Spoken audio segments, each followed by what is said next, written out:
Please go smoothly. You're live. Woo! All right. Okay. All right. Here we go. Welcome, ladies and gentlemen. For those of you who are just watching this after draft, not live, welcome. I'm doing the SportsNet coverage here. It is 5 minutes before the draft starts. I've got it on SportsNet, so you'll hear that in the background. And I'll pipe up while I have to. I think I just forgot my draft magazine, which is very important because it shows all the picks, and I'll be following up by. So I'm just gonna have to run upstairs very quickly, and you can stare at the crap behind me. How about that? I think that sounds good to me, right? Okay, 30 seconds. Oh, you can listen to the. I'll turn it up. You can listen to what's happening on Sportsnet. Here we go. Okay, come back. He is busy. One of the things he talked about was if everybody couldn't come, he'd rather stay home and work. He's up early, 6 a.m., and there's not much time to waste after he gets out of bed. First thing up on the schedule, the farm chores for a couple of hours. Then, after that's done, you move on to taking care of the cows. That's a 90-minute job, approximately. Then, after a bit of a break, you've got to do your hockey training to be ready to go in the top 10 potentially tonight. Ha! Okay, here we go. Just needed this to follow around with my Hockey News Draft magazine.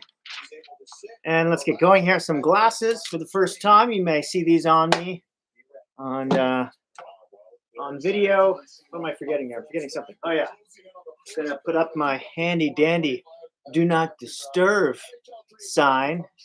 Have you seen these around anymore? I think you just have to order them on Amazon. I don't think they're available. And it even has two sides. Look, fancy. Ooh. Okay.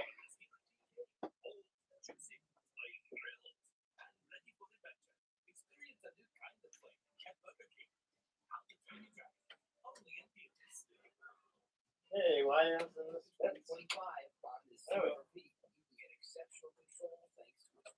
Okay, here we go. That's the commercials. That's nobody wants to hear. Okay, turn that down.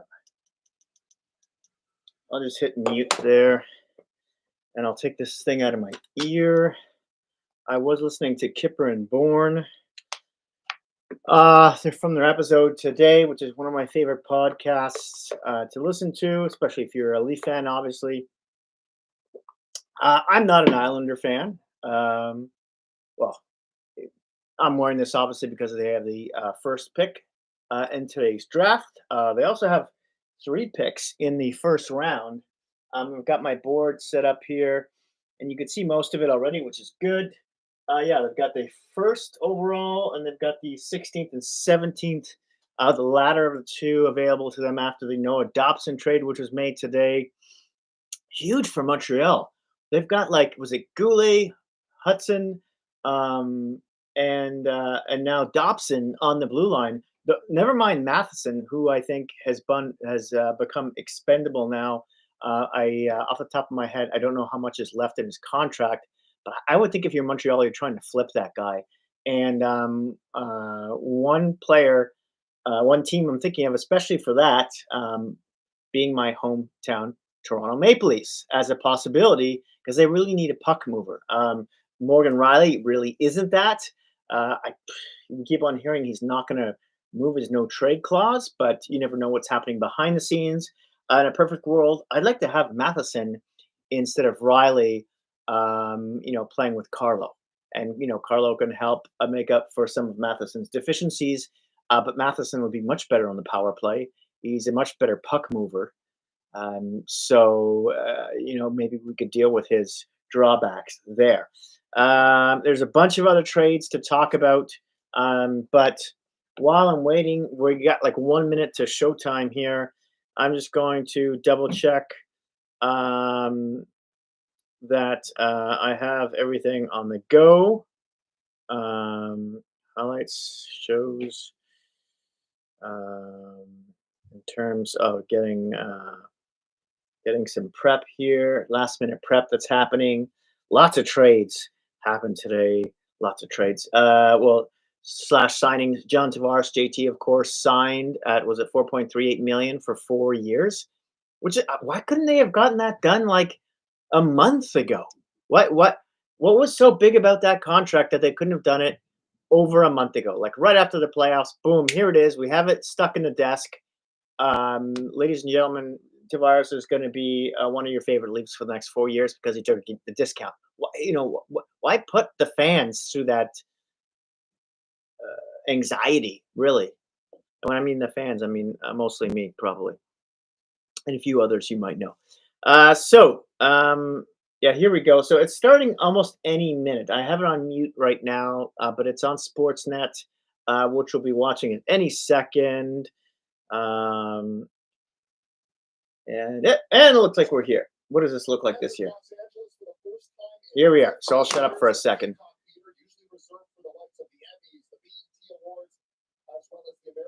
Awards. Well, tonight, all eyes in the NHL world on the City of Angels. Lots of talent about to find their NHL homes. The NHL Entry Draft on SportsNet. Here we go. Here we go. We are live. There's just a bit of an intro happening here. So what other trades we have? We have the old Paterka trade to Utah to talk about. We'll see if Utah does a few more things today. I can see them maybe giving up a draft pick or two in order to get a couple of players. We'll see, because I know a lot of teams are trying to move some money around. A lot of teams are looking for centers. So I'm trying to think who's out there that could be traded for some players. But, a lot of teams are in the same situation. So that's why we haven't seen as many trades, or why we might not see as many trades. But so far today's been okay, I think. Sam Bennett was also signed not long ago for an 8-year, $8 million deal. Wow. He could have gotten at least $1 million to maybe even $2 million, like a $10 million AAV per season. And he just chose to stay in Florida. And there's a lot of good reasons at that. But this whole state tax thing, and Gary Bettman basically gaslighting fans that it doesn't matter when we all know it does. So I don't see what the big deal is. Just make a rule that the money against the cap is only after taxes. What's so hard about just making an agreement like that with teams? There are about 6 teams with no income state income tax. So yeah, so they're going to be mad, but there's a lot more teams that'll be happier about it, right? 26, if my math is correct. So you telling me all those other teams are going to say no? And I know it's not the biggest reason, and blah blah blah blah. And what about when those teams sucked? No one wanted to go there, and yada yada yada. But it is an advantage. You look at the here and now. Here we go. Here we go. I'll shut up now, and I'll let these guys talk. Here's the panel. Shut up for just a second. Just a second. Got my markers ready. Elliot Friedman, ladies and gentlemen. Ladies and gentlemen. Different style of draft means different layout. Let's take everybody through what they're going to see. This is NHL Central Registry over here. Before a trade can be approved, it must come through here. Back behind the set, that's the commissioner's green room. He'll be back there. We've heard a lot from him today. You'll hear a lot from him tonight. You don't need to hear more from him now. Meanwhile, this is the trade podium. There are 2 duties that the commissioner has when he comes here. Number 1 will be to announce a trade. Number 2 will be to put the next team on the clock. So you'll want to pay attention when the commissioner. Can you hear the TV fine? Let me know in the chat. Going to the podium, he's going to be announcing draft picks. And he will be doing that right from here in the middle of the stage. Now, as you know, some of these teams have celebrity pickers. So those celebrity selectors, if they're here in person, they'll come to the middle of the stage. If they're doing it remotely, like, for example, Nikki Glazer for the St. Louis Blues, they'll be doing it from the screen. After a player comes on stage, gets the picture, gets the handshake, they will be going through a secret door. This door goes to NHL Draft House. And we'd like to welcome Stormy Bonatoni, who will be helping us out at NHL Draft House. 35 days ago, Matthew Darsh became the general manager of the New York Islanders. He will be making the #1 pick in tonight's draft, and you will see him here welcoming the newest Islander after the selection. Afterwards, the player will go through here, and they will meet the newest member of the NHL on Sportsnet, Dartmouth hockey sensation Ailish Forfar, who joins our coverage tonight. She will be handling the interviews with the players. Dave? All right, Elliot, great stuff there. And remember, when news breaks, and it will, Elliot will be there to put it together, Ailish to interview the players. A lot coming up, comprehensive coverage coming your way. Let's start with you, Jason, though. The expectations as we head into this draft. Yeah, first of all, it's all about the kids. This is their day. Absolutely. I don't want to take any of the focus or attention away from them. But as an executive, I have to tell you guys, there's a lot of moving parts on the horizon that affect your strategy going forward. You got a new CBA. The salary cap's going up. You still only have 50 contracts to work with. The time, the clock for major junior kids is going to be the same as NCAA athletes, so you're going to have 4 years to sign them. All of these things that are going on behind the scenes has a big trickle-down effect on how you strategize your draft floor and how much depth you want to add to the organization at the right time. So from my perspective, it's a little bit different when I come to the table today as a team. You know, what I think is all the kids are going to have to be on the edge of their seats. Why? Because there's so much uncertainty. I think we're pretty certain that Matthew Schaefer is going to go first overall, guys. But the rest of it, I think it could go anywhere. And so if you're sitting there, I think you're one of the kids, you've been reading all the stuff your parents, your buddies have. But you know what? There's not a lot of certainty here. So you're at the edge of their seat. Are they going to call me right now? What's going to happen? Who's on the phone? What's ringing? What's going on? So I'm interested to see that. And I think that's a pretty cool element to all of this, especially this draft here. Not knowing exactly what's going to happen after that. Yeah, and hey, and you're still here. Like, this brings me back. Like, I got a better suit now than when I got drafted, no question. Absolutely looking pretty good. But I have to say, like, this is an awesome experience. This is an amazing experience for these kids, for these families. It's the NHL. Look, it's the best league in the world. And this is where these players come. Okay, so we haven't officially started yet. Just all the panel is basically taking turns talking. Yes, but you're here with your friends and family, your support groups. It's the best moment for these guys on their way to getting to the NHL. Colby, what was the messaging from your family? You didn't know where you were going to go. Well, what are some of the parents and families telling the kids right now, right before this all starts? I imagine it's like, we're proud of you, enjoy it. And a lot of guys have the understanding, to your guys' points, of where they rank and where they're sitting. So they have a general understanding. Anything can happen, of course, but these are the moments you've been waiting for a while playing this game. And they're all young men, yes, but this is a major step for them. Very quickly, what could be the biggest surprise, Jason, Sam, that we might see in the next few hours?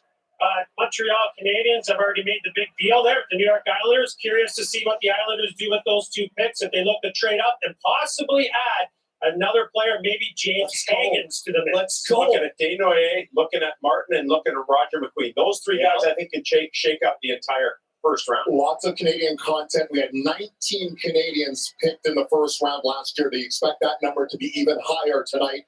Here we are. Let's get going. The 2025 NHL Entry Draft, the commissioner, Gary Bettman.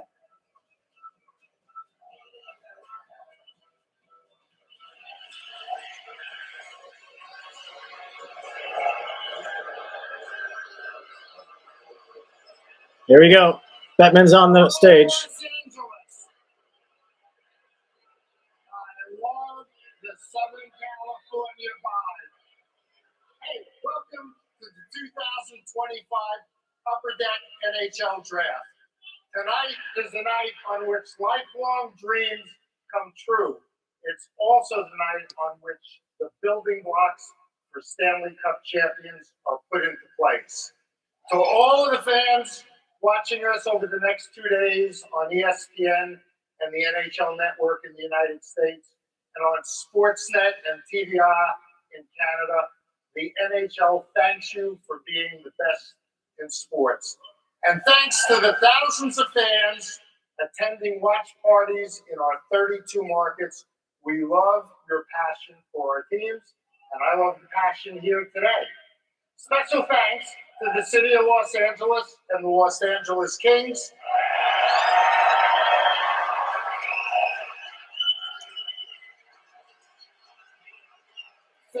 Right on, right on. House. Thank you.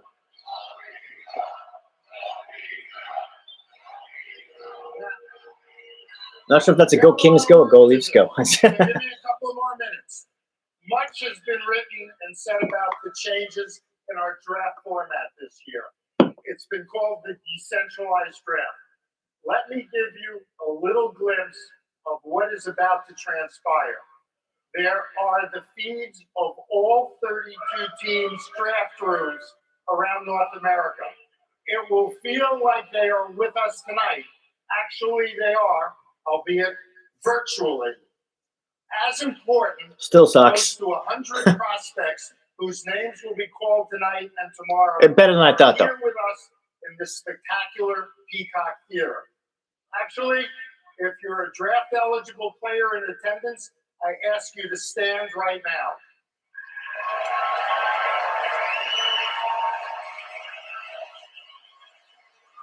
Okay.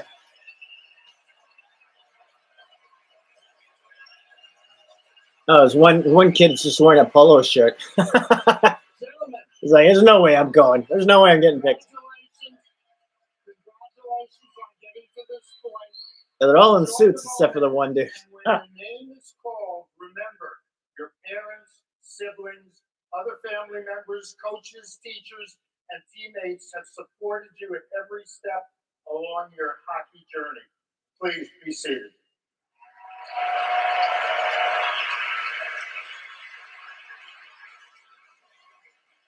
In addition, we will make sure that moments after each player is selected tonight, he will be connected by the marvels of technology with his new team and fans. We'll do that by visiting what we call the NHL Draft House. So while we're on the subject, we're going to take a visit of our own. With us is Matthew Darsh, General Manager of the New York Islanders, and his colleagues. Matthew, this is your first draft as a general manager. How do you feel? Well, I don't think it could have gone any better by winning the lottery. So we'll thank Ken Morrow for that, who was there at the lottery. And our UBS Arena here is packed with fans at our watch party. So we're excited to get going. Any extra pressure because you have the number one pick? I know we're going to get an outstanding young man and an outstanding player. So we're very excited. That's great. Good luck to you and all of your colleagues around the league. So here we go. The first selection in the 2025 Upper Deck NHL Draft belongs to the New York Islanders. Okay. Islanders, you're on the clock. Here we go. It shouldn't take too long, I'd imagine. All right, there is Commissioner. Everyone thinks they're going to grab Schaefer. Let's see what happens. The Islanders one of 8 teams with multiple picks. And you talk about Matthew Darsh. Talk about walking into the penthouse. He was only hired 36 days ago. Oops. The Islanders, gentlemen, had a 3% chance of winning the draft lottery. They move up from 10th all the way to 1st. And now they're about to make history for this Islanders team. Okay, let's They get do have myself history of situated having the here. number 1 overall pick. We all remember back in 1972. Keyboard. Harris, the first time the Islanders selected first overall, the following year they pick up a Hall of Fame. Okay. Dennis Potter, Ready? You ready? with all Let's do it. those Stanley Cups. All right. So, yeah, Schaefer, who we all think is going to get going first here. The best case scenario from the hockey news is that he ends up being like a Roman Yossi kind of type. He's 6'2", shoots left. Of course, a defenseman from Hamilton, Ontario, Steeltown. In Noah Dobson. Now, one's a right shot in Dobson. Matthew Schaefer is a left shot. But when you look at the character, you look at the person, and then, of course, you look at the play. Even though the number of I've heard Frundell in some the last 2 years, that's okay. draft scenarios. I've heard Frundell. I've heard other players, but we'll see. I mean, it should be Schaefer. 96% chance this is Schaefer, right? Not only is this kid going to push the play and do dynamic things offensively, he kills plays defensively. And you saw the feature before we went to air. The character, you can't make that kind of stuff up. If this kid was flipping hamburgers at McDonald's, he'd be the This is best blended grass, by the way. in the world. Like, is going to be gold. And I love it. What an intro by Gary Bettman also. Wow. And speaking of Commissioner stop Gary Bettman, he's kissing ready to make the first selection Gary's in the butt. 2025 NHL entry draft. Buttman, Gary Buttman. That's right. You heard it here first. With the first overall selection in the 2025 NHL Draft, the New York Islanders are proud to select from the Erie Otters, Matthew Schaefer. Matthew Shaver is an Islander. There's your Noah Dobson replacement, ladies and gentlemen.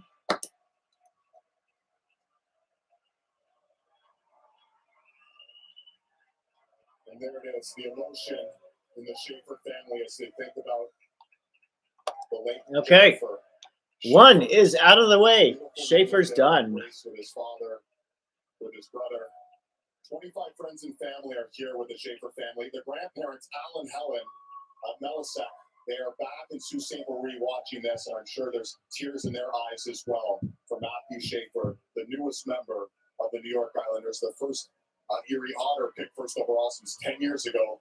Connor McDavid bestowed with that distinction as well. You know, David, if you watch the feature and you're seeing that, I'm choked up by it. Yeah, I'm good. So when you go to YouTube, you can see the full feature. You really want to get an understanding of what. Yeah, there was an interview with Schaefer on the 32 Thoughts podcast. I'm not sure if it was the last one, maybe the one before that, but you can find that on Spotify or YouTube or Sportsnet or whatever. Well-spoken kid. His mother passed away. 1.29 points per game. Okay, you've all heard about this. So the Hockey News says his season ended with mono and ended it with a broken collarbone, but in between, Schaefer established himself as the #1 prospect. In fact, he was given. He will have played the fewest games of his draft year of any #1 overall pick in modern draft history. They're just talking about special moments now. I don't think it's that important. Schaefer's skating and hockey IQ are elite, and in a sense of calm when the puck is on the stick, he's an exit machine, said one scout. He can skate it out or pass it out as he has the ability to control the play. I've never seen a team disintegrate the way Canada did after he got hurt in the World Juniors. He's putting on his baseball cap and stuff on stage right now. With Gary Buttman. Projections for Schaefer range from Rasmus Dahlin on the low end to Cale Makar on the high end. Is he crying? He is. He's balling. All right. Good for him. But the general view is that he excels at everything. He's above average to very good in every area you would rate a guy. I don't think he's as dynamic as Makar, but he's really well-rounded in all areas. I think his skating puts him in the elite category. Thank you, guys. Sorry. Yeah, we're good. Thanks, Maddie. I appreciate it. Wow, he's really super emotional. They put him in front of the screen to talk with the team in front of everybody. I've never seen this done before, besides, being on the interview after someone's being picked, with, TNT or ESPN or Sportsnet or whoever. But to put the guy on the spot in front of the crowd and on live television, I don't know.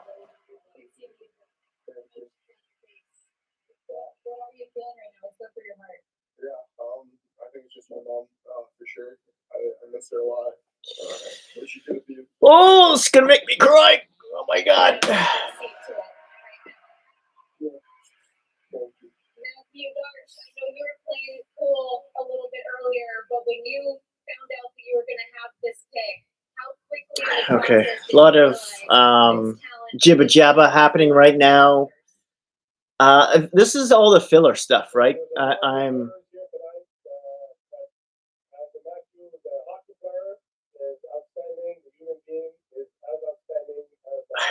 I don't know. It's nice that this is happening, that the whole interview process in front of everyone is going on. But at the same point, I'm like, cut the fat. Make the draft shorter. So I just, Here we go. Now they're showing some of footage.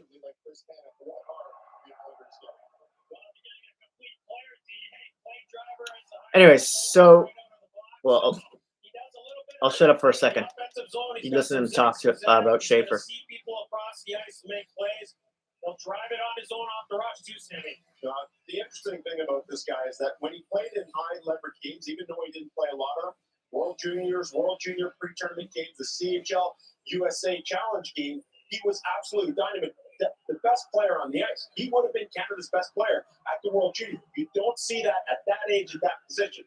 The other element is, yes, he hasn't played a ton of games, but hey, he's one of the youngest guys in this draft class. You have guys in this draft class that are. I wish they had a countdown clock between pickups here. So now he's going for a second interview. Like, Lots of tears, as everyone can see. More happy tears than sad. Just we're supposed to be here. so they interview him live in front of the team to meet the team, and then he does another interview afterwards. It just, yeah. It just seems like this. I mean, don't get me wrong, it's a touching story, and I feel for the guy. But I mean, from a pure technical standpoint, I feel they could streamline this draft so much more. Just. I mean, I know you can say, oh, well, there's trades that can be done and this and that. Yeah, I can see that, especially when there's teams on the floor, like we're probably going to see next year. But at this one, it's just like, just move it along, man. It's not like players in general are the most eloquent anyways. I mean, they're humble and they're nice and everything. And I know it's just like 2 interviews with the player after he's picked. I'd rather hear the analysts talk about him than put the kid through 2 unnecessary interviews at the time, right? I mean, give him some time in the NHL to answering to the camera before he's got to do it right off the bat. So the Islanders have gotten, this is their second first-round pick ever, maybe? I could be wrong about that. But the last one was John Tavares anyways. There is sort of a countdown clock, but they delayed the start of it. 2 minutes till the next pick, San Jose. Will they take Michael Misa? Will they take Anton Frondel? Will they take Martone Higgins? They're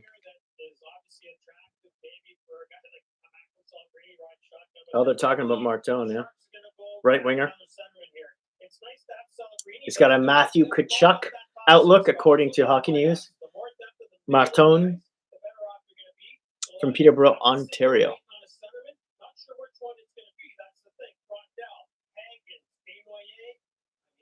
It's the 4th time selecting second overall in franchise history. Multiple first-round picks.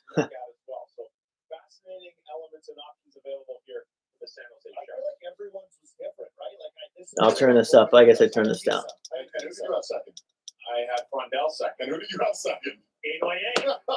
Yeah, we're all different. Wow. Throwing up the smoke screens everywhere. So they had Frondel, Desnoyers, different opinions on who should go second. Desnoyers is a center. Frondel's a center. Certainly no wrong selection, and San Jose needs some scoring help. Dead last in the league in goals. Islanders with 3 picks. Lots of teams with multiple picks here. And I think Nashville's got 3 picks too. Nashville's got 3 picks. And his group getting ready to make. Looks like San Jose's going for a decision. Yeah. That's it. 10 seconds to the next pick. Here we go. San Jose. With Anaheim, and certainly you already have Vegas and Edmonton and Vancouver, etc. So here comes San Jose. Commissioner Jerry. With the second Jerry. pick. Jerry. It's just a matter of. No, I'm sure. I mean, we're obviously digging on who they pick, but you're saying here you're leaning towards From the trees. The center position. That's the key. Outside my door. Any hockey club is down the middle of the ice. I mean, we've seen it through the Stanley Cup playoffs the last couple of years, and that doesn't change here moving forward. You can talk about size or skill. and how those things change. But one thing does, you got to be strong up the middle of the ice. Yeah, for me personally, when you have Celebrini in the 1 and you're going to bring another guy in the 2, and you're splitting hairs on who that's going to be, we're talking Frondell, Lisa, Hagens, these types of players, Desnoyers. When you're looking at how you build out your roster, fellas, I like to have a little bit of a different look coming out of 1 and 2, especially if you're splitting hairs, Army, on your players. So, do you want to have a heavier guy like a Frondell coming out of the 2, or do you want to have a speedster like Misa who's going to shoot the pill off the rush a lot? Which one do you want to have? For me personally, I'm going more like a complete player, like a Desnoyers, like a Frondell. That's the way I lean, and that's no disrespect to the other one. Complementary parts, not redundant parts. But this is what gets the players on the edge of their seat, right? Like the players know what they are. The players know the kind of. And you start thinking, what do these teams need? What do they want? Right? Where am I? How is my meetings? With Any them? more trades happening here? Where is this all going right now? So these guys sitting out here, these young fellas, they're all sitting there with their wheels spinning as well. And there's a handful of players in this number 2 position. I think it's going to be Misa. I could be wrong. I'm an idiot, but this is the interesting part of the draft when we get to picks like this after the automatic, I guess, first overall shape. And you've seen firsthand, you were drafted into Pittsburgh and they get No new trades as of yet. Just with the Florida Panthers, the strength they brought up the middle, having Oh, Tarasov, or NHL teams. the backup goalie in Columbus got traded to the Panthers. Alexander Barkov, 2nd overall in the New Jersey draft.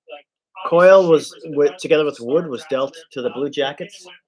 But when we drafted Barkov, there was a lot of people back then that thought Seth Jones should have been our guy, for example. But again, to the point I'm trying to make, complete player type of attributes. All right, well, let's get back to the commissioner, Gary Bettman, the San Jose Sharks. Of course, Dobson also signed an 8-year deal worth 9.5 AAV for Dobson in that trade.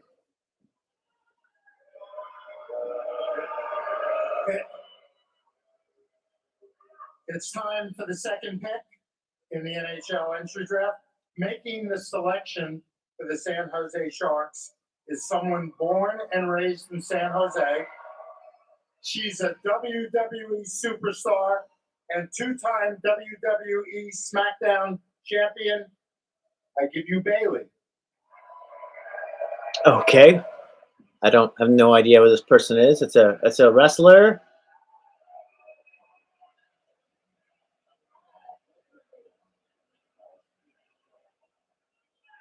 Hello, Los Angeles hockey fans. Well, at least she knows how to speak. So It is a huge honor to be here tonight and a huge honor Cool to blue hair. represent my San Jose Sharks. Hey, better watch them boots, all right? So without further ado, she handles it well. overall Look at that. selection in the 2025 NHL Draft, the San Jose Sharks are proud to select from the Saginaw Spirit, Michael Misa to San Jose. Okay, so that's 2 for 2 for the hockey news so far. Michael Misa is from Oakville, Ontario. He's a center, shoots left, 6'1", 184 pounds. Ranked number 2 by North American skaters. Best case scenario, Hockey News has him as a Jack Eichel type. You've heard he's great in transition. Has 72 points, 62 of those 134 points. 62 goals, 62 of those goals last season in the OHL, and led the CHL, as you just heard, in points. There's only 2 others that in their draft year in the last 25 years have eclipsed that mark. Connor Bedard, we saw it a couple of years ago. Sidney I'll let them Crosby. talk before about him that. for a second. In terms of the point totals at 134, you have to go back to 06-07.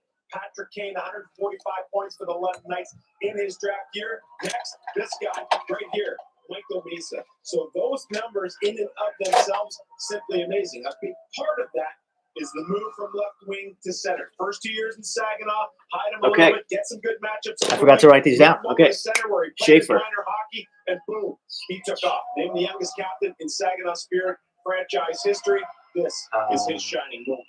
So when you unlock them by moving them to the middle of the ice, what that does for a kid who's a skater is that you're always in motion. And when you're in motion and you can use the full width of the ice, you get more creative. When you get more creative and you have speed through the neutral zone between the blue lines, Army, you get off the flank. may see the spike in his goals here. This kid, though, when he does have to play the wing a bit at the NHL level, he's capable, and he can kill penalties. He can do a lot of different things. So again, I didn't have him here, but it's not because I didn't respect him. This is a heck of a player. I did. I had him there. I roll, boys. You know how I do it. But Kenny Hornick, I mean, this guy was all over it. They're talking about Misa right now. Our second overall pick right now. Just went second overall. Like, you cannot deny the way that he contributes, the way he produces. You talk about his skating and being able to play up the middle, have the puck more. Guys like that, you want the puck in their hands. So, you know, the rich get a little richer with San Jose with another good player. You want to run for second? I remember saying correct, taking 9th overall last year by Calgary, and here he is 2nd overall. Michael Misa about to meet his new team. Greer, why don't you say hello to the newest addition to the San Jose Sharks? Okay, so Misa's going to talk to the team right now. No one cares really. So blah, blah, blah, blah, blah. So this is a good time for me just to give you the lowdown on Michael Misa from the hockey news perspective anyways. As I mentioned, in 65 games, he had 134 points, and 62 of those were goals. He led the CHL. Playing in his 3rd OHL season after being granted exceptional player status at 15, Misa has given scouts a lot of time to both admire and pick apart his game. There's never been any doubt about Misa's ability to score. He might have the most dangerous shot in the draft, but scouts are impressed that he's added texture to his game. I was concerned going into the season whether he was one-dimensional. If he doesn't score, what does he do? Said one scout. And I think his all-round game has really taken a step. His 200-foot game is much better, and he went from being this quiet kid who just put up points to yelling at guys on the bench for being soft defensively. Interesting. Okay, this season is the first in which Misa had the chance to be a full-time center, and that's where scouts project him at the NHL level. Really, only played 1 year at center, at least in junior. They're showing some of his quick strike stuff now. There's the analyst. I'll shut up. I'm not done, but he's going to challenge to be an NHL guarding player sooner than later. Creative. That's what I'm talking about right there, guys. If you're working off the half wall from a standstill, you don't get these opportunities. This is at full speed. This is when you attack, give, go, run over a guy going to the net. I love it. Lots to like here. Really good hands. All right, let's get from the footage they've been showing. Okay, so interviewing him, blah, blah, blah. Who cares? Okay, so the rest of this season is the first in which Misa had the chance to be a full-time center, and that's where scouts project him at the NHL level. I already said that already. Misa will fill a long-term need for any team seeking offensive punch. He has that ability to hold the puck and use it as a carrot to opponents, and he puts it back to where he wants to get the puck, said another scout. So that's the gist of it. Again, best case scenario, they call him like a Jack Eichel type. He's 6'1", 184 pounds, shoots left as a center from Oakville, Ontario. Michael Misa. Okay, I think I did that just in time. And Chicago's on the clock, less than 2 minutes. We're on the clock, and there's Here we go. 46 multi-point games. Most multi-point games in CHL. Michael Misa was 46, 16 more than the next, which is Martone. Hey, like what Unbelievable. Just talked about too. Like, we're excited to have you, Celebrini, Smith, Eklund. Like, now this guy, it's like. So Misa, yeah, San Jose is getting quite a dangerous team there. Celebrini, and I wonder if Misa is going to spend 1 year in the another year with the OHL or what? I don't know what the new AHL rules are, if they've lowered those or not. They were hard out every night. They really work. They compete. It's just going to. I think this should be an exception. If you're picked in the first 2 rounds of the draft, you should be able to, no matter how old you are, play in the AHL. In the GTHL just a few years ago. Meanwhile, the Chicago Blackhawks, they're the next pick on the board, 3rd overall pick. They finished 31st in the league this year. Listen, Chicago's coming up. Player on that Blackhawks team in the top 75 in points. They need some offense. Is that fair to say, Sam? They need some offense. They need a guy who's going Who do these guys think Chicago's going to pick? How quickly is that going to happen for this pick? Well, only time will tell. But there again, first team since the Oilers 2010-12 with a top 3 selection in 3 consecutive years. That's the Blackhawks' 12th time in history making in the top 3 selection. Chicago's had a ton of picks here in the last couple of years. They're going to push this thing forward. with Multiple yet another first-round picks year for a at the fourth third overall. consecutive So year. from a team building perspective here, they need a glue guy. They need a glue guy in the middle of the ice, in my estimation. They need a guy that they can count on to win faceoffs, play in all situations. Bedard's not great in the faceoff guy. I don't know if he's ever going to be great. So that means it's either Higgins or Frundell or Denoyer, probably. Davidson has seen this position many times in the last few years. Let's see what happens here. Here's the commissioner, Gary Bettman, with the pick. Here we go. Raise it a little more on my bench. Announcing the selection for the Chicago Blackhawks is one of the most iconic players. Who were they bringing out to franchise say the history, pick? as well as a recent inductee into the Hockey Hall of Fame, Jeremy Roenick. Jeremy Roenick. Nice. Good idea. Like it. Will Roenick keep it? Steak and potatoes? I think not. What's up, LA? He did play in Hello LA. to all my Chicago Blackhawk fans, and a special shout out. Yeah, I know. Go Hawks. And a special shout out to all of you who are watching with us back at the official Blackhawks draft party in Chicago. Want to give a thanks to the LA Kings and the city of LA for hosting this incredible event. So far, so good. Also like to give a Not too great crazy. shout out to all the firefighters and first responders who've done such heroic work. Nice here in touch. LA. You guys are truly all the heroes. As we enter 100 years of Blackhawks hockey and celebrate the franchise's centennial upcoming season, I am honored to be here representing the incredible Really well spoken. Blackhawks alumni and welcoming a new player Well to done, our JR. storied hockey legacy and heritage. With the third pick of the 2025 NHL Draft, the Chicago Blackhawks select from Djurgården, Anton Frundell. Frundell. There you go. Okay. One of the three I thought. He's actually ranked number 5 on the Hockey News. Another talented center off the board. I'll shut up for just a second here as they talk. And I'll put it on the board. He wanted to be on the ice. His mom, Eva, his sister, Alva. And there he is from Sweden. Just turned 18 in May. Going to be a big piece that could complement Connor Bedard in Chicago. It's quite the story because if you go back to the start of the draft year, this guy was a projected top 5. Well, he had knee surgery in September, and then he came back into play, was playing J20, a little bit internationally, couldn't really find his groove as he bounced around a little bit. By the time December came around, he gets with the Allsvenskan team, and then it needed about a month to get comfortable there, and then in 1 month puts up 21 of his 25 points between Jan 7 and March 16, finishes with those 25 points. As an under-18 player in that league, only one player has performed better. Frundell, there you are. And he's a pretty darn good NHL player with 27 points. Then he goes to the under-18s. Wasn't overwhelming there, but Djurgården wins. They get back into the SHL. For a guy who grew up in that organization, that was the biggest thrill of life. So imagine going from that emotional high, then you have to go back and play with the peer group leader buddies behind. I forget this guy's name, but he's not my favorite That's why he was analyst. so good at the under-18s, but a cool story. He's come full circle.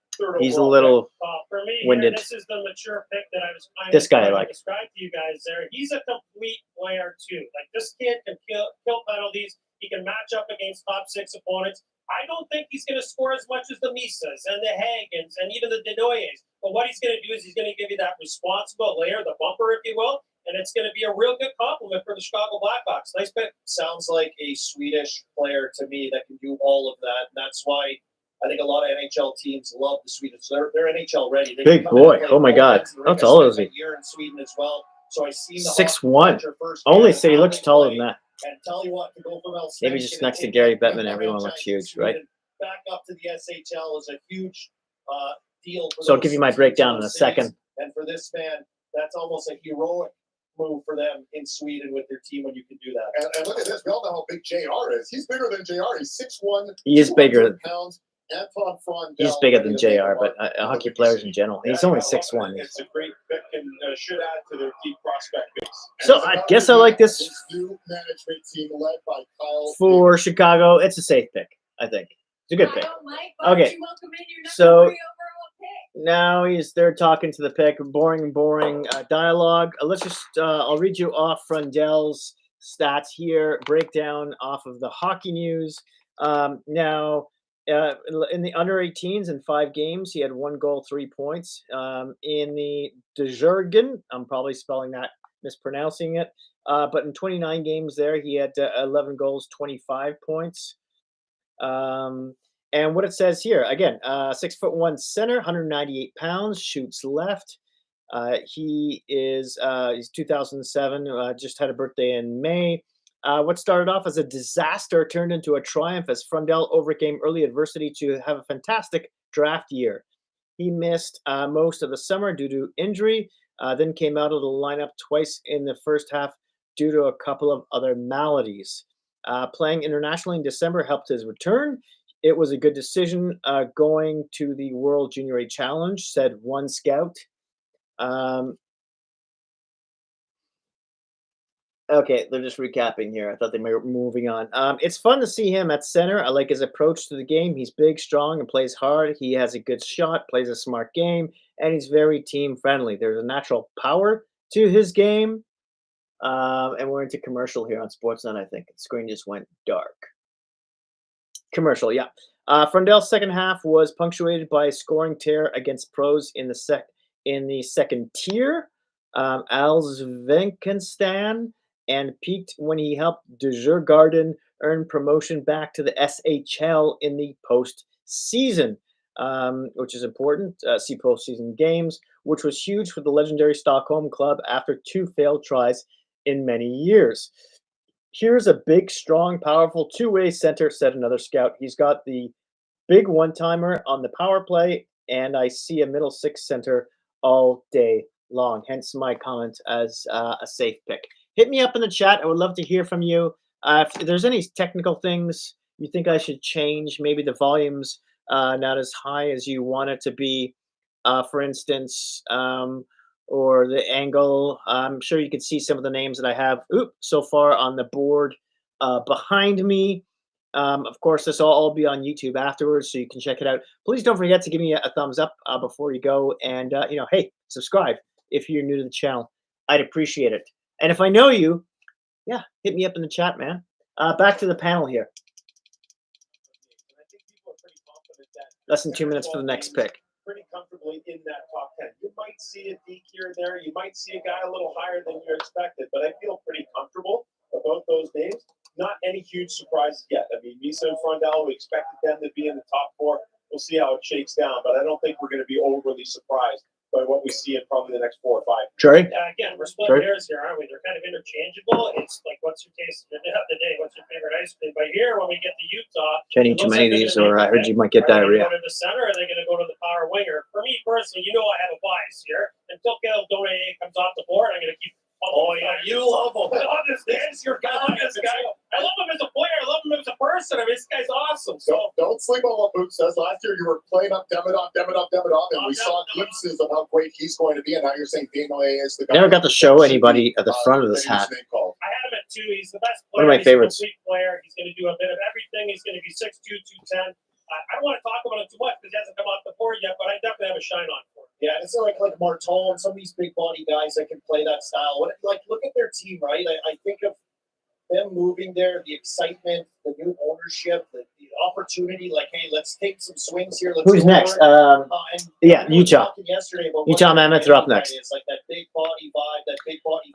What's left here? So it makes sense that one of those 2 guys, and I love if it's Benoit. I'm a little shocked they're taking the pick, actually. I thought they were going to move it. No, yeah, Utah, me too, a little bit too. So Desnoyers or Martone? I think you could see one of those 2 guys. That's my guess. Anyways, let's see. Here he goes. Buttman's on the stage. Buttman. There's a bit of a pun in this, so bear with me. Staying on course, the next pick is for the Utah Mammoth. Joining us from Utah is one of the PGA Tour's longest hitters and most decorated athletes. Salt Lake City Golfer. Tony Finau. Golfer Tony Finau is announcing the pick. Tony Finau here, coming to you from Salt Lake City, Utah. Super stoked to be here to make this pick on behalf of Utah and the Utah Mammoth. Being a Utah native myself, having an NHL team in Utah has been absolutely incredible. Our inaugural season, I thought, was incredible. It was great. and so forth.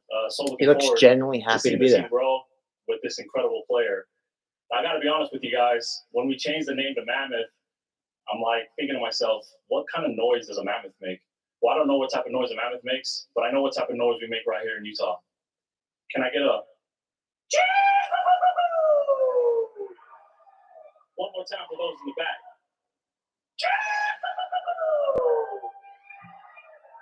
With the 4th overall selection in the 2025 NHL Draft, the Utah Mammoth are proud to select from the Moncton Wildcats, Caleb Deone.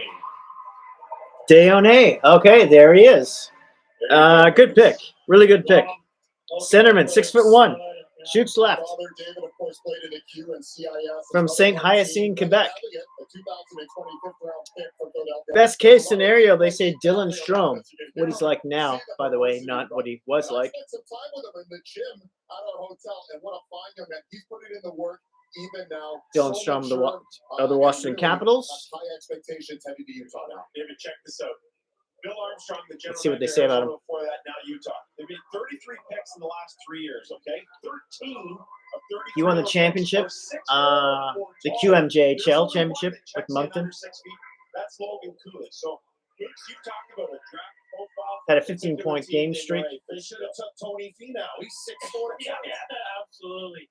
Listen, all joking aside about my shine on. He for just this slapped guy, the Blair on the ass there. He really did. I think he's a complete player. He's got exceptional offensive Wasn't even in instincts. his He can gear. work off the half wall. He sees the full width of the ice. He makes people better around him. Why? Because he attracts checks. Like when he's got the puck on his stick, people are coming to him because he's beating the first guy. He's going to make a play around him to get to the second guy. And Colby, how important is this? Look at the pedigree. 1 goal at the under 17s, 1 goal at the under 18s, 1 goal at the Holinka Gretzky.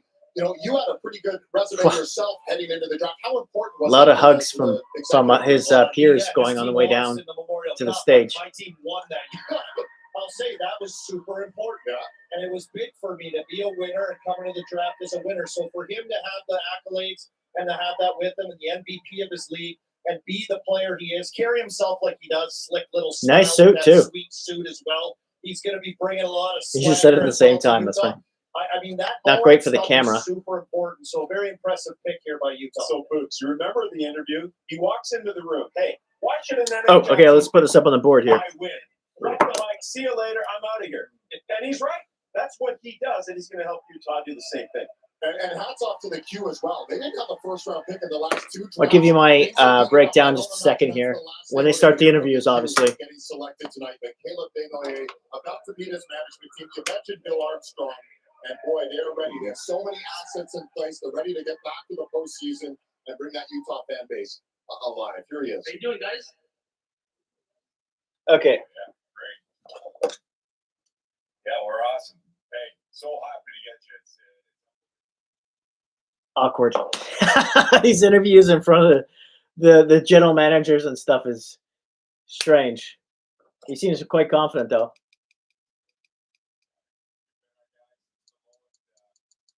Anyway, okay, so Deone, let's talk about him. So they compare him to Dylan Strome in the hockey news here. Again, 6'1", he's a center, shoots left, 178 pounds, from St. Hyacinthe, Quebec. Had his birthday in April. Last season in 56 games in the QMJHL, he had 84 points, 35 of those goals. And basically the brief on him is Deone was one of the top regular season scorers. He finished second in playoff points while leading Moncton to a QMJHL title. Yes, he was playing for a powerhouse team, but Deone was also a major reason why the Wildcats were such a force. He's a smart... They're still doing interviews, by the way. He's a smart 200-foot player with the really good details in his game. Said one scout, he's getting a ton of ice time with the best team in the league, which tells you something. He plays in all situations, big minutes, and against top lines almost every night. I don't know if there are many guys in the draft as well-rounded as him. Heard a lot of good things on this guy besides the hockey news. He's a guy you'd want to have on your team, and that's not limited to Moncton. Deone was also a coach's favorite on the CHL NTDP series. I love him. Okay, I'm going to pause there, see some footage. NHL coaches, they want to start with the puck in all three zones. He's really good at that. Really He's good at gonna the work face-off. on the half wall. This is what I'm talking about. Vision. You think he's going to shoot Long it? Not reach. so fast. Backdoor feed. Whole length of the ice here. He's a dog on the back check. Active stick. I don't know, fellas. Like, this is how you Nice build stick NHL checker. franchises. Utah are on the cusp of being a playoff team. This is a kid that's going to take them deep into playoffs when they arrive. Yeah, there some wrist injuries. Still Nice third shot. place in the playoffs to get the Guy Lafleur MVP trophy there. Okay, another interview, and I'll just finish up here. Where were we? He's a guy you'd want to have on your team, and that's not limited to Moncton. Denoye was also a coach's favorite at the CHL NTDBT series. I love him, said another scout. He brings a little bit of everything from leadership to compete, hockey sense, and skill. He might be closer to his ceiling than his floor right now, but I don't see anything keeping him from playing in the NHL and being part of a winning culture. Hope I said that fast enough for you. You can hit pause and replay that slowly if you like. All right, so he turns out to be the 4th overall pick. So far, there are no surprises. I mean, Higgins and Martone haven't been picked yet, which are ranked 3rd and 4th by the Hockey News.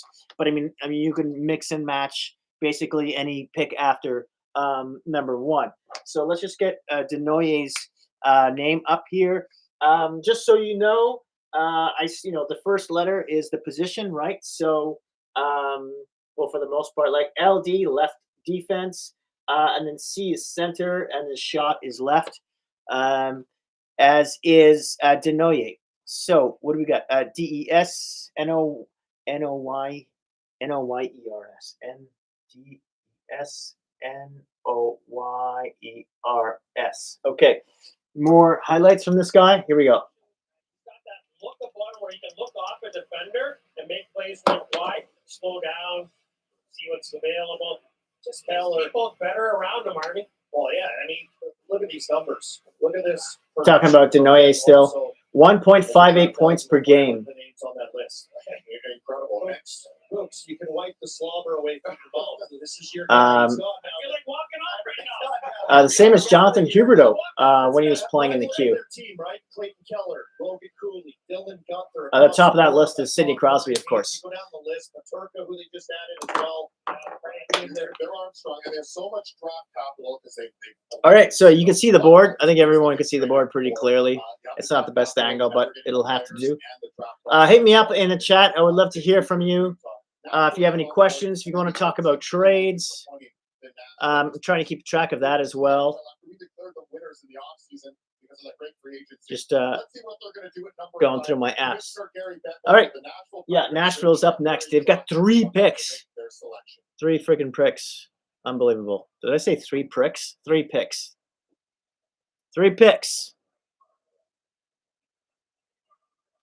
Okay, still no new trades. Making the 5th selection. The latest thing we heard about was the signing of Sam Bennett in Florida for $8 million, 8-year AAV. 2024 inductee into the Hockey Could have Hall of gotten Fame. maybe Shea 10 on the Weber. market, open market. Oh, Shea Weber is I'm honored to be here. nice The Nashville Predators first selection. on the golf course. What a big day for these young athletes. Just to start the beginning for them. So, I mean, there's a journey ahead of you, and I want to wish you guys all the best of luck. I want to say hi to all the fans at Bridgestone. I know you guys probably aren't. I wonder how many having of these guys are miss you guys. doing this off of Play cue for cards. play. I would With that, imagine most of them. The fifth only overall selection, oh, here we go. Nashville Predators in the 2025 NHL entry draft select from the Sault Ste. Marie Greyhounds, Brady Martin. Brady Martin. Now, Brady Martin is not here. He's back at his farm in Elmira, Ontario. He said, my whole family got tonight because true to form, he's back home putting in the work on his family's farm in Aurora, Ontario. Tonight we salute a journey rooted in hard work, family, and quiet determination. From early mornings in the barns tending to cows, pigs, and chickens to late nights. Oh, he's leading not his there. team That's on the hilarious. ice. Brady Martin I'm not sure I've has ever earned seen that before. every bit of this They're moment. just showing some footage of Brady, him. Your story is That's what hilarious. So our they're not going to have game any is all interviews. about. Hockey News has him ranked as 12th And welcome to the overall. NHL. He is a right shot center, 6 foot, 178 And what a points, story it is. 178 Brady pounds. Martin, Points. Commissioner just said, out on the farm with his dad Terry, his mom Cheryl. He said, "I'm going to spend time with the family because we can't have everyone." Oh, look at that Nice. Look at that scene. What a scene. Oh, okay. They're all watching it live from the Schaefer, farm. Lisa, Frondell, 1, 2, and 3. Brady Martin, the third. Okay, we're going to player, commercial here. On deck, it's the 6th overall pick going to Philadelphia. We're gonna So 6th overall pick is going to Philly. We'll just catch up here a little bit on who Brady Martin is. Picked number 5 by Nashville. And they said, okay, farm boy going to Nashville from Ontario. Okay, so birthday in March, by the way, 2007. Now the best case scenario they have him here, the Hockey News that is as Travis Konechny from the Philadelphia Flyers, who happen to be picking next, coincidentally. Again, he's a 6 foot, 178 pound right shot center. In 7 games in the under 18 with Canada, he had 3 goals, 11 points. Impressive. In the OHL, Sault Ste. Marie, 57 games, he had 33 goals, 72 points. Also very impressive. What do they say about him? In some ways, Martin is a throwback to the old school NHL. The kid grew up on a farm in small town Ontario, where his gym routine was whatever was needed to maintain the family's cattle herd. The way he plays might end up being one of the best pros, said one scout. You've got a kid who has never done power skating or summer skills camps. Interesting. He's just a hockey player. His compete level is off the charts. He plays both ends of the ice and in all the hard areas. Martin didn't have much depth around him in the Sioux, but he piled up points for Canada at the under 18s when he had elite line mates. Brady Martin can play on my team anytime, said another scout. He's a very competitive guy. He's a good skater, and he delivers the same effort every night, every shift. He never cheats. He doesn't take any shortcuts. He's just a gritty, hardworking player who achieves through energy, effort, and skill. He's the kind of guy every team covets in terms of how he can influence how the whole lineup plays. And here's some highlights of him on the ice. This guy's a hard-nosed player. Like when you start to look at the playoffs and the Sam Bennetts of the world, that's the kind of approach he has. He's relentless. He can play the middle. He can play the wing. Long time ago, I want to tell you something about why I think the Nashville Predators went here. Jeff Kelke, their scouting director and assistant GM, he's been there forever. Trotsy was the head coach when I worked there back in the day. David Boyle came into our war room and he said, the Nashville Predators, the team identity is we are going to be relentless as a group. When you're drafting players, we want to be relentless. We want to be a hard out every single night. Maybe they got away from that for a little bit, Army, but with this pick right here, they're back on it. Yeah, pretty impressive player. I hear him talking too. It's like a guy from Saskatchewan to me too, a farm boy. All right, Colby Armstrong, what about Riley Armstrong, your brother? He's There part we of the go. scouting group of the Philadelphia Flyers, ready to make their first of 3 picks in this first round. Here's the commissioner, Gary Becker. Here we go. Philly's up. So making this selection for the Flyers, a legend in Philly. Sylvester probably next Stallone. to Rocky, their most famous athlete, an NBA analyst, a great friend to the NHL. Ah, Charles Barkley. Nice. Love it. You should see his glasses too. He's got this Elton John kind of look going for him right now. He's popping. Okay. Hey, Gary, how you doing? Man, I'm doing great. Thanks for having me tonight. Great to have you with us. So tell everybody what you love about our game. Well, there's no BS that goes on in hockey. They don't have load management. They just want to get their name on the Stanley Cup. I admire these guys. I respect them. They just want to win the Stanley Cup. And at the end of the day, that's all sports should be. And we're all trying to win a championship. But if you give it your best, that's all you can do. That's why I love the hockey, their mindset. We love that you're a fan of the game. We have some business to do. Why don't you make the pick? Well, Gary, number one, I want to thank you for being a friend. You've been a friend a long time. And I want to say welcome back to Philadelphia, Rick Pocket. And with the 6th pick My Flyers take Florida Martone from the draft. Martone, very Philly-like. Very. This has got Philly written all over it. Yeah. Okay. I'll shut up for a second. Here we go. Martone shoots right, 6'3", right winger. 208 pounds already. Best case scenario, Matthew Tkachuk. 6th overall. His mom Angela, his sister Audrey, the whole family enjoying another big-bodied center. Found a home. Rick Tocchet's going to love this guy, isn't he? Is exactly in his mold. This guy is a hockey junkie. I'm telling you, he loves the game. So earlier in the year, Brampton Steelheads, they're having some issues with their trainers and coaches, guys who were sick, who couldn't show up to work. So they got some help from the Toronto Maple Leafs, their equipment staff.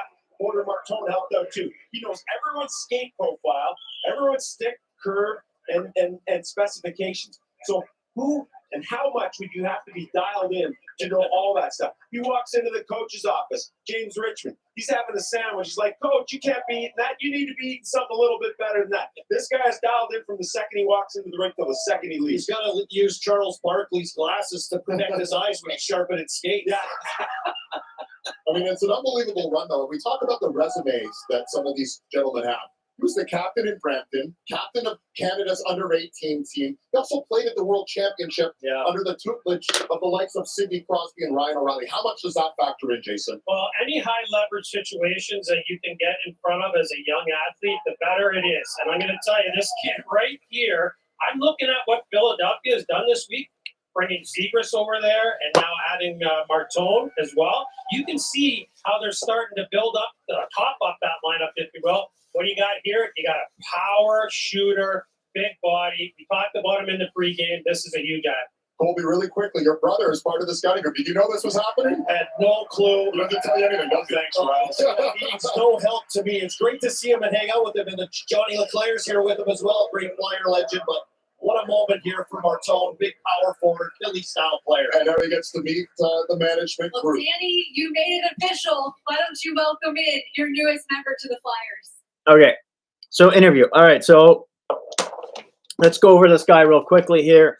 Again, born 2006, so he's a little older than the rest of the guys. October, 6'3", right shot, right wing, 208 pounds. Now in the World Juniors, in 3 games, he had 1 goal, 1 point. In the OHL with Brampton in 57 games, 37 goals, 98 points. Again, they said he's like a Matthew Tkachuk-like. And the breakdown is this. If you need a distillation of Maritone's game, just watch the first ever OHL Top Prospects game this season. The power forward notched a Gordie Howe hat trick in the All-Star Showdown with a goal coming as the OT winner. He's a skilled guy who can play in any way you want, said one scout. He's physical, he's hard to get away from the net, and he has a great hands in close. He gets a lot of goals in a lot of different ways. He can handle himself one-on-one, or he can jam at the net. Okay, here's some highlight footage right now. Let's watch through some of the highlights. Yeah, so well, that was pretty slick. But when he gets the edge and he drops the leg with his leg especially, he's just hard to push off of pucks. And his skating's going to have to come just a tad, but no problem. He gets everywhere from A to B on time right now. He'll continue to evolve that way. This is what I really like about his game, Sammy, this year. He extended a lot more plays below the line, below the hash marks. I'm getting some Matthew Nice vibes here. Let's get back down on the draft floor. Ayla standing by with the newest member of the Flyers. Okay, another interview. Another interview. Who cares? Okay, so just to finish that off quickly, about Martone, has a hockey pedigree thanks to his dad, Mike, who was a bruising OHL D-man drafted by the Buffalo Sabres.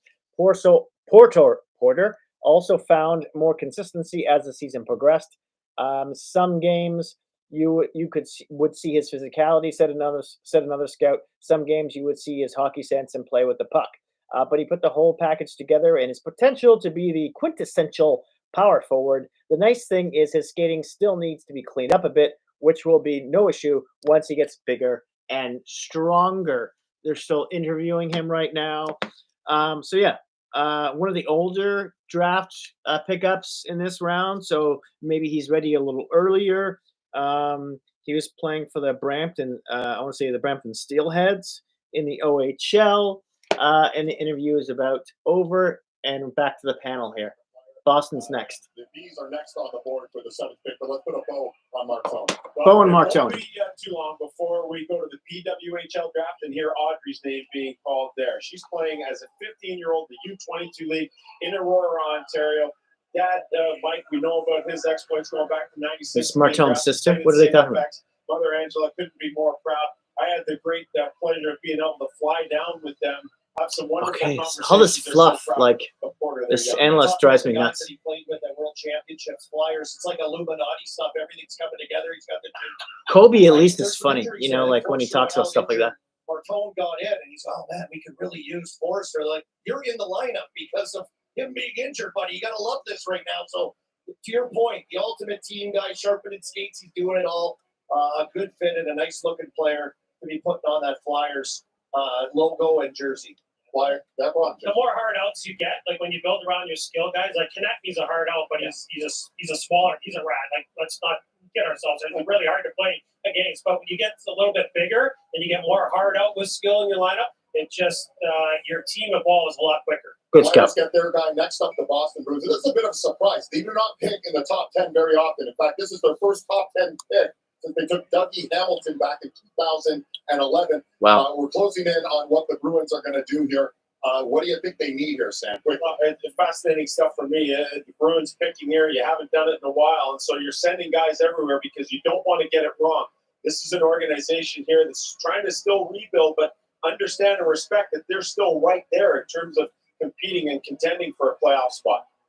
We'll wait to see what the Boston Bruins are going to do. Again, There's Bruins, Krakens after that. Is tenured in the NHL, GM in the NHL. This is rarefied air for them. No trades yet. We'll see what they do with the 7th overall pick. Let's hear from the commissioner, Gary Bettman. Here we go. Buttman. Buttman.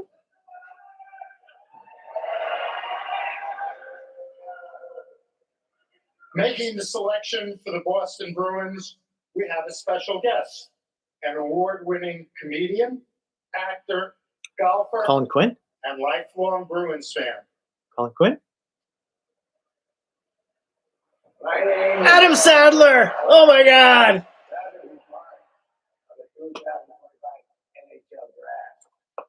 The Boston Bruins. He's doing it as Happy Gilmore.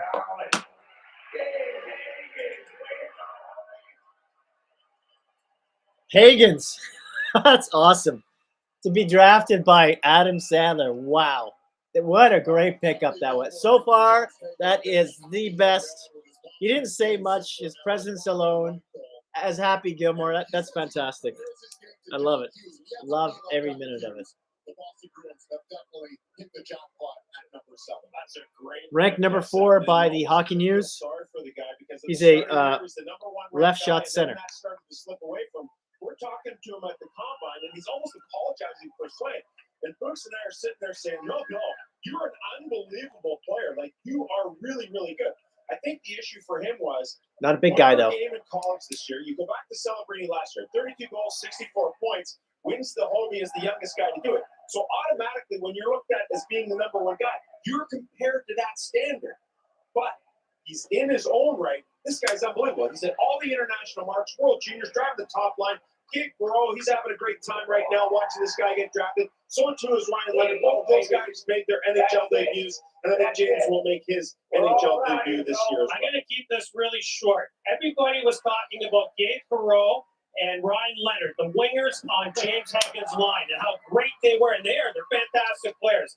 This kid here, he drove play in the middle of the ice. This is an exceptional player. You're right. We had to pump him up a little bit at the combine. This is exactly where he needs to go. He's going to be highly motivated, Army, and he's going to be a difference maker for the Bruins. Yeah, I think a pressure pick too for the Bruins. Best right? case scenario, Jack Hughes. Skilled hockey IQ type player. I got to see him play a few years ago at the U.S. Fall Classic that was held in Pittsburgh, and not quite on the radar yet. But man, as soon as I saw him, I'm like, oh my goodness, like just a difference maker with everything. The puck goes through him all the time.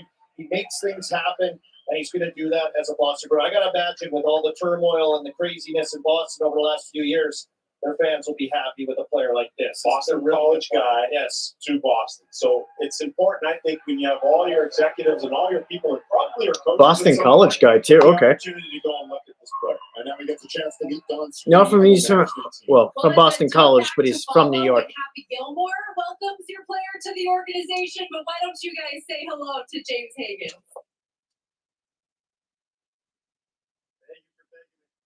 Oh, there's such a bad delay there in the in the video. It's just, they can't get that stuff right. Okay. So yeah, bit of a hometown pick for Boston. He did go to Boston College, although he is from Hauppauge, New York. I probably butchered that. Now he is only 5'10". He's a center, shoots left. Best case scenario, Jack Hughes, as I mentioned. For at the World Juniors in 7 games, he had 5 goals, 9 points. With Boston College in 37 games, he had 11 goals, 37 points. But when he played for USA under 18s in the NTDP, in 58 games, 39 goals, 102 points. So this guy looks like he's got a high ceiling here. They're going to commercial at the moment. Yeah, it looks like it's commercial. So I'll get into some of the little summary here from the hockey news. Let me just take a breath. Take a sip of this matcha. Okay, here we go. James Hagens, center, 5'10". Going into the season, many scouts projected Hagens to be the #1 pick. And while he didn't disappoint, he fell a bit after a slightly underwhelming offensive year. But perhaps that can be forgiven given the quality of NCAA competition. If Hagens had played in the OHL for London or Kitchener, would he not have scored 55 or 60 goals? Said one scout. The problem I have with Hagens, though, is that he's an undersized, incomplete player. Is he going to be Logan Cooley? If not, a lesser Logan Cooley is not as exciting. Centering aligned with Ryan Leonard and Gabe Perreault, Hagens showed he could dish the puck, though he might have deferred too often. Size is also a concern. They said that twice already. But scouts recognize there's room in the NHL for sub-6-foot players if they think the game at the level Hagens does. You just wish he were a little bit bigger, said another scout. 3 times they mentioned it in the summary. You can be pretty confident he's going to create offense. He's performed everywhere he's been, and he'll perform in the NHL too. So they seem pretty confident that he'll play in the NHL. It's just a matter of, hey, again, Jack Hughes, he's not big and he's playing really well. But the question is, yeah, well, how will these guys perform in the playoffs? Blah, blah, blah, blah. If he's surrounded by enough bigger guys, for instance, who can play along the wall, hard along the wall, etc., then that's a good mix. But yeah, I mean, it's a little surprising. Boston, of all teams, usually don't go after a player like this. Okay, here are some highlights. Not at all. The difference here when you're splitting hairs is that Hagens plays even strength and on the power play. I was at this game. Wow, in Michigan look, State. I had to go nice look look away at that. passes. He looked off and made a play to the back seam. He can attack off the rush. A lot of the stuff here is redundant when I'm talking about it, but he's really hard to get to kind of square up on. He's wiry and he's thinking and he's got bridge army, so he's always out front of you with the stick, and it's fun to watch.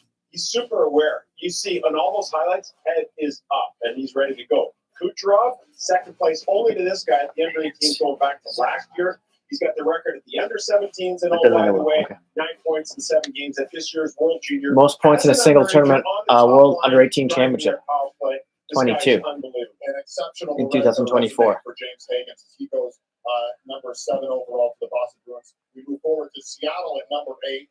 Jason Seattle's almost up. GM. We'll see what his thinking is as we hear once again from the commissioner, Gary Bettman. If I have a heart attack, just can you just phone the ambulance or something? Maybe the firefighters.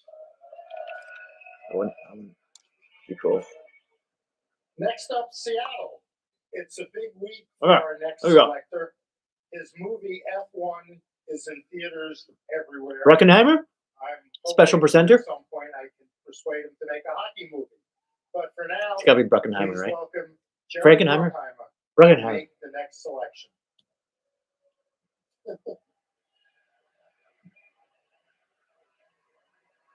It's a bit underwhelming for a movie director, but Hello, LA. It's Bruckenheimer, yeah. thrilled to be a part of this fantastic draft. Looks like a So, character from Fallout. Our selection is from the Brantford. Definitely looks Bulldogs, nervous. Jake O'Brien. Jake O'Brien. Okay, ranked 11th by the Hockey News. Played in the ECHL as mother. Center. Played CIS Shoots right. with Laurier, so great pedigree there. His sister Madison. 6'2", 172 pounds. I'll shut up for a second. He was a big reason why Nick Lardis was a 71 goal scorer this season in Brantford. Best case scenario, Nick Jake Suzuki, they O'Brien, say. the newest member of the Seattle But bigger. Kraken. Who's been very busy, guys. Jason Botterill, of course, adding Mason Marchman and Frederick Goodrow. But what do they get specifically in Jake O'Brien? You know, in Brantford, while they had Lardis, they didn't have Merrick Van Acker to start the year, and that put a little more pressure on O'Brien to have to produce and learn how to drive a line without Van Acker there. And I think he hugely benefited from From Toronto, that. But this Ontario. guy's hockey IQ is off the charts. OHL coaches in the Eastern Conference voted him the smartest player. His vision, his creativity, and the one thing you can see, he's slight of frame. So at 6'2", he's no question there's going to add some weight, add some strength to his game. But you have to love the point 172 production pounds. you get from this guy. That creativity, absolutely deadly in the power play. Oh, absolutely deadly. So he's one of those guys when you're watching a game on TV and the team works the low to high cycle and they come off the wall. Remember, hit he me up in the opens chat. all kinds of Give me a thumbs up, options. He sees please. where I'd really vision, appreciate that. open No up thumbs up the so edge of the far. net. Here's the None. thing. You can't teach offense, guys. He's got it in spades. His puck play, his off the puck play, and his defensive commitment, that's something that Seattle will now, their player development, get a hold of him. And it's not that he can't do it, and he's not, willing to do it. He's going to have to do it. I think that's my favorite jersey, the Seattle Kraken. Boy, what an electric offensive talent. Beniers, Stevenson, Wright, Shane Wright, big year for him this year, right? You look at adding this young man as well. When I think of Seattle, I'm thinking like we talked about this. Gary Buttman just told Bruckheimer to get out of the picture with him and the player. That's hilarious. Oh, wow. He just shoot him off. This is that type of player that's going to be a distraction for opponents. Where's Bruckenheimer going? Say hello to Jake. What message do you have for the Poor newest guy. member of the Seattle Kraken? He looks a little stoned, too, to be honest. Jake, That's you why look he's got the awesome in purple blue. shades on Welcome his to Seattle. glasses. Thank you. I'm so grateful for this opportunity. Well, I know our fan base is going to be absolutely ecstatic to see you. Your hockey sense. Okay, blah, blah, blah, blah, blah, blah, blah, blah, blah. Okay, let's get to, again, from Toronto, Ontario, 2007, born in June 16th. 6'2", he's a center, shoots right, 172 pounds. Best case scenario, they say Nick Suzuki in Brantford in the OHL last season in 66 games. He had 98 points, 32 of those goals. Now, did he play he played at the under 17 juniors in 7 games and 1 assist. Not too great there, but that was a couple of years ago. Let's see if how far we can get through this summary here from the Hockey News. Again, they had him ranked 11th, and he goes 8th here from the Seattle. And we got some highlights here, so I'll just shut up for a sec. Congratulations to Jennifer Botterill, our colleague. Yes. And Jason, he's settling in nicely to this GM position. And what do you guys think of this selection? Well, you look at the reach, you look at the stick skills, right? So you got a taller guy who plays with a long stick and still has the ability to work it in tight like that. The vision, he's already thinking and knowing where everyone is on the ice before he gets the puck. And I think that's a key element. Not only that there, I mean, that play is unbelievable, right? Fantastic stuff from O'Brien. Let's get back down onto the stage floor. Ailish with the new member of the Kraken. Okay, another interview. All right, Jake, any, Again, they things that one made you interview too many here. But here we go. Coming off a monster rookie year in the OHL, O'Brien set a high bar for himself in his draft campaign, but he still managed to impress. He's a very cerebral player, said one scout. He varies his attack. He's very creative, and he's a great playmaker who can finish. He's always on the right side of the puck and plays well with and without it. He's very good defensively, and he's a top-end elite talent offensively. Once he fills out, he's going to be a very good player, at least the number 2 center in the NHL, at least. Okay. O'Brien earned a Team East MVP honors at the OHL Top Prospects game in the front of his home fans in Brantford. He was also the OHL's Rookie of the Year last season. Even then, he may still be underrated. He's in the Wyatt Johnson mold. That thinks the game well, said another scout. He's very elusive, but he's not going to run you over. He'll steal pucks by lifting sticks or jumping pass routes. Most power play assists in OHL single season since 2007-8. Interesting. Mitch Marner had one less than him. He steals pucks by lifting sticks or jumping past routes. He's a guy who people will say you picked that guy over him. In a few years, he has that potential. Here we go. So Buffalo's on the board. They're coming up at 9. I want to know where Buffalo's any next. massive surprise for any of you guys yet? Brandon Martin going at 5 was a surprise. I had him not getting past Boston necessarily, so that was a little bit of a surprise. I would say that Hagen's dropping to 7 is a surprise for me as well, and a great opportunity for the Boston Bruins. I still think we have those number of names, even as we get through the next couple of picks here. I think it's still going to be pretty similar to what we had. We were all a little bit So far in terms of the order, but I think the names stay the same. 1 through 6 is by the hockey news is gone already. First overall. What about your? And you It's all going to be. I would say one thing, though, guys. Like Roger and McGuinn 11 at and his 12 size, off the board has the back is gone. issues, and clearly, with a couple of teams that have had multiple picks so far, have stayed away from him, and that is a little bit concerning for me. So there's Kevin Adams and his management group getting picked, getting ready to pick 9th overall. Again, they've missed the playoffs 14 straight years, so this is desperate times in Buffalo to really add a key ingredient. By the way, you were talking about Large staff there in Buffalo. Holy cow. Players, there's a lot of good ones available right now. You want to see them come off the board. I would love to 15 see that. seconds. Some big WHL guy, CHL Oh, guy. oh, did I write this guy down? We've seen Schaefer and we. By the Kraken, look I at did this not. team, it's the only D taken so far, so it's like other teams going to do it. O'Brien. You look at their D on the back end with Buffalo. They got a lot of guys. Rumors about Byron. O'Brien What's is going to center happen right. in Buffalo? So it should be interesting pick for them with some new management help coming in as well with Adams. So Kekalainen's there now as a consultant. And listen, 2 days ago they traded JJ Peterka, so they're going to need to pick up some of that offensive slack by trading Peterka. And I know they picked up Josh Stone. Okay. And Kesselring as well. All right. We'll see what Buffalo has in mind, though. This is their 11th. There you go. Buffalo's coming up. Please don't forget to subscribe and hit the thumbs up button for me. I'd really appreciate it. Here we go. Buttman's up.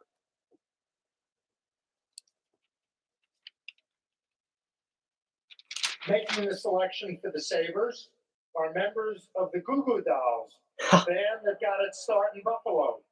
They've been nominated for Grammys 4 times, and tonight, Goo Goo Dolls Nice. members I like this part of Johnny it. Resnick and Robbie Takak are on the record with the 9th pick. I think this is a cool part of it. I think I'd rather see him skip the second interview, but I love these like surprise announcers. All right, with the 9th overall selection in the 2025 NHL Draft, the Buffalo Sabres are proud to select from the Seattle Thunderbirds, Radim Murtka. Murtka. And there Murtka, it is. here he He's got goes. Milos, his mom, Helena, his Best case brother, scenario, Patrick. Colton There's another Perienko. guys, the Thunderbirds. First one off the board. The 6'6", 207 pounds. He's not short on size. Right shot D. 6'6", almost 220 pounds. And they describe him as an old school kind of guy as he's getting some hugs from his CAA representation. Never had a skating coach, never had a skill coach, which is what Colby always says. There's too many skilled guys, not enough hockey players. This guy's a hockey player, right? Absolutely. He's a little bit of a throwback because of Wow. that. He hasn't been coached up, let's just say that. He's relied on natural ability. Obviously, the size is a bonus. You can't teach size. You can't teach buck skillness. You can nurture all that kind of stuff. You can't teach size. 6'6", 220. The kid's going to be Zadorov big by the time he fills up, right? 240 or so. So listen to them talk about him. He started the year back I'll get him on the board here. in Europe, and then he came over here, had to make some adjustments, played for the Thunderbirds, smaller ice. He is from the Czech Republic He as took well. full advantage of it. It's placed to his style of play, guys, because he's so big and long. He takes away space. Well, great opportunity here for Buffalo with a guy that, as you mentioned, it seems like he's scratching the surface with his big frame. So, and Seattle, the way they play too. First of all, you want to talk about hockey player. They're a hard-working team that has maybe moved up and rebuilt a little bit in the Western Hockey League just by that mindset of the way they play. And a guy that comes in, a big guy, that They are pumping out players. They are pumping out first rounders. They are pumping out all kinds of talent. And you got Matt O'Dette as the head coach there. Yeah, he was ranked number 14 overall by the general manager. Hockey News. And he's done an amazing job procuring talent, developing sending it off. This kid has no to idea who the NHL, Google Dolls and, are. I That's think they've done a wonderful job, but getting this guy has been absolutely huge. He comes over from Czech very Republic, or stoic Czechia, rather. looking. Puts up 18 points Calm. in his first 17 games. For a massive really guy. Cool stuff to see what Murphy Huge. has Jesus. coming over. And he's just towering over the Google Ball. Okay, so there we go for the interview. So he was picked 9th overall by the Buffalo Sabres, ranked number 14 by the Hockey News. Best case scenario, they say, is Colton Perrienko in the WHL last season with Seattle. In 43 games, he had 3 goals, 35 points. Not bad. Again, 6'6", a right shot deep, 207 pounds from the Czech Republic. I'm not even going to bother pronouncing that city that he's from. A 6'6" right shot D-man who can skate and move the puck. Whichever team drafts Murka will be able to put his name on its roster and permanent marker in a few years. Going to Seattle was a great move for Murka, who impressed scouts with his all-round game. Although they would like to see him more physically, they would like to see more physically from him. I love this kid, said one scout. GM see a D-man who can skate and is big and will be able to play 18 minutes a night. It's not the sexiest pick, but it's almost like an offensive lineman in football. He's still talking to the Google Dolls. I don't know what's happening here now. There's a little exchange. I wonder how good his English is. All right, so hey, here it is. The second defenseman taken in this draft. It'll be easy to spot a chip A lot of nodding and a lot of that going on here. Oh, they got Schaefer on the board now. They're interviewing him for his 3rd interview already of this draft. Okay, so I was just finishing up with Murka here. He joined Seattle after starting the season in the Czech League. And while he put up solid offensive numbers in the WHL, scouts aren't expecting him to duplicate that in the NHL. But there's still a lot about Murka as a future middle pair blue liner.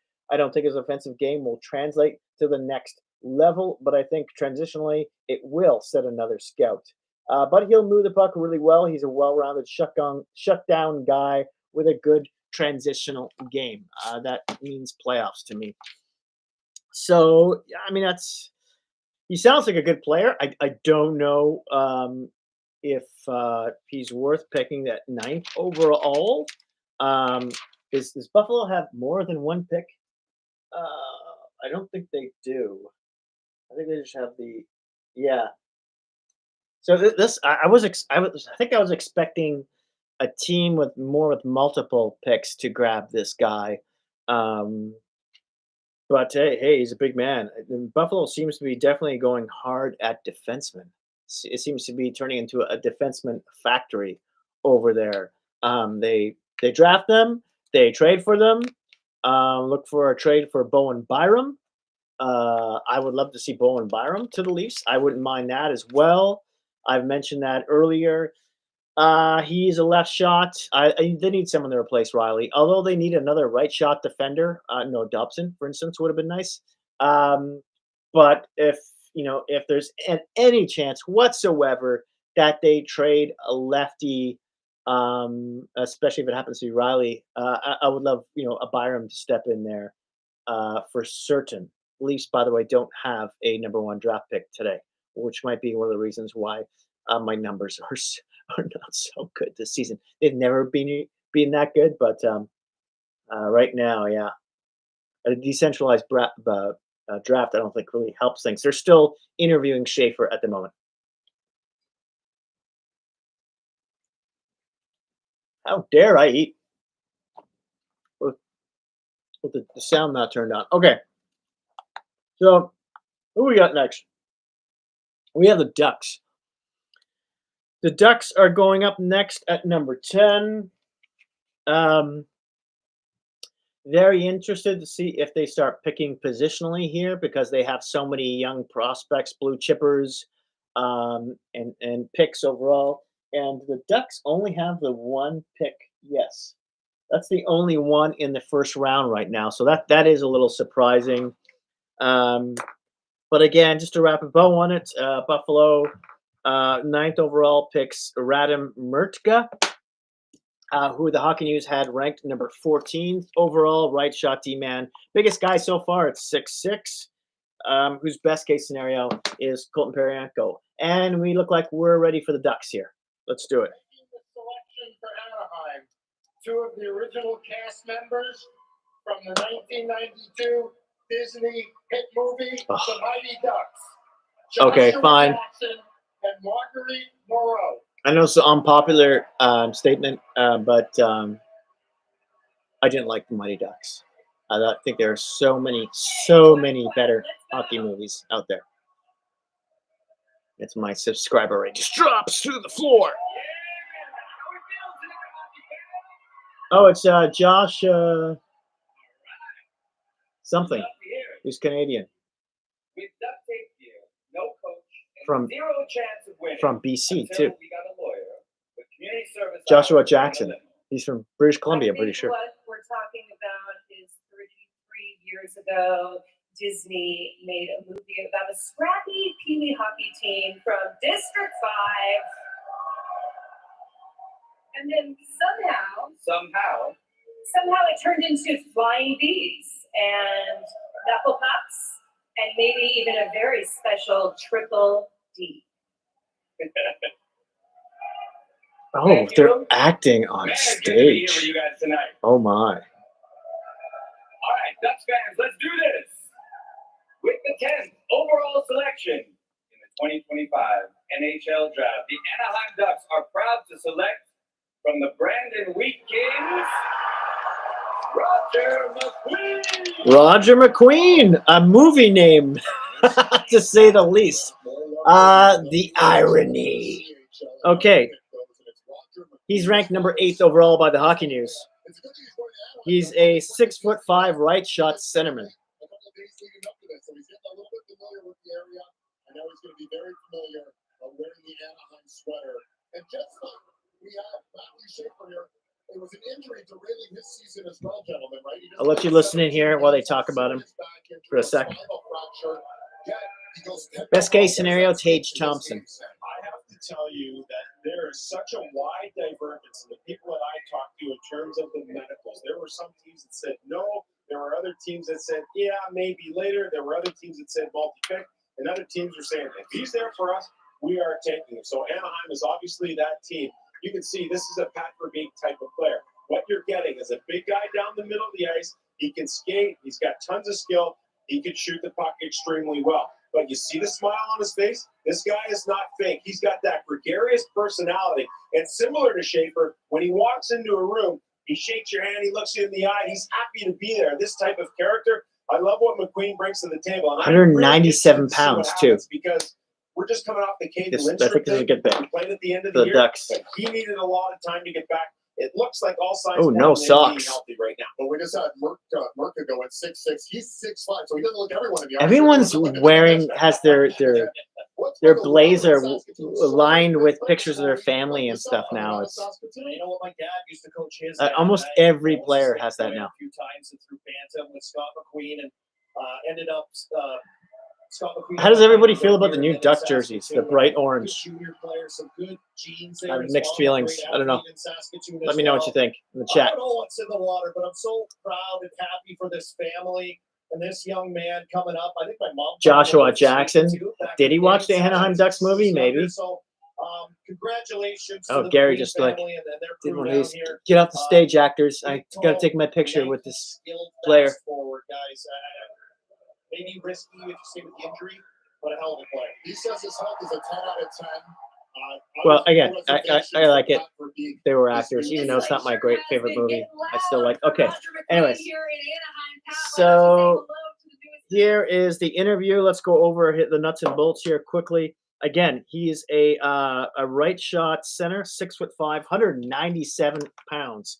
Rated number 8 by North American Skaters, 2006 birthday from Saskatchewan. Best case scenario they have here is Tage Thompson. Now in the WHL, only played 17 games, but had 10 goals, 20 points. Last year, the year before last, in 53 games, he had 21 goals, 51 points. So let's see what they got to say about him here in the little summary. Players get injured in the draft years all the time. The problem is that some teams could be scared off by the fact that Caden Lindstrom, the number 4 overall pick in 2024, didn't play until the WHL final this year after also missing a good chunk of his draft year. Lindstrom had a back issue, and it's suspected McQueen has something similar. Alert, alert. Ability-wise, he's top 5, potentially even top 3. Said one scout, with the injury and being on the heels of Lindstrom not playing, I expect him to slide. Here we go with some highlights, and going to talk about them. I'll shut up. He leads goal scorer more than natural distributor / playmaker, guys. He's hard to handle. Obviously, when he bosses people out with that large frame and uses the reach, he's going to go bar down. It's really tough to check people like this, and he's not an easy out. This guy will drop the flippers if things get hard. Like Ryan Getzlaf back in the day when Anaheim started to get good, what did they have? They had that meat in the middle of the lineup, middle of the ice. I'm really pulling for this guy because he worked so hard to get ready in his draft year and then was set back by injury. You know he was stressed, right? But he tested at the combine. He came there 100% healthy, put himself through the paces. Let's hope for good things from Roger McQueen. Pretty menacing group up front. When you think about Cutter Gauthier, Mason McTavish has some of that in them too, where they're difficult to play against, yet they have the skills, so you can't sleep on that part of it. So I like what Anaheim is building here. Leo Carlson, Beckett Seneca, big team being built in Anaheim.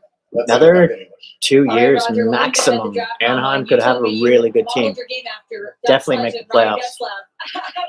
Okay, another interview no one cares about. Okay, so what's the lowdown on McQueen? Let's finish off here. That could benefit a team willing to take a risk. When McQueen did play, he was a monster. The first thing you notice is his size, said another scout. He skates extremely well for a big guy, and he can be elusive, especially when he has the puck. He hunts down pucks, drives the net, and has a good shot. You can tell he's a leader by the way he plays, so there's character too. Weighing injury concerns against a tantalizing package makes McQueen the true X factor of the first round. They're going the commercial here, and they're just doing some quick highlights. And yeah, so there it is. So yeah, McQueen is picked 10th overall. He was rated 8th overall by the Hockey News, though. He's from Saskatchewan. He's a center who shoots right, 6'5", 197 pounds. Best case scenario they have here is Tage Thompson. There you have it. Next up on the slot here is the Penguins twice. Actually, they're picking 11th and 12th. So we'll see how this goes. Still looking for some trades.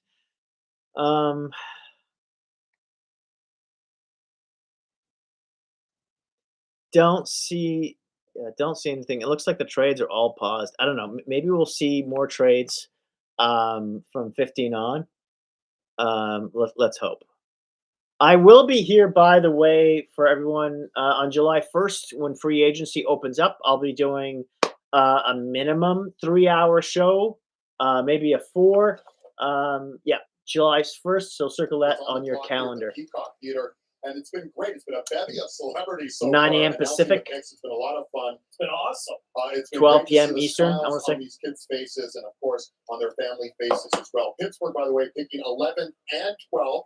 They've missed the playoffs the last 3 years. It'll be very interesting to see what Kyle Dubas has up his sleeves and his new Kyle Dubas might wreck this team for the foreseeable future. I hope not, but Pittsburgh needs a lot of things. He missed out on a lot of picks with the Maple Leafs. He did not have a good record there. He had Nyes and McCowan, and besides the first rounders that were obvious, which weren't really his. I want to say Marner, Nylander, Matthews. All right, let's end the drama. Let's hear from the commissioner, Gary Bettman. The Pittsburgh Penguins on the clock for 2 straight picks. Kyle Dubas and the gang. None of his other late round picks, none of them turned out. A lot of them going back to Sweden and whatever. He's won 3 Stanley Cups with Pittsburgh and has played in Crosby? over 1,161 Crosby's the presenter. NHL games. Making the 11th pick in the NHL draft, please welcome one of Pittsburgh's all-time greats, Lemieux? Chris Letang, and his son Alex. Letang. Ah, throw a curveball there.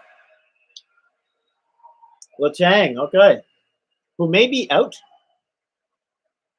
This is a guy I could see get traded soon. Good evening, LA. It's pretty special.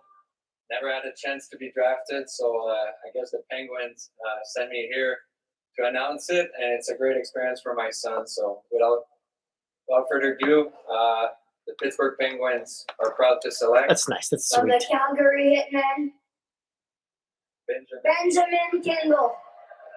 Good job. Benjamin Kindle. Great stuff there from the Latangs. Oh, that's a great emotional moment. Dad, Steve, Mom, Sarah, they both played pro soccer. Sister Lacey's a big soccer player as well. But Ben said, no. I want to stay on the ice, and good reason for that. 11th overall pick from the Calgary Hitmen. Describe his game. I'm not sure anyone had him going here. Wow, ranked 27th by the Hockey News. Wow. And what we're This is the first way off the board, and of course it's Dubas. Of course. One of those guys with their average size guys. 5'10". Work hard. Of course. Track pucks. Who are paying to play against. And He's a center though. Shoots right. Best case scenario, Marchessault, Jonathan Marchessault. Calgary Hitmen. So we know we can put it in the back of the net. I talked to a coach recently from the under-18 team, Matthew Turcotte, and said they were so impressed by his vision, his creativity, his ability to see the ice and know what's happening long before it happens. They go back and look at clips and say, how did you see that? Why did you make that play? And oftentimes the execution is to perfection. So Kindle is one of those guys who's going to be able to create offense. When you watch NHL games and you see a defenseman who wheels below the goal line and then he makes that long pass through the neutral zone, like all the way to the far blue line. I know this sounds a little ridiculous, but in the games I watch Kindle play as a forward, when he gets it down low in his zone, wow, what great vision. He might be the best forward passing player. I'm talking for distance, stick to stick, tape to tape, and then he joins it off the rush in the entire draft class. He's really proficient at it. An elite playmaker, 99 points, the second most for a draft-eligible player behind only Michael Misa. And we said, Colby, you wanted the WHL guys to know. That's back-to-back-to-back for Whitlam, BC. Excited about this selection. I snuck a little message into the ear of Spezza. We got to get more Western League guys here in Pittsburgh. So they add to that. And Benjamin Kindle, welcome to Pittsburgh, buddy. I love watching it play. Yeah. Okay, more analysts here. I really appreciate it. That's what I'm talking about. See how you looked off there and saw the backdoor flank? Those are the types of plays he makes a lot of. Yes, that was on the offensive zone, but he's really, really proficient at seeing the entire width of the ice. Not a complete burner, but efficient. And then, there he goes, far down. He'll take advantage of space. And he does a lot of the community as well, involved in Heroes Hockey, which is a great organization. Let's go down to Ben and Ailish. All right, Ben, you're a member of the Pittsburgh Penguins. So they skipped the interview here with the management staff completely. That was a little strange. He walked in there and was like, what's in the room? And there was like nobody in there. Nobody walked him in there, like left him on his bizarre. Anyways, okay. So yeah, from British Columbia, 5'10" is centerman, shoots right, 176 pounds. The lowdown is there are two main issues in Kindle's game that concern scouts. One, he can't control. The other, he can. Scouts wish he were a little bit bigger, can't control that, and that he was a better skater, can control. But there is a lot to like about the prospect who led all WHL draft eligible players in scoring this season. He just keeps getting better and better every time I see him play. Said one scout, he has a wicked quick release, but he doesn't have the explosiveness in his skating that you like to see. If he skated like Cole Caulfield, he'd be in the top 7 or 8. And there's 2 minutes left here. Let's turn it up. Yeah, Pittsburgh Penguins. So there he is, Ben Kindle, third straight player from the WHL, an elite playmaker, and Pittsburgh on the clock. Another minute and a half until we hear from Kyle Dubas again with a second pick, Jason. I just wanted No to add listening something here. The U18s at the end of the world in Texas, Ben Kindle went deep in the playoffs. They had a long run. Yeah. You know, at the NHL level, when you guys get asked to go to the World Championships, and you're out of gas. You're gas, right? Off he went. Joined the tournament late, out of gas after a 7-game series. Western League. Tough guys. All right, so Pittsburgh, you got the commissioner ready for another pick. As announced, Pittsburgh has the 12th selection. I guess some of you are wondering what this is. Alex, why don't you show everybody? Oh, trade alert. Pittsburgh trades the 12th button. 12th pick, excuse me. Well done. The Pittsburgh Penguins trade pick number 12 in the 2025 This doesn't surprise me NHL either. Draft to the Philadelphia Flyers in exchange Really? for picks 22 and 31, also in the 2025 NHL Draft. So it's 12 for 22 and 31. Philadelphia, you're now on the clock. Wow. Okay. There's your first Wow, trade. right, so our Doesn't first surprise in the me. draft trade. We've seen a bunch of trades leading up to this draft. I would not Very be happy, subtle, I don't think, if I trade was a alert Pittsburgh button here Penguin from the fan. commissioner. We're going to come back. We're going to find out who's going to be selected. Colby, reach out to your brother. Okay, Philly's up Ryan, next find out then. What's going on with Philadelphia? That's He's what we're really scrambling. We have a trade. We have celebrities. We have draft picks. This is the NHL Entry Draft on SportsNet.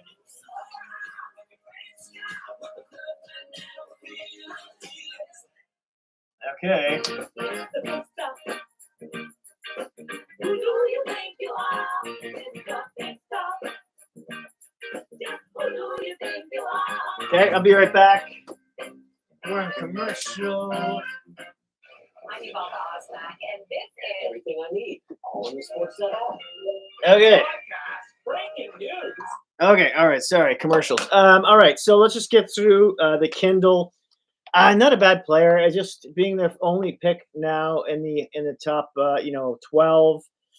I don't know about what Dubas is doing here, but let's just finish. Despite Kindle's skating deficiencies, scouts like his two-way game, his hockey sense gives him the ability to read plays, and he's got good instincts without the puck. And because he's not an overly large player, he tends to find holes in the offensive zone rather than running people over.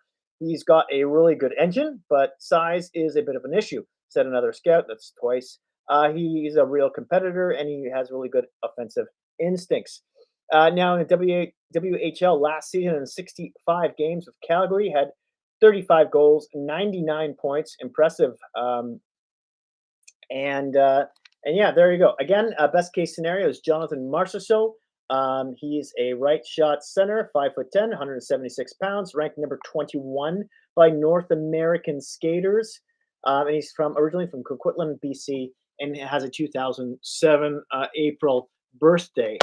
So yeah, man, I tell you, if Dubas was picking this guy for Toronto, again, a good player, but if he was picking for Toronto, it definitely would not be him. I'd be pretty angry because this is sort of like it's like Dubas has not learned anything in his first, years as a Maple Leaf GM. When it comes to picks and stuff, I know it's not him who has a lot of this input, but a big it's the scouts. But anyways, now they've traded up to the 12th pick. Here we go. Now we got someone Philadelphia on the watch. They traded 2 picks, the 22nd and 31st, with Pittsburgh, their state rival, to get the 12th pick. What's our anticipation here? Because clearly they have someone they want. Oh, yeah. They've identified somebody they like, and they've had so many picks here in the last couple of years that they can afford to give up the 2 to get this one. I think this is actually going to rerun well, though. Because this feels very tight, even though extra interview for the players makes no sense to The me. record holder for most regular season games played as an Eagle and 2-time Super Bowl champion, Brandon Graham.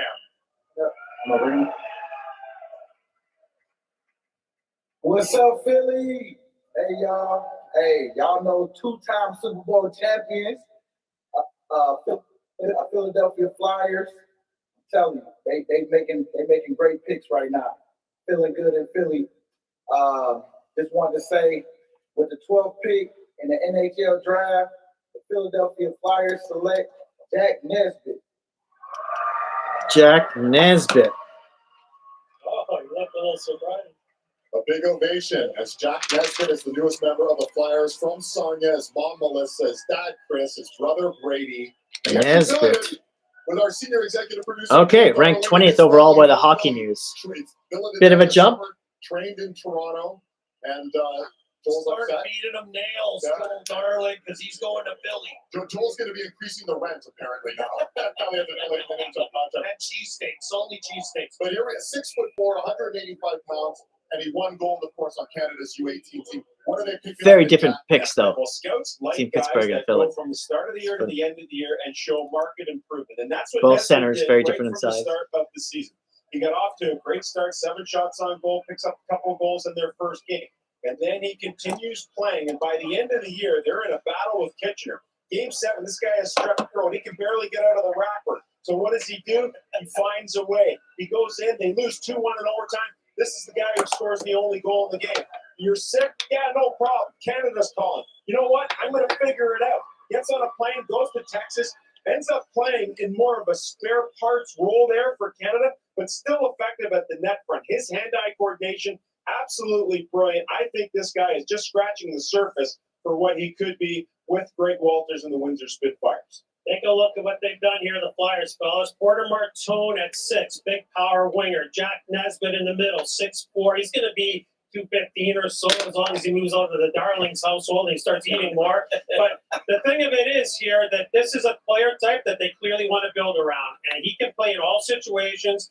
Again, he's one of those guys with length and size. So his agility in small areas is just fine. It's good. And he can front checks, front people, and then net front on the power play.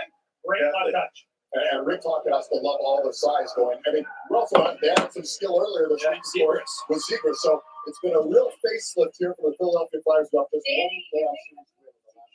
Okay, blah, blah, blah, blah. Okay, so this guy, as you might have heard, is a 6'4", 185-pound left shot centerman, originally from Sarnia, Ontario, playing for Windsor in the OHL this past season. Best case scenario, they have him as a Kirill Marchenko of the Columbus Blue Jackets. Now at the World Under 18s in 6 games, he had 2 goals, 5 points. With Windsor in 24-25 in 65 games, 25 goals, 64 points. Not bad. He more than double his point output from the year before, by the way, which they also mentioned. Now, a little breakdown here. The Spitfires were one of Major Junior's biggest surprises this year, going from last place in the Western Conference in 2023-24 to 3rd overall in the OHL in 24-25. Nesbitt, who more than tripled his production in that time, was a big part of the equation. I know there are games where I wish he played more with Jam, but he ends up with a goal and 2 assists, said one scout. In his play with the puck and how he has improved his skating, he has the hockey sense. He's a 5'11" skill guy in a big frame. I don't know if that's a good or bad thing. And yes, the frame, like many prospects, Nesbitt needs gym time and calories to fill out what will be an NHL body, and that's a huge check mark. Back to some highlights here. Jack Nesbitt. Yeah, fascinating stuff. And let's talk a little bit about this guy's hands, the skill set, the reach. Go ahead, Brooks. You're cutting this back. Well, when you see him come off the half ball like that, that's not an easy play. When you're really tall and long and you can corral pucks in your feet to make plays, that's a difficult thing to do. This is what he does. So off the puck, if he gives it, he's going to the net, and he's just exceptionally difficult to defend, going to the net with that length and the size. Let's go downstairs. Ailish standing by with the newest number of the Flyers. Okay, another interview so we can finish the rest here very quickly. Keep on forgetting where the camera is here. Okay. So, yes, the frame. Like many prospects, Nesbitt needs gym time and calories to fill out what will be an NHL body, and that's a huge check mark. He's a big man, said another scout. He's pretty smart. He plays a physical 2-way game and has just about a point per game. He's a big man who has yet to fill out his frame. They said that 3 times? Wow. Who's writing this? Once he does, he gets some man strength. He will be a physical force. He's playing well now, but we're only scratching the surface with this guy. Okay, so there you have it. Yeah, again, the Hockey News ranked him 20th. He was taken 12th overall by the Philadelphia Flyers. And back to the panel. Take the time to sort of say thanks to those people that got them to this place where they're living out their childhood dreams. Still talking about Nesbitt. Maybe the most intriguing thing, Sam, something you want to discuss here. Next up is Detroit, by the way. For 2 later picks, what do you find so intriguing about that? I look at Pittsburgh, and they are exactly on brand. When you look at Kyle Dubas, what do we talk about? A skilled guy who moves pretty good, who has great hockey sense, who can make plays. They don't worry about size. So you get Kindle at 11. I think everyone would be a little surprised by that. Higher than most everyone expected, including both you and I. And then you trade back to get picks. So They're both crapping on Dubas's pick without crapping on it. I'm going to trade back, acquire more picks. You look at two in-state rivals trading with one another. Man, that is not something you're used to. Where did you guys expect Kindle to go? Just curious. In the mid-20s, somewhere in the 20s. So this is a bit of a notch on some levels? I had him about 18, 19 overall, but I got to get this off my chest here, okay, boys? This draft class from pick 22 to call it 45 or 46, there's a lot of the same sort of players. There really is. It's not that there's nothing the matter with that per se, but they're all the same. At the top of the class, so the first 16, I call those guys difference makers, and that's where the difference makers lie. I personally would have made the picks back to back because the volume of guys that are going to fill up the middle of my lineup compared to the risk of these big guys and these skill guys at the top who are going to be difference makers sooner than later. I don't like the move. I'm going to go on record as saying that. I think that this here, I understand how they do it, but it's not the way I would do it. So they have a lot of picks coming into this draft, and that's something that the Penguins and Dubas want to do. They're already crapping over his volume picks. of numbers, restock the cupboards, and let's face it, what they've been the last few years. Kobe's trying to defend him. Getting 2 more picks, to your point, you don't like it, but the numbers, they get the more guys, they restock it. No, great argument. We can look further into as this draft rolls. That's the obvious. Commissioner Bettman, the Detroit Red Wings. I would not be happy if I was a Pittsburgh fan. Detroit is one of the Red Wings' biggest fans. Detroit. Dave Coulier is well known for his role on Full House. But Okay, has been Full House, Dave in Coulier. the fight of his life, battling non-Hodgkin's lymphoma. We are happy to report that as of late March, he was declared cancer-free, and he joins us from Detroit. Cool. That's a nice guest presenter. Thank you for the thumbs up. Really appreciate it. Hey, thank you. I am excited. I wish I was there with you, but I'm here live in Detroit at Little Caesars Arena, and I am so honored to be chosen by the Detroit Red Wings organization to announce their 2025 NHL Draft pick here on ESPN. I go way back with the Red Wings. When I was a kid, my dad and I would go to the old Olympia Stadium to watch Gordie Howe and the Red Wings play, and we were always proud Red Wings fans. Many years later, of course, I would wear my Red Wings jersey on the TV show Full House. Well, this year we have the 13th pick, and we've had some incredible players wear number 13 for the Red Wings, most notably the magician, Pavel Datsyuk. So let's hope that the number 13 brings us some great luck this season. Now, let's get down to business, and the Oscar goes to, with the 13th pick in the 2025 NHL Draft, the Detroit Red Wings are proud to select Carter Bear from the Everett Silvertips. Carter Bear. This is a good pickup. I read about him last night. Ranked 15th overall by the Hockey News. Left winger, 6 foot. Shoots left, 179 pounds. He was a billet brother with Landon DuPont. Best case scenario, Adrian Kempe of the LA Kings, obviously. Again, another player taken from the WHL. Shut up for a second. All this guy does is score 40 goals in just 56 games. I mean, I love this player. This guy's decent like pickup. a wet shirt on a hot day. You can't get rid of him. He's always hanging on. Oh, yeah, I'm telling you. He's a pain in the rear end to play against. One of 7 guys to score 40 goals. At 16 years old, he gets drafted in the 6th round of the Dub, Cole. 6th round. Doesn't even play in the Dub that year. At 17, he goes in. He makes his mark. Here he is as an 18-year-old guy, and he was unbelievable. From Winnipeg, this year by the with way. The Everett Silvertips. His compete is off the charts. He is never going to let you off the hook.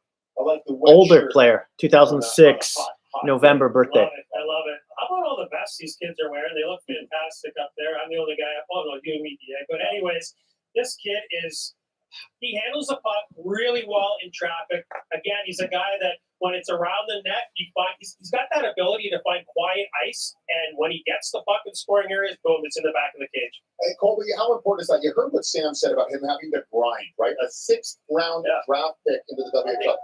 and here he is in the first round of the NHL. I was a 6th-round draft pick in the Western Hockey League, and a few years later ended up being a 21st overall pick. So, Carter, congratulations. You bumped up on me on this one.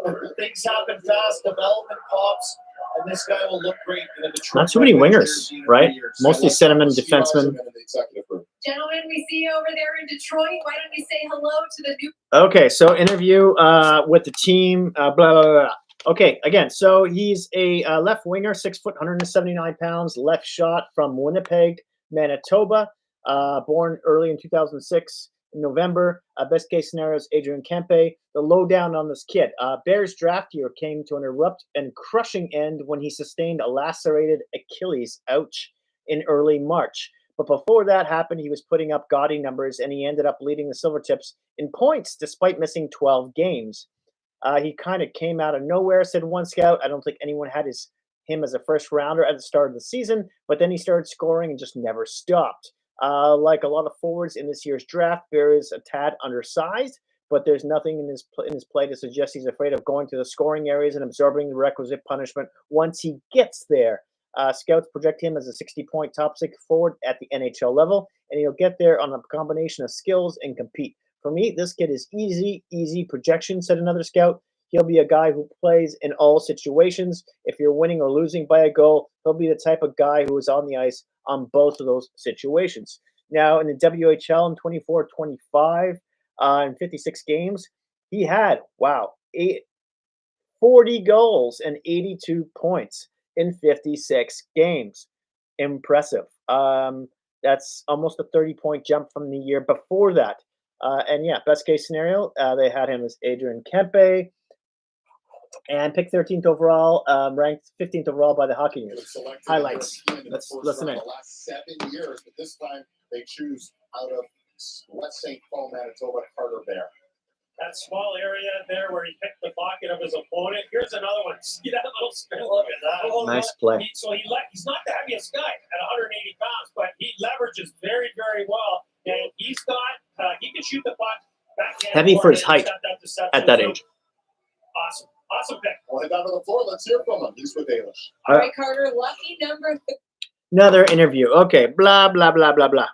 All right, Bear, I guess I got to get that up on the wall here as well. And I've already written everything, read you everything about him. Adrian Kempe, they compare him to possibly in the future.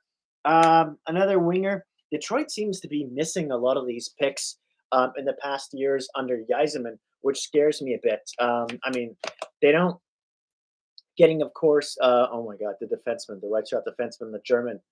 Why am I blanking on his name right now? You can write it in the chat. I don't know why I am. So, but there's been some pretty big swings and misses by Yzerman in the draft. Oh wait, Friedman. You do a lot. Appreciate it. Awesome. All right, we'll send it up to David and for congrats. Friedman just had a word for him. Anyways, back to the panel. Here we go. It's got to show because you got to look. Are you able to roll that back in? Okay, it's coming here, guys. He looks fearful. Yes, he looks like he has the fear of God. Who is this guy? Yeah, like what's going on here? Oh, that's awesome. If you can't see in Elliot's other hand is a cell phone. He's breaking trades. You know what?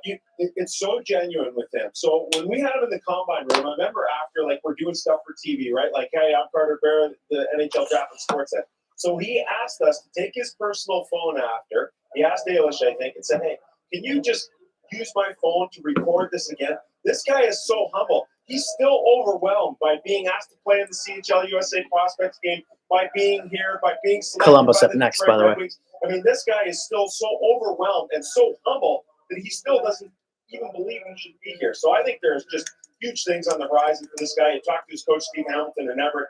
They absolutely love him, what he brings to the table, his loyalty, his grit, his determination, and his ability to drag others into the fight. You know what I like about him? He doesn't appear to me like he's ever going to be too stressed out about anything. He's got that laid-back persona. You know, he doesn't smile a ton, but then he straps on the boots and you get him out there, and boy, oh boy, his hair's on fire and he never goes away. The stakes are high. Detroit has missed the playoffs the last 9 years. They're maybe not expected to sort of step right onto the NHL ice surface, but the stakes are definitely high in Detroit. Again, the newest members there, is Carter Bear. Don't sleep on the 13th overall pick, by the way. Josh Morrissey, Nick Suzuki, Matt Coronado, just to name a few. That could be one of those impactful picks, even though it's a little bit outside the top 10. Next up on the board, we have the Columbus Blue Jackets. Let's hear from the commissioner, Gary Bettman. Why couldn't I remember the name Cider? Okay, here we go. Blue Jackets up. Here we go. The Jackets. How many Blue Jacket fans are watching? Blue Jackets pick. Please welcome the wife of Johnny Gaudreau and mother of Noah, cool. Nice Johnny, touch. and Connor, Meredith Gaudreau. Nice touch. Parents of Johnny Gaudreau. Okay. The wife of Johnny Gaudreau. Did I hear that right? I thought for a second there, I thought it was the parents. I think it's the wife. It's either the wife or the sister. Everyone's giving her a good shirt. That's great. Okay. Nice touch, Columbus. Well done. Well done.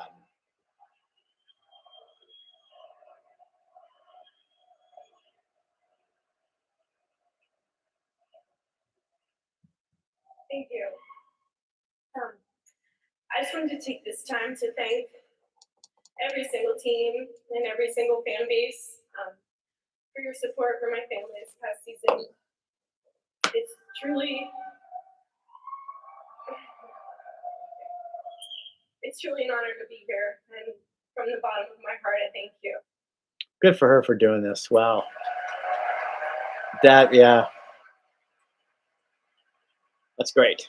That's great. She's giving back to the hockey world. And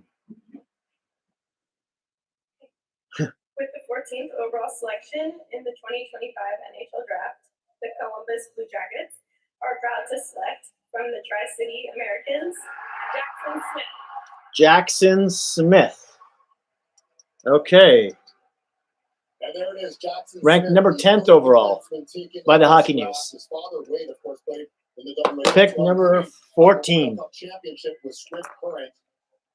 And Jackson Smith from Tri-City plays D, gentlemen, but boy, he picks up a lot of points. 54 points in just 68 games. An impressive resume. Left shot D. He's taken 14th overall. You got that flow going. This guy's 6'3". some swagger to the table. But I want to take you back to November 9th. They're at home against Red Deer. They start the second period. This guy has an awful shift. Gives the puck away, wipes out, chases the guy to the back post a little too late. Jody Hall, the coach there, says, "Hey, son, you got to sit down here. This is not your standard. If you want to be an elite player and a difference maker every shift, you cannot have shifts like that." He learned a lesson, started playing 24 minutes a game after that, ends up with those 54 points that you talk about. This guy is an unbelievable skater. His edge work, his agility, can kill plays in neutral ice, and there it is. He's got that swagger, man. He's got that strut going on, and I think that's something that Columbus could really use.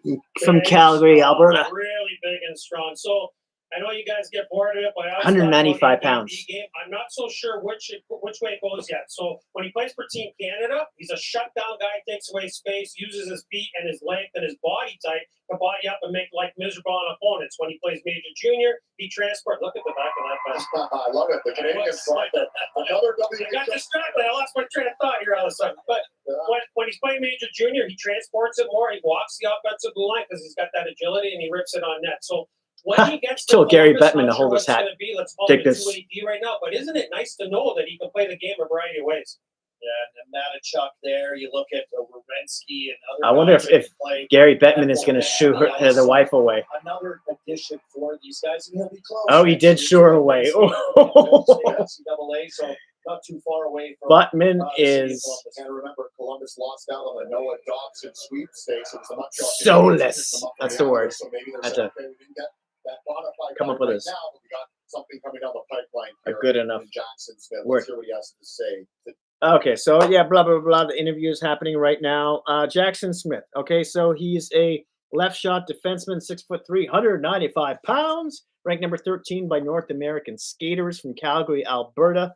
The best case scenario they have him here is Thomas Harley, according to the Hockey News. Picked number 14, ranked 10th overall by the Hockey News again. Now, the lowdown is he's not the most offensive defenseman in the draft, nor the most physical. But Smith has shown enough flashes of both attributes to get scouts excited about his potential. At the end of the day, after some growing pains, you're going to get a really good skating defensive first guy with better than average transition and skill, said one scout. He's a very good skater, and he can wire the puck in stride. What you'll see in the NHL is that he'll tease you with his offense, but it never quite comes to the fore. There is a lot to like about Smith's all-round game, but it must be better in his own end. He has good size and strength and will improve once he adds more consistency to his game. He's one of those guys you can draft and just plug and say, okay, we're good for 12 years. Still interviewing. Okay. Said another scout, Smith projects as a top pairing D at the NHL level. He logged big minutes in all situations in Tri-City and finished tied for second on ice time among draft eligible CHL defensemen this season. Here we go. Highlights. Yeah, it's fine. So here he is representing Team Canada. This is what I'm talking about with his length, and he gets in there, lay in there, takes away some time and space. Now here's another one. Watch his footwork, guys. For a guy, he's 6'4". Let's not forget that. He's hard to knock or shoot a puck around. There's no question. But here's what we're talking about as well. When he starts to off the puck, join the rush up the middle scheme, it's like they slept on him for a second and he flew by everybody. So here's that other one I was saying. Sammy, when he walks his face. So A game, B game, there's a lot to like. What a nice puck handler pick by the Columbus Blue Jackets. 6'4". He's going to be 220 by the time he fills out even more. He's already up 200 pounds, and he moves like that. He's going to be he's going to be hard to handle. All right, it's taken 15 picks, but finally we can tee up a Canadian team. This guy's really liking Jackson Smith, obviously. And the last 3 first-round selections were all from Sweden. Should we expect next round is Vancouver. And that pipeline continues with new head coach Adam Footer. What are you expecting here with the Vancouver Canucks? Had a really disappointing season. They did boost their offense in the last 48 hours, picking up Evander Kane, but there's some work to do to rebuild this team. Yeah, well, it's interesting because they don't have a ton of picks, and they haven't had a ton of picks over the last few years. In their last 5 drafts, they've had just 2 first-rounders. Lander was taken 23rd, 11th overall in 2023. If you go back the year before that, like Kiramaki, another Swede, taken 15th overall in 2022. So they've just had 1 second-round pick the last 5 years. None in the last 3. So Todd Harvey and his group are sitting there saying, man, this is nice to have some picks here. And they're in the first half of the draft. They're still going to get a really, really good player here. What I'm looking for here, guys, is for the franchise to reset the personality, if you know what I mean. It kind of went off the rails this year. The culture got lost, and it's hard to chase. Nick, if you're watching, you start from draft and develop. I appreciate you. Mr. Nick Dunford, ladies and gentlemen. They've got some great things happening there, but Army, you got to get guys. Montreal fan, Montreal Canadian fan. I'm pretty sure if I remember correctly. A good pick, I think, here for them as well, with everything they went through. You mentioned the last little while with their team that Evander Kane comes in, Connor Garland extended now, and now a chance to kind of take a step with some of your guys, and this next pick will be one of those guys. And don't sleep on the 15th overall pick. Look at some of the studs that have come from the 15th spot. Captains, goal scorers, winners, leaders, legends. Mike Bossy, one of the greatest players of all time. José. I mean, that's crazy. This is an unbelievable list. So, when teams do their due diligence, as you've done in the past, Jason. Mike Bossy was picked 15th overall. You have wow. some stamp there on the Larkin. Championships. Dylan Larkin. A throwaway pick, a nothing pick. This would be a centerpiece for a championship team in Vancouver if they make the right move. Todd Harvey, this is where you make the big bucks as a scout. When you get into I call it the muddy middle of the draft, so 15, 16, you're not at the top, you're not at the bottom, you trade back, you trade up. There's lots of things that you have to factor into the equation, your strategy, if you will. But this is where a good scout, regional guys who are any line trades? Directors, they do their due diligence. They dig deeper than No anybody trades. else to make it Wow. right. I wonder if the trades start like jumping off the sheet as soon as this draft finishes here before tomorrow. Trying, teams trying to flip picks and so on and so forth. Making the pick for Vancouver, a member of the Triple Gold Club. Button. Strong on his skates, two-way winger, Mikhail Samuelson.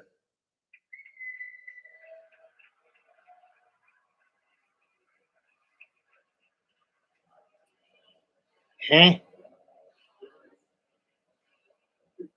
What's up, LA? Okay.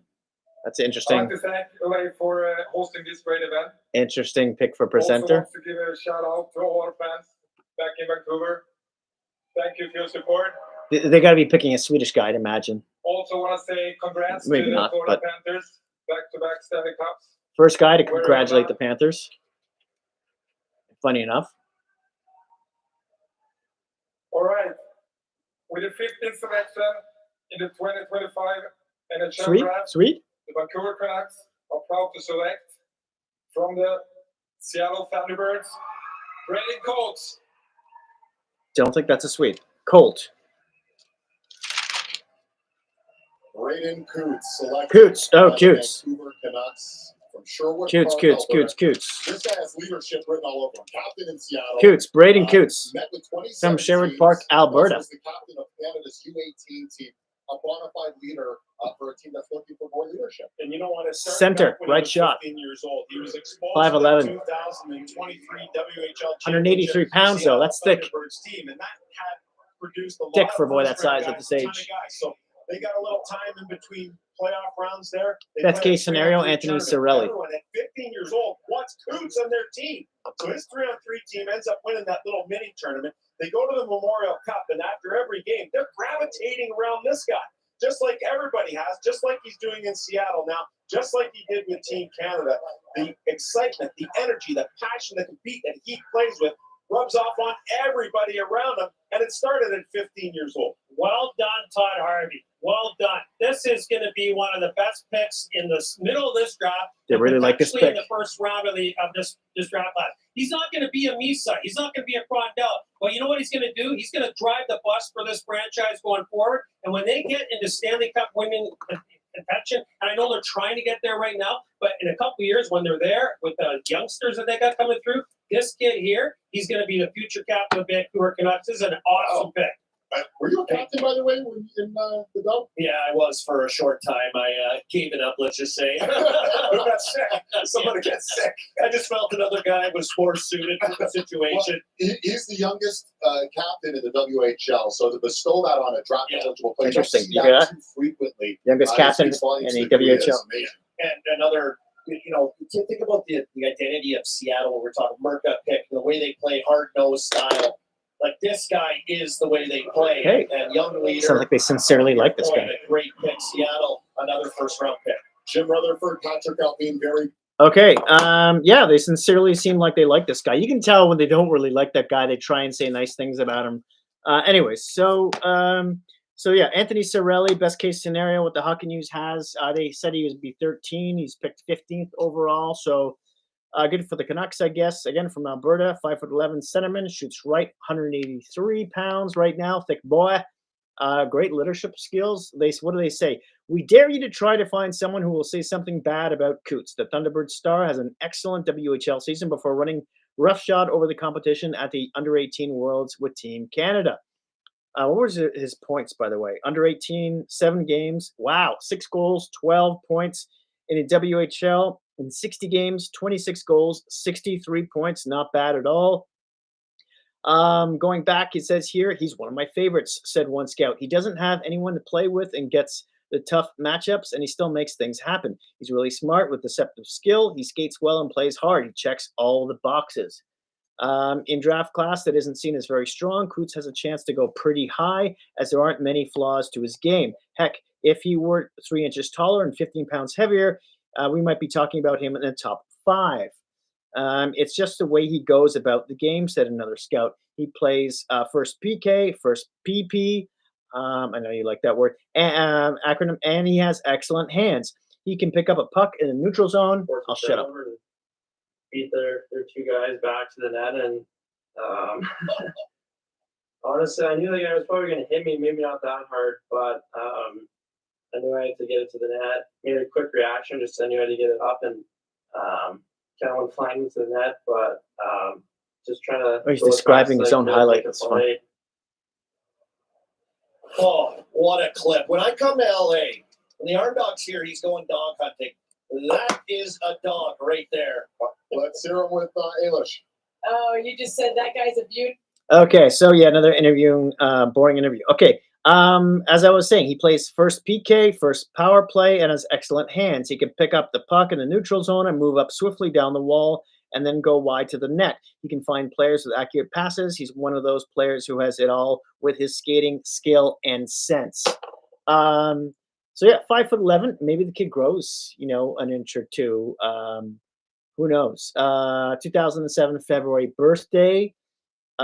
Anthony Cirelli type, captain material. I think this seems like a really good pickup for the Canucks. If I was a Vancouver fan, I think I would be excited about this. So good for them. They're kind of missing some leadership and grit there. And although this guy may not get there for another year or two, it's a good pick. It's a good pick. Did I put him on the board already? Yes, there he is. Coots at number 15. 16, by the way, next is with the Islanders. They have 16 and 17, formerly a Montreal pick after they traded it to what? I'd like to introduce a special What? guest. Montreal Lou 16? Dort of the NBA champion Oklahoma City Thunder. Why is Montreal picking 16 and 17? I thought they traded that to the Islanders. He's here to represent I don't get the that. Habs. Okay, Montreal's Right now, next. We have a different role for him. Lou?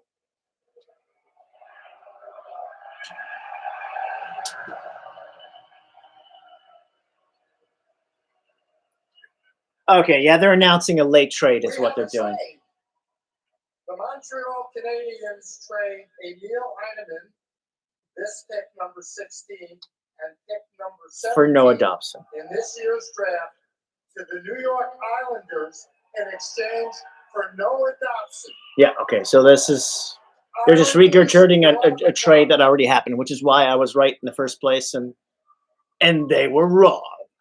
All right, so there's Lou Dort, one of 4 Canadians who were just playing in the NBA Finals. He is a champion. Yeah, so it's the Islanders who are up for 16 and 17. Let's see, maybe New York trades one of these picks, maybe the 17th. We'll see what happens. By the way, don't be afraid to give me a thumbs up. Subscribe if you're new to the channel. I greatly appreciate it. We're going on a commercial break right here. So if you didn't hear that or didn't know already, the 16 and 17 pick overall were Montreal's, but they were traded to the Islanders along with a prospect for Noah Dobson. So Montreal's got a really good blue line right now with some really good puck movers in Hudson, who could be the next Quinn Hughes. There's Gooley, who's really good as well. He might turn into like a top 10 defender in the league, maybe top 15 max. And now Noah Dobson, who's another power play guy. Imagine Noah Dobson on their second power play, like probably with Gooley, maybe even, and then Hudson on the first one. They have some really good puck movers on that team. Hudson's really only the small one, and I know Dobson could use a bit more defensive acumen in his game, but I think this is a solid pickup for the Canadians. I really like this trade, and they got him at $9.5 million for 8 years as well, which is huge at 25 years old. I don't know if there's any trade restrictions on that trade. Let me see if I can take a quick peek, because if there's not, that's even better for them, obviously. Montreal, by the way, is over the cap at the moment, but the terms are not available for the signing as of yet, it looks like. So he is, I'm talking about Noah Dobson, who is a right shot, 200 pounds, 6'4". This was what a great trade for Montreal. He's age 25, has a birthday in January, by the way. Originally from PEI, Canada.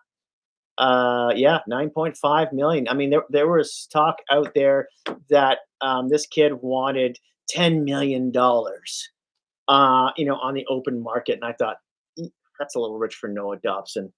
I didn't agree with that. Tampa. Here we go back to the panel here. The trigger on big moves. Noah Dobson going to the Montreal Canadiens, and they pick up 2 draft picks and Heinemann as well. So, what do you expect? They obviously were very coveting. Oh well, we're going to get down, I guess, here before we'll get your thoughts post pick, I guess, because the commissioner Gary Bettman is ready to announce pick 16. Okay, pick 16. Here we go. Let's keep rolling. The Islanders. Let's go. Get back to that thought maybe later. Well, remind me. A little bit of time. Now, of course, we don't. That's right on cue, Gary. Live television. Perfect. Here we go. The commissioner.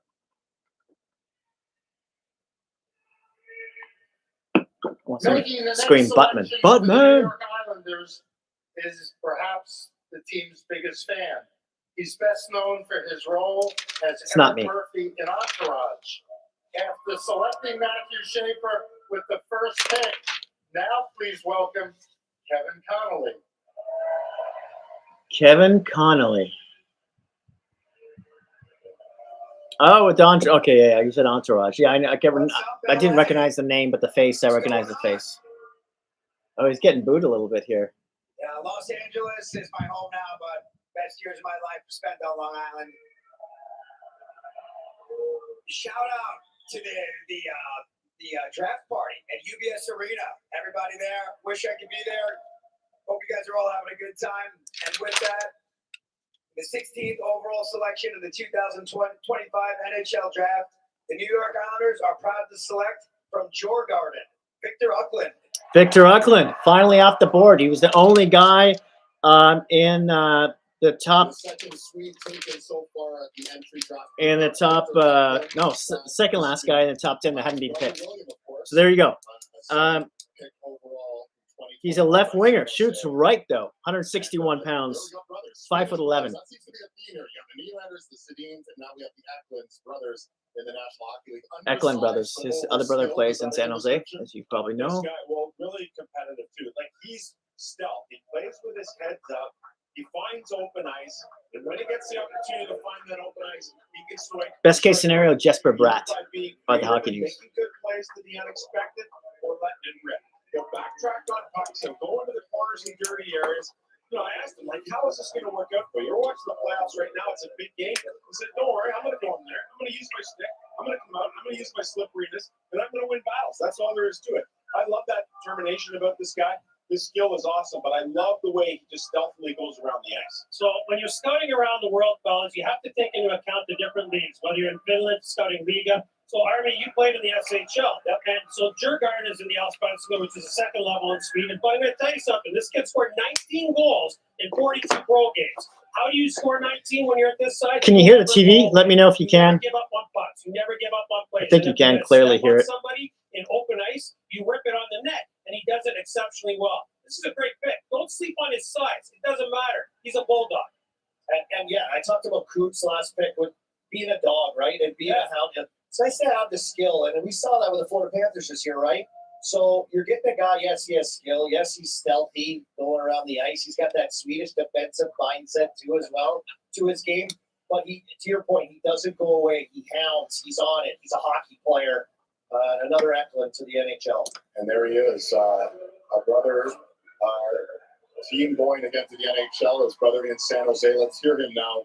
Okay, so he's going for that first interview there. Let's dig into the dirty. 5'11", left wing, shoots right, 161 pounds, ranked number 2 by international skaters.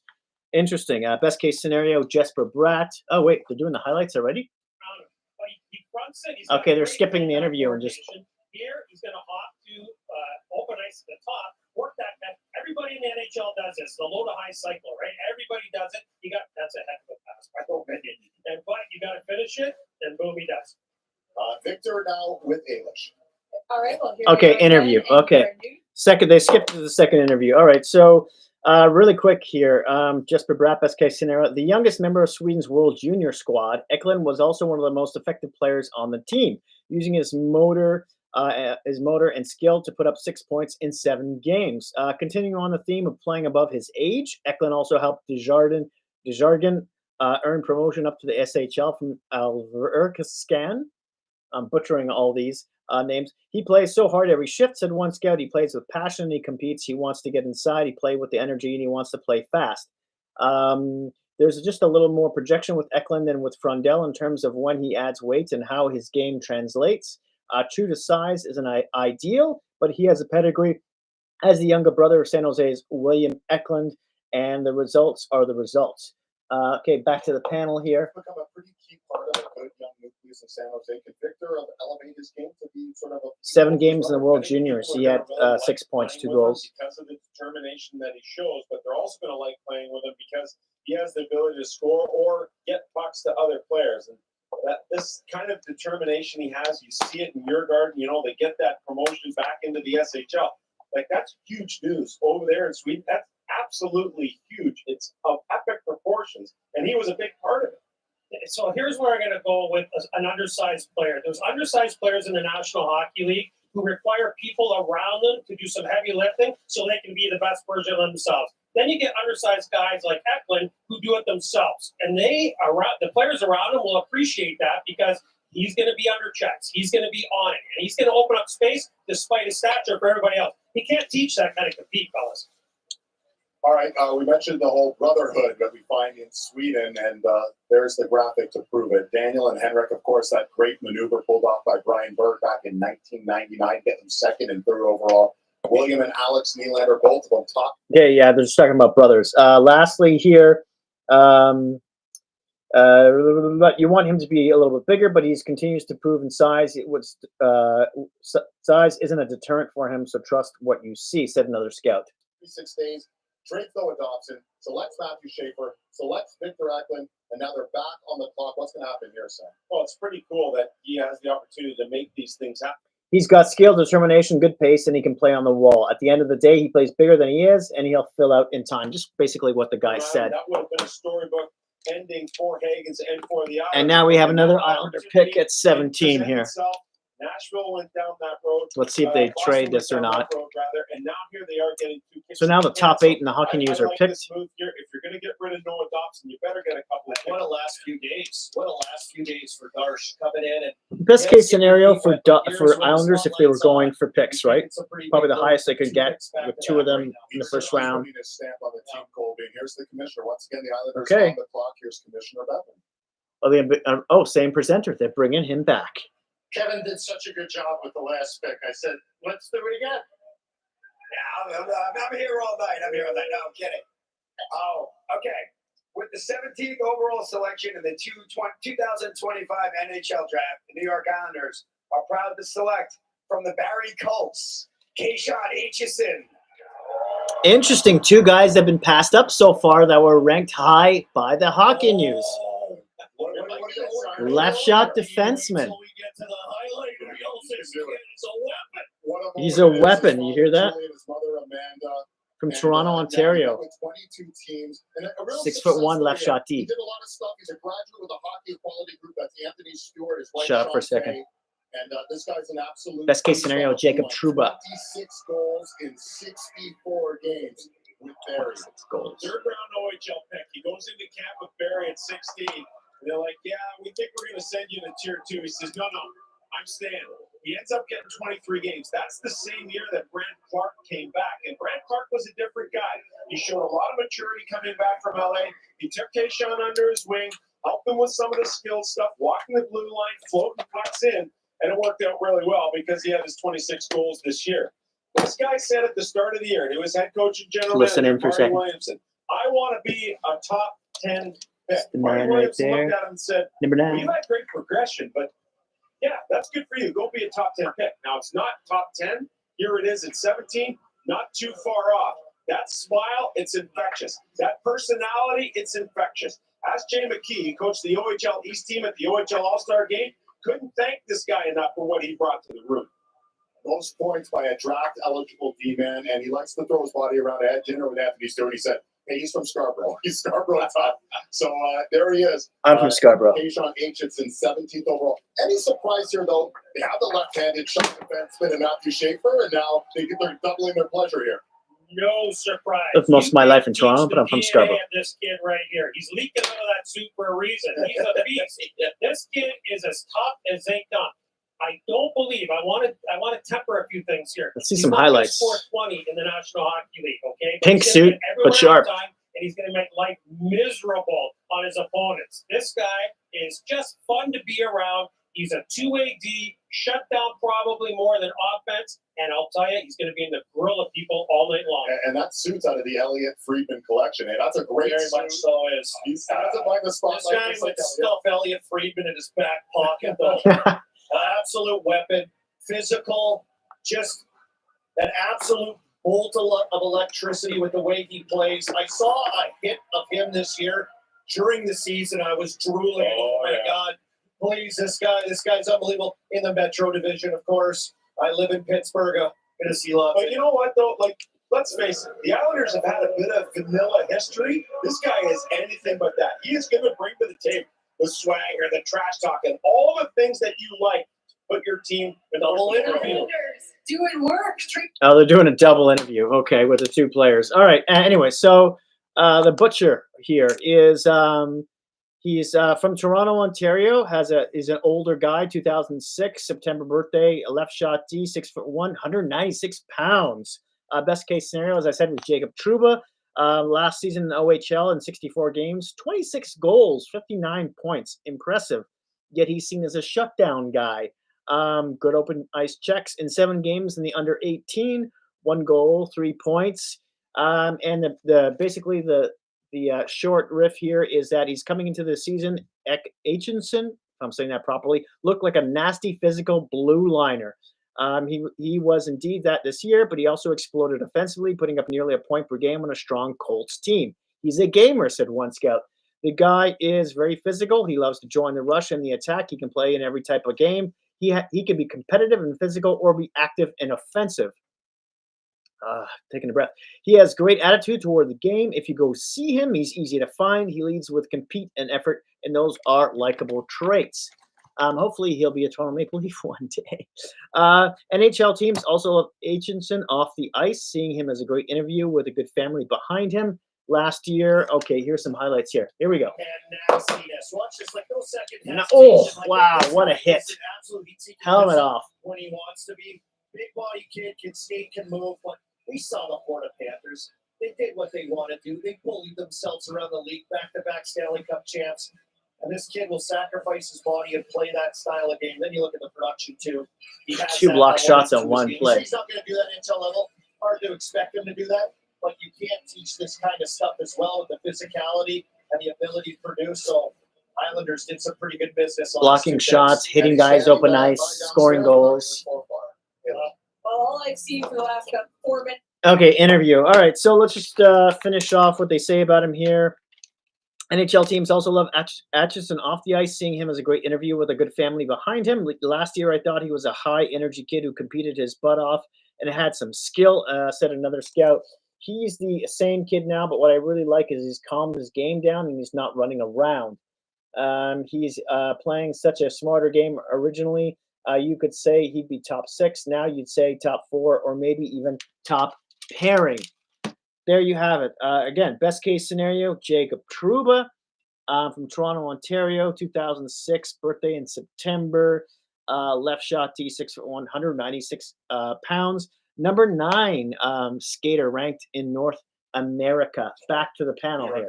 Next on the clock, yes, the Calgary Flames are up next. Here we go. But one thing I can say is they've selected at least one player from the WHL in the last 22 years. So yeah, this is what they acquired the pick from the Devils in the trade for Markstrom. This pick. It's known for its toughness, but in recent years, it's starting to and get this a is the first reputation of their 2 for picks. its skill. And if you look at the picks They're picked 32nd overall as well. So far, you see a blend of both things. Coots, perfect example of that. McQueen, perfect example of that. We'll see what's in store here for Calgary, but that grit, determination, toughness, and skill, that's a nice combination to have. The nice thing about this draft class, fellas, is as we keep rolling through the first round here, the character of this group from top to bottom is outstanding. So where you might find a few of these players that fall off a little bit in certain skill categories, don't ever sleep on the character. These kids are programmed to play hard from the drop of the puck between not game 1 and 82, between games 1 and the end of June, and they're still playing names on the board for that. Let's get some trades going on here. How excited are you about what Calgary's doing right now? Whenever talking about Calgary, obviously, maybe you're listening closer than I am.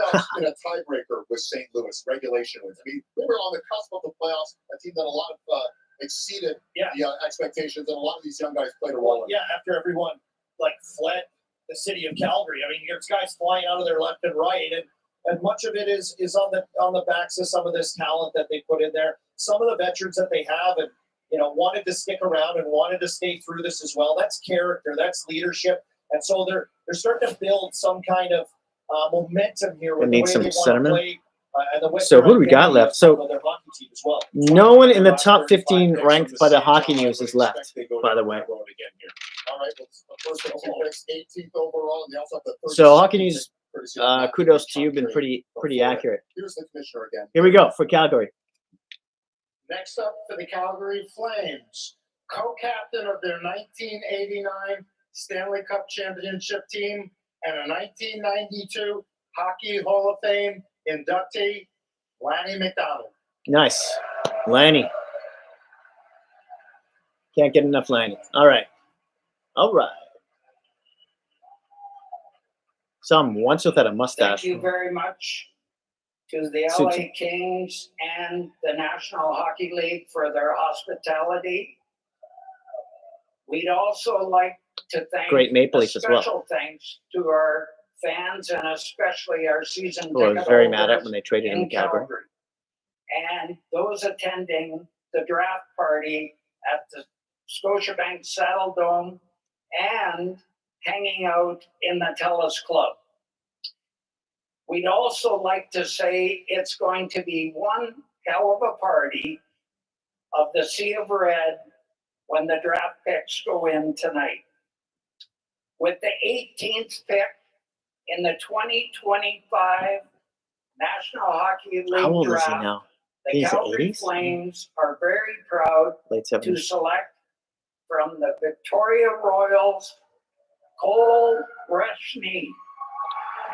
Cole Reshny. Great emotion there with Cole Reshny, his mother Allison, diagnosed with breast cancer, so she's fighting a battle as well. Father Clinton, Reshny. brother Anderson, brother Austin, and Cole Reshny, guys. This guy just absolutely skyrocketed up the draft rankings. Ranked 28th by the Hockey News. 25 points in 11 games. Centerman. Left shot, excited 5'10". should Calgary fans be with the addition of Cole Reshny? I'll They shut should up. be really excited because they're getting an extremely smart player. Take, for example, what happened in the semifinal game at the under-18s.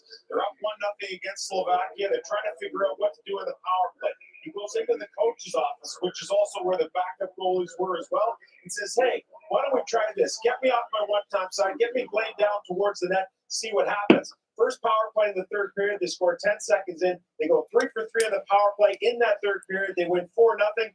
And this guy, a huge part of the reason why for making that adjustment in the power play. He's absolutely brilliant. He's got a great mind for the game. Yeah, 100%. He played all situations for Victoria. He wasn't just getting points at the even strength on the power play. He's a do-it-all guy. He really is. He's not the tallest, but he's plenty strong enough. 5'10". Maybe the shortest so far. He's going to plan out his development at the NCAA level for the next, I would say, 1 year. He's probably 1 year and out. But for Calgary Flames fans, what you have here is another piece to the DNA that they're building there in Calgary. He's a hard out every night. He knows how to play the game. Really competitive. Great pick. And he's from Macklin, Saskatchewan. Are you familiar with Macklin, Yeah, Saskatchewan? south of Lloydminster, where I was actually born, right on the border almost of Alberta and Saskatchewan. So you talk about a kid with 5 kids in the family who had to truck them across Saskatchewan to play hockey. Calgary, not too far. Saskatchewan boy. North Dakota, Nice. actually, when you're out west. So nice pick for Calgary, getting another Western leaguer. The NHL Draft House. Okay, interview time. All right, so let's talk about this guy more. Best case scenario, they say here, is Michael Granlund. Okay, not bad. Again, 5'10" centerman, 183 pounds, thick boy for his height, left shot. From Macklin, Saskatchewan, 2007 April birthday. Under 18s, in 5 games, he had 5 goals, 8 points. Wow. Okay, with the WHL with Victoria in 62 games, he had 26 goals, 92 points. Impressive. Sounds like a playmaker. All right, what does it say here? Some scouts joke that you don't notice Reshny much in a game until you look at the score sheet. He becomes a guy you can discount, said one scout. You watch him and you say he was fine. Oh, yeah, and he had 3 points. Size and skating are both factors with Reshny, but there is no disputing the fact that he was offensive alpha male with the Royals this season. Watched a few of their games in my lifetime because I live on the island. Think Zach Benson of the Buffalo Sabres with a little less abrasiveness. His skating is average, said another scout. It's not bad, but it's average. His jump is average. His change speed is average, but he did a lot with not a lot around him in Victoria. As such as could be. Okay, highlights here. I'll shut up. So here we are. We're going to watch him going through the middle of the ice and the neutral zone come off the flank.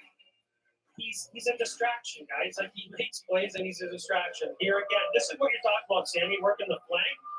he's not just a shooter, right? He's got his head up. He's looking at all the lanes, all the options, and making plays. Pull up, walk in the middle, see what's available. I'll go far down instead. So these are attributes that you can't teach. We're not showing the other stuff that he really does well. As I put my shade glass Seems calm and on the ice. He kills penalties and everything as well. All right, Cole and Ailish. Sees the ice well. All right, what do you think the town of Okay. Minneapolis is getting? Interview. Okay, let's just finish up with Reshny very quickly here. I think Reshny falls in the draft a little bit, said another scout, and somebody gets a really good player later than they should. At the NHL level, Reshny projects as a middle six forward who could move into the top six if he's able to add strength and improve his skating deficiencies. There you have it. Again, best case scenario, Michael Granlund. The Hockey News had him ranked 28th overall, and he goes 18 to Calgary. Yeah, sentiment, 183 pounds, left shot, 5'10". Maybe he grows just a little bit. We shall see. But he looks like a player.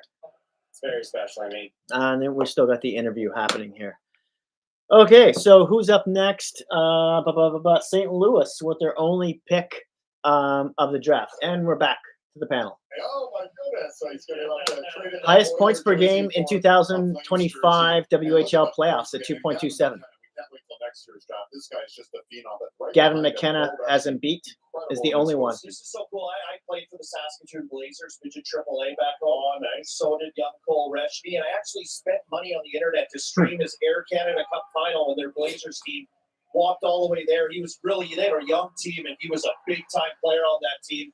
Snap forward a few years later, here he is up on the stage going to the Calgary Flames. So it's been quite a run for the WHL. 7th pick in the first 18 from the WHL. The OHL well represented. Again, last year there was 19 Canadians taken in the first round. We're on a pace to eclipse that easily.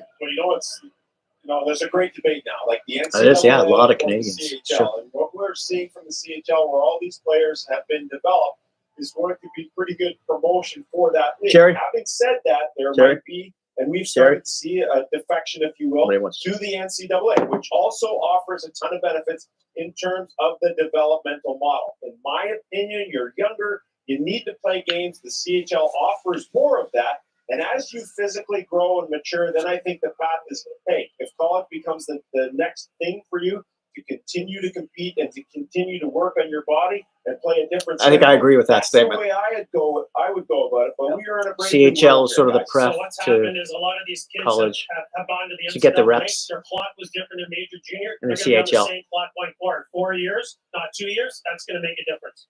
The St. Louis Blues are the 19th overall. There's Doug Armstrong and his crew getting ready, and the commissioner's ready to announce that pick. Here we go. St. Louis has the next pick. Get ready to laugh. Not at the Blues' next pick, but at this hilarious stand-up comedian. Live from the Blues Bad watch intro, party Gary. in St. Louis, Nikki Glazer. Don't know who this is. Maybe I recognize them. Glazer. Oh, so I sort of recognize her? Yeah. And welcome to all of our season ticket holders here at the Enterprise Center in St. Louis, Missouri.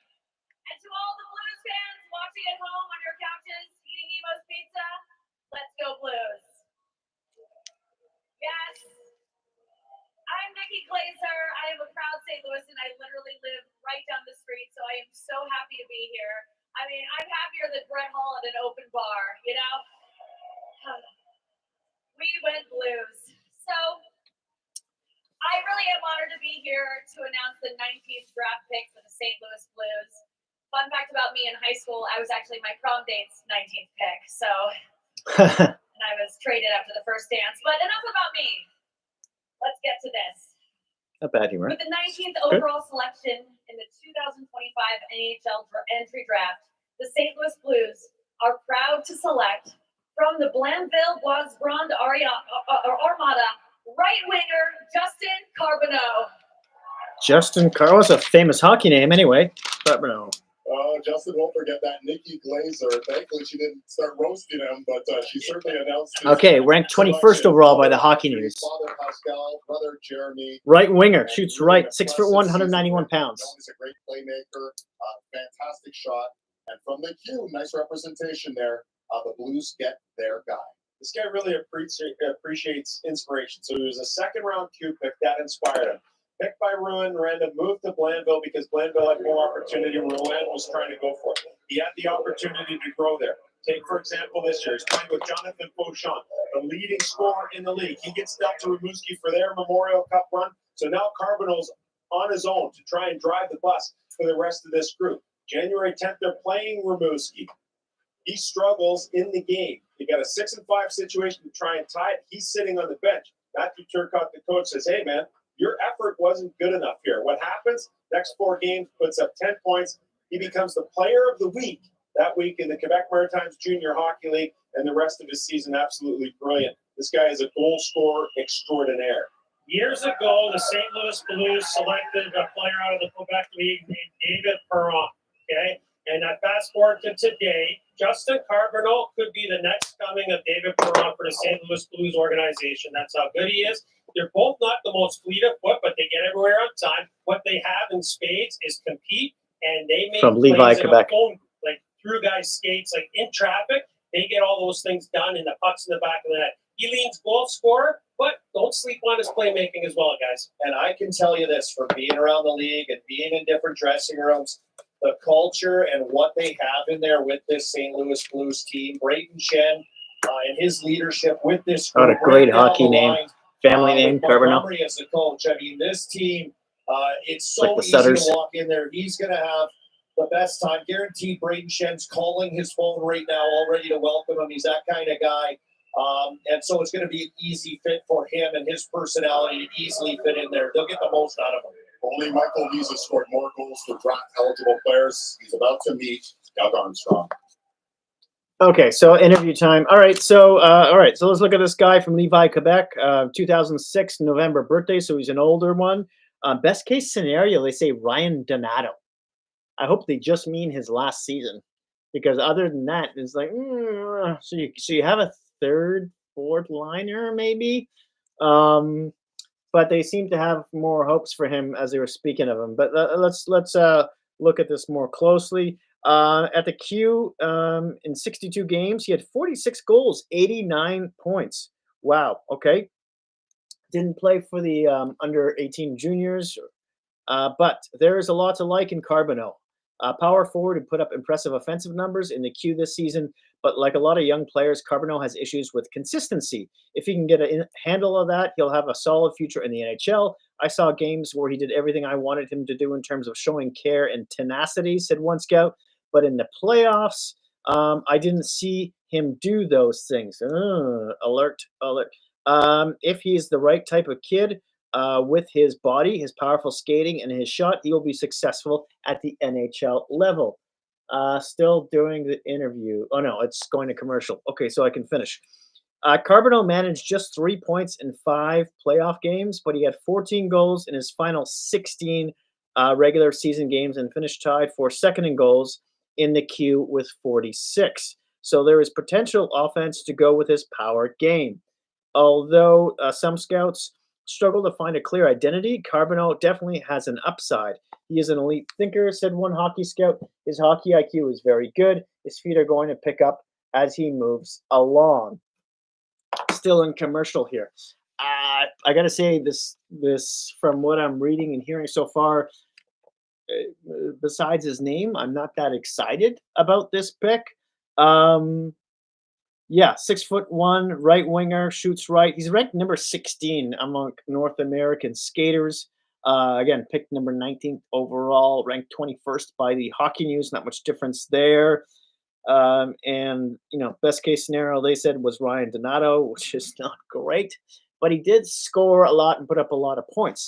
But you see that, I mean, Nick Kiprios scored a lot and put up a lot of points in his junior years. You know what I mean? And he ended up a fourth line guy, a bruiser. So this guy is 6'1", so he is half decent size. He's a winger. I don't know. I feel like if I'm a Blues fan, I'm not ecstatic about this pick exactly. Maybe that's the way to put it. But who knows? I'm not an expert in this junior stuff. far as much that I read or I hear from analysts. I don't do any deep dives or make graphs and charts and all that wonderful stuff. So, but I do take it into account. We'll see what happens with this kid. But yeah, anyway, so up next, we've got Columbus picking their second pick of the day. As you know, they picked 14th, and they picked a left shot defenseman with their first pick. So we'll see what happens with this next one. We were finishing on the Dobson trade thought there. So I feel like the Islanders did well with their picks for what they got from Montreal. We're looking at they got Eklund, who definitely should be an NHL player, playmaker, and Aitchison, a Trouba-like left shot shutdown defenseman who can score on occasion. So I think those are really solid draft picks, which you may not see for anywhere from 2 to 3 years as an Islander fan. But they're players who I'm like, oh, I hope the Leafs trade for this guy when they start to suck, kind of thing, because he'll be at a nice young age. But Islanders are on their own rebuild right now, right? So Montreal Montreal gets the Dobson, and they have Hudson, and they have Gooley, great puck movers, which makes me wonder if they're going to trade Matheson. I know some Canadian fans don't like him because he can turn over the puck and blah, blah, blah. But he's pretty decent on the power play until he was kicked out of that spot by Hudson, who was, the next Quinn Hughes. He is a left shot, by the way, Mike Matheson. So, and he's got one more year. This is his last year of his, he's 31 for just under $5 million. If Leafs can find some way to trade Morgan Riley, which I know is close to impossible because of his no trade clause, and replace him with a player like Matheson, who could play next to Carlo, who they picked up from Boston during the season at the trade deadline. I think that would be a great fit for the Leafs. He is known to cuff up the puck here and there in transition, but that's why you have Carlo, a massive guy with great reach, stay-at-home defenseman, and that's sort of your bottom pairing unit, right? So yeah, okay, back to the panel here. Brian, this guy, he'll see you in a room and he'll make sure to come over and make you feel part of the conversation, that you're an important person in the room. That's the first thing. Thanks for the thumbs up. Not afraid Appreciate to it. Delegate. He's really confident in his hires.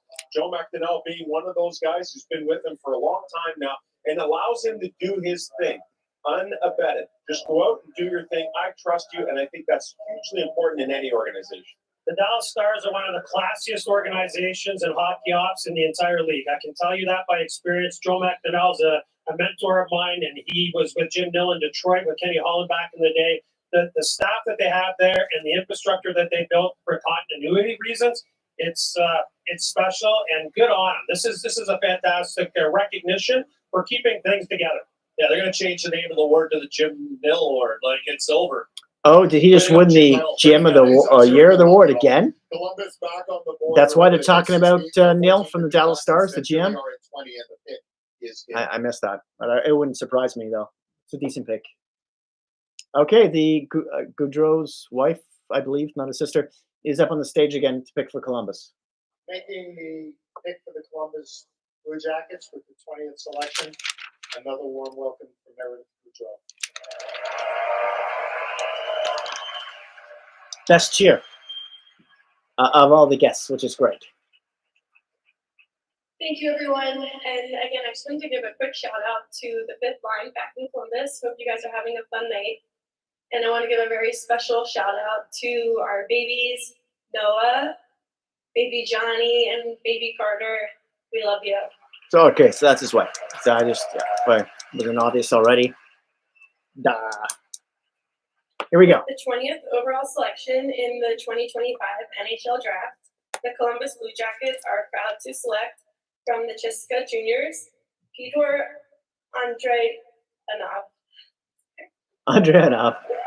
Okay, she butchered the name a little bit. That's fine. Peter is not here with us tonight. Not there. Andreanov. We wish him all the best and good luck. Andreanov. I'm honest. Listen, this is They're known for those off-the-board Russians. Andreyanov. He's a goaltender.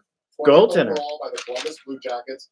You know this though. You guys know you go very deep into. Oh, Boots was all over Yeah. this. He's like, yeah, with scissors, it's in the game. He's like, I'm a surprised though. this is Run it down for us. So here's what he is. Okay. First of all, Russia I has a found him. protein factory going on. I'm not going to go into all the details about it, but I'll just Ranked say that 60th by the they Hockey News. cherry-pick some of the top athletes, goalies, and they send them away to like a Tretiak type of development camp, and then they spawn them out to all the MHL, KHL, and their programs to build them up. This kid here, Andrianov, he's built like a fire hydrant. He's like 6 foot tall, 207 pounds, super athletic, great feet, butterfly style. A little bit too active for me. He's going to have to clean things up. But Sergei Bobrovsky, like as a young Bobrovsky, I'm not saying he's going to be a Hall of Famer. Don't anybody get ahead of yourself. But that's a reach for now. We'll see how it goes.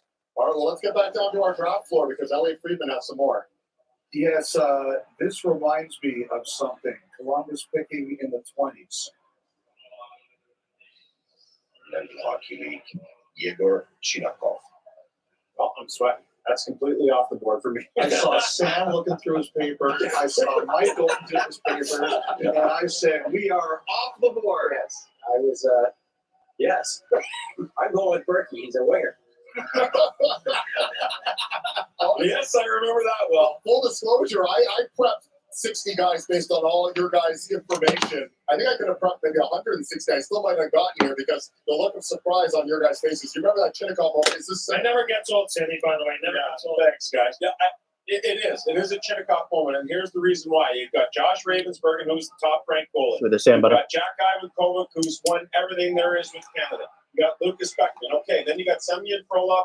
You got Pyotr Andrianov here. You've got a number of goalies that I think are all of similar ilk. I would have expected to see those go in that run early in round 2. Columbus jumps ahead of the pack here. Hey, good on them. They identify a guy they like. They go after him, and they go get him. For me, you probably could have got him tomorrow. All right. Meanwhile, the Ottawa Senators, they're the next team up, and they had such an impressive season, making it back to the postseason, taking the Leafs to 6 games. Steve Stales, Travis Green, that management group, that leadership group with their owner, Michael Andlauer, they're moving in the right direction. What do you anticipate for them at spot 21? Okay, Ottawa's going next, but let's just go over this goalie they picked, which is ranked 60th by the Hockey News, by the way, and they picked 20th overall. He's 6 foot, 207 pounds, heavy for 6 foot, goalie from Russia, and 2007 January birthday. Best case scenario they have him is Lucas Dostal, which is pretty good. Last year he had last season a .942 save percentage, pretty good. I missed a pretty there. And let's look at the little summary. As is the case with almost every Russian prospect, scouts acknowledge that more people would be talking about Andrianov if he were playing in North America. But Russian stoppers have had plenty of NHL success lately, and the fact that they are surrounded by mystery makes them even more intriguing. I like him. I get a good feel when I look at this kid, said one scout. He's a wide-bodied kid. I don't know if he's fat or just wide-bodied, okay? But the way he moves, I'd be shocked to find out he's fat. Andrianov plays with a sense of calmness and composure, but there are times when he struggles to control rebounds. He can also have a tough time when he's facing a lot of traffic, and his aggressive style will likely need to be tamed a little. Even though the video viewings have been limited, scouts are still interested. I like his game, said another scout. He reads the game well, and he makes a simple play when he can. I don't see any glaring weaknesses there. Okay, again, best case scenario, Lucas Dostal. Not surprising for Columbus. Back to the panel. Yeah, at center. We knew that there was going to be some center. Ottawa depth. next. We've seen a lot of that. We're talking about potentials. Guys. We've seen big, tough defensive. We've seen tall defensemen go. We've seen kind of everything that the CHL has to offer, and of course the other leagues. A couple of Swedes, Brundell, Ackland, talking about those guys as well. But I think there are a variety of options for here, and I do think that the player picked here is probably a player that some teams are going to have on their list a little lower, and so we'll see. I think there's a lot of options here. All right. Well, Commissioner Gary Bettman's been very busy. We've liked the celebrity involvement as well. We'll see what Ottawa is going to do with pick 21. Here comes the commish, Gary Bettman. Here we go. Bettman to the stage. Oh, trade. Woo! Okay. Hope you took a screenshot. The Ottawa Senators trade pick number 21 in this year's draft, 2025, to the Nashville Predators in exchange Another for pick picks for Nashville. number 23 and 67, both in this year's draft. Ottawa to Nashville, 21. Nashville to Ottawa, 23 and 67. Nashville, you are now on the clock. All right, so another trade. So Ottawa will not. Okay, who did Ottawa want so badly? All right, so no players involved there. Boring. Just a couple of picks. They're targeting someone at 21. We will find out who that is. So basically, Ottawa gets they move down a couple of spots and get an extra second rounder. At this point, I got no problem with that. Seeing as how they draft, obviously. But yeah, Nashville again. So that's not like an extra pick for Nashville because they already have 3 in the first. They just move up a little bit. So they also have another one coming off at number 26. So this will make things at least a bit more interesting, seeing as how they made an effort to move up in the draft. Yeah, so we'll see how this goes here. We're on commercial break at the moment. Just gonna scratch my head and narrate everything I do in the meantime. But yeah, so last we talked, we were talking about the potential movement from Montreal in terms of moving out Matheson, who has 1 more year left on his deal. I could see that happening on around trade deadline day, because what did I say? Is Matheson? He is. I think he's a left shot, right? I'm pretty sure he is. Yes, yeah, he's a left shot. Do they have him as playing the right as well? No, just a left shot. He is only 31 years old, by the way, and he is a Quebec guy, if that wasn't already obvious by his last name.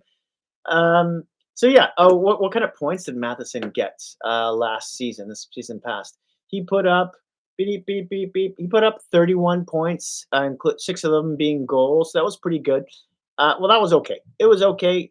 Not great, but I mean, he lost the power play spot, right? Because the season before, he had 62 points, double the amount of points, with 11 of those goals. But he's usually around a 30-something point player, but with number 1 power play time.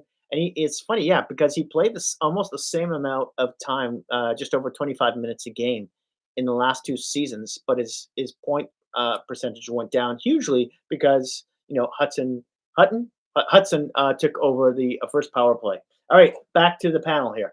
As well as Andrew Burnett and the executive team for the Nashville Predators. They grabbed Brady Martin off the farm from Sault Ste. Marie with the 5th overall pick, and now they move up to the 21st slot, which is a lot of intrigue. They had the 23rd, and they gave a second rounder, or a third rounder, I should say, as well, to the Ottawa Senators. They obviously have keyed on someone that they're worried wasn't going to be there 2 picks from now. Give us a sense of what they might be trying to do here, Sam. Not only that, but they've got so many picks this year that they can afford to give one up. Again, a variety of options here for Nashville. Yeah, okay. The playoffs for just the second time in the last 11 years. So here again is the commissioner, Gary Bettman, Nashville. Here we go. Selection number 21. Making the second pick of the day for Nashville is an all-pro NFL tight end who is also a great friend of the Predators. Exactly. Please welcome George Kittle. What's up, guys? Very honored to be part of the NHL Draft. Thank you so much for having me. Okay, football player, George Kittle. Shout out to the number 1 Preds fan in the entire world, Felix Forsberg. Looks like a Viking. I can't wait for it. So, just want to say, with the 21st pick in the 2025 NHL Draft, the Nashville Predators select Cameron Reed from the Kitchener Rangers. Cameron Reed.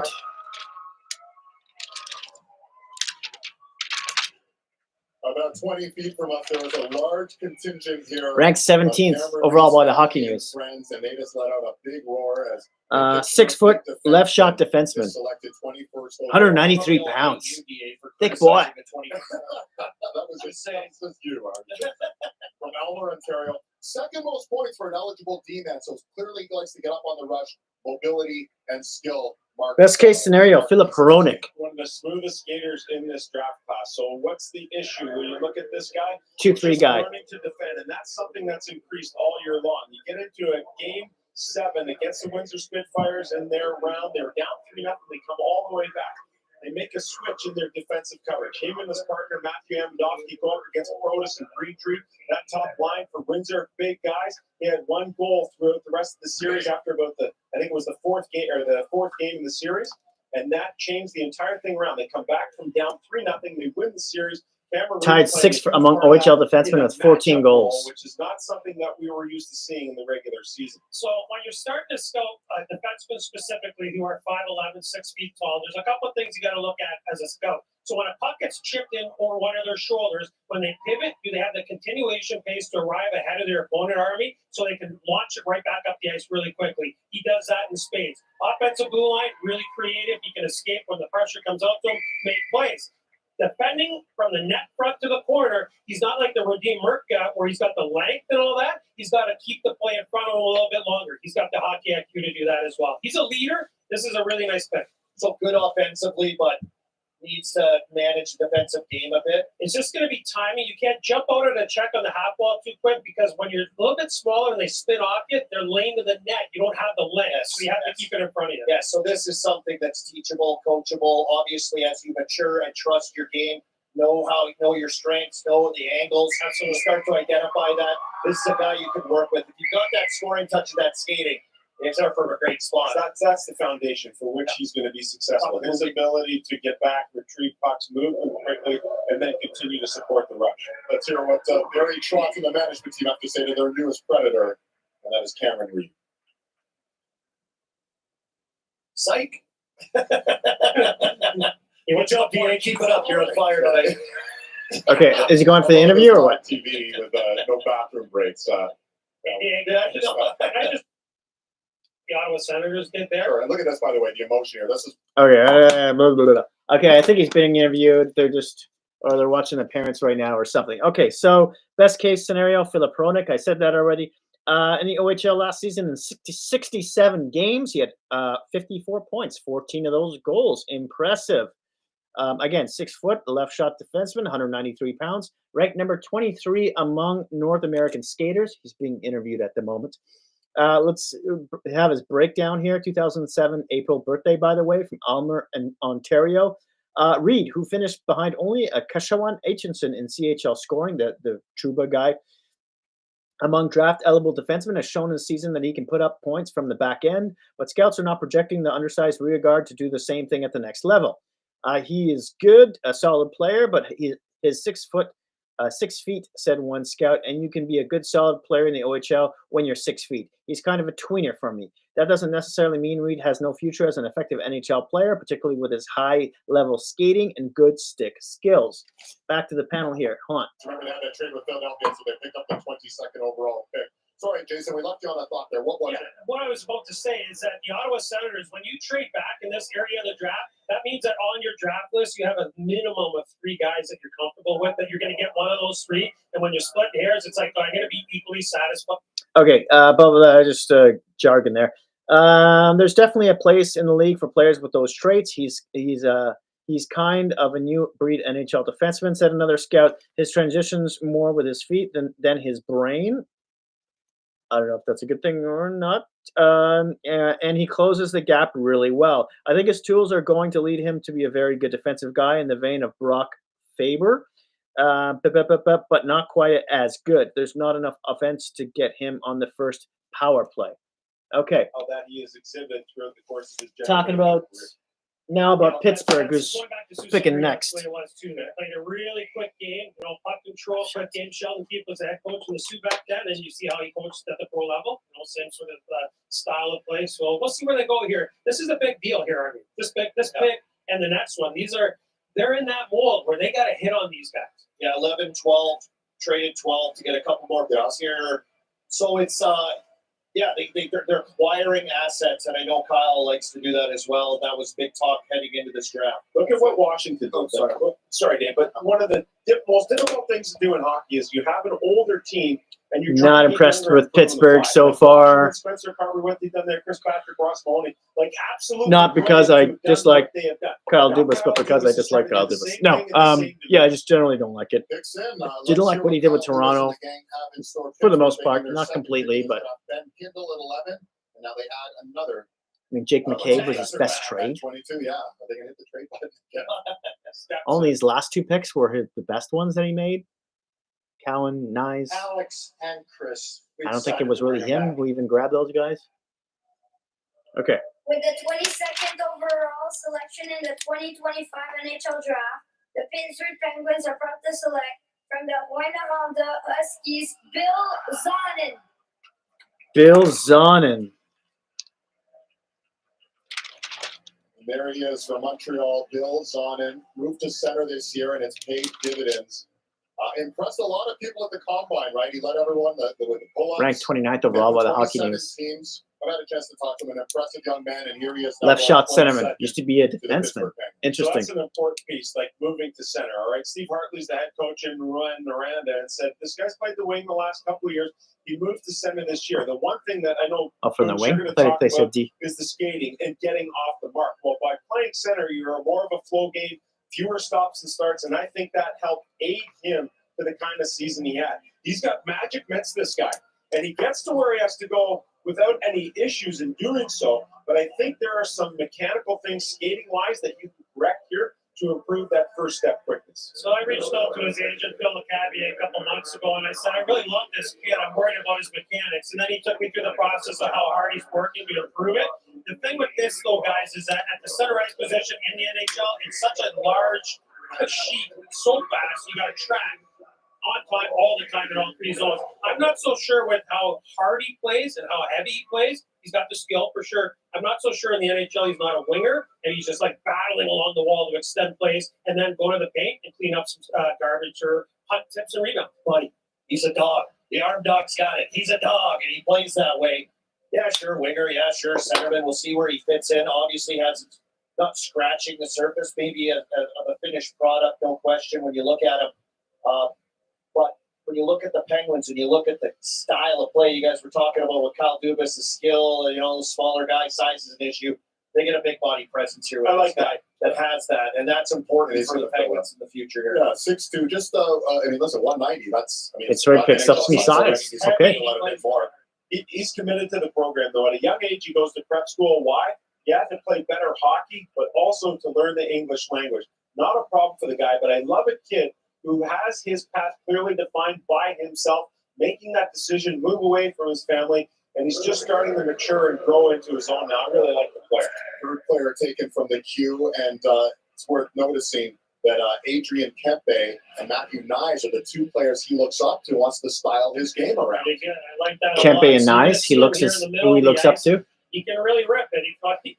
The thing about it is, what you don't see that whole clip, but what he Seen did the was highlight he muscled package. somebody else off the puck before he came to the middle of the ice and created space. Net front, He looks huge. He's going to be a little, He looks bigger for sure. Yeah, no, he does. Well, black uniform too. You know what kind of makes you look like that? Makes me look smaller, but makes. But he's heavy hard for sure, guys. We'll go back down on the draft floor. Ailish and Bill. All right, Bill, I said, Okay, interview. Who cares? All right, so Bill Zonin. Best case scenario they have here is Dylan Holloway in Noranda in the queue. In 64 games, he had 28 goals, 83 points. Impressive. He is 6'2", is centerman, left shot, 187 pounds, ranked number 31 overall by North American skaters from Montreal, Quebec, as a 2006 birthday in October, so one of the bit of an older one. The breakdown, we asked for just different scouts about Zonin, and they all used exactly the same words in their assessments of him. I love him, they all said. There are more talented players in the draft and definitely more offensively explosive players, but there are a few others who match Zonin in intangibles. He's a lock to play, and anyone who is a lock to play is someone who you should draft, said one scout. The guy makes it easy to project him when you watch him. His energy, hustle, and compete jump off the page. Plus, he has a good shot, can score, and his sense is above average. Back to the panel here. I'll finish this up in a second. We spoke a lot about what they might be looking for, and you made a great point. You made a great point about Ottawa. They moved down a few. Okay, they're just talking about Ottawa because they're picking next here. But I'll just finish off with Zonin. So why isn't he ranked higher in the draft? Well, there is a ceiling to his potential, and most scouts see him as a third liner. I don't see him There's nothing wrong with that, but there are limitations. I don't see him as a top 6 player, but I'm fighting with my scouts about that, said another scout. I like him just because of his size and compete. He has a size and skating ability, but whether he can play it in the top 6, I'm not sure. Okay, back to the panel. They're there and a character team that they're going to hopefully be in that fight for years to come. Ottawa picks in a little less than a little over a minute. 11 picks in the last 2 years. I guess this isn't bad for Pittsburgh, but I'm not thrilled for them either in terms of the potential. Hugely important for Steve. Like I said, he looks like he might be a third liner, which is not bad, but 22nd overall. I love that they're a little bit on the rise right now. Talk about their division, and we've been waiting for a couple of years. It's like Ottawa. When are you going to get going? When is something going to click? When is obviously talking this about thing Ottawa going to start to turn a corner? And for them to get that was absolutely huge. So I feel for this organization or this team right now going into this season. This pick could be big for them also, and acquiring guys on that trajectory to start putting them into an atmosphere that is now winning.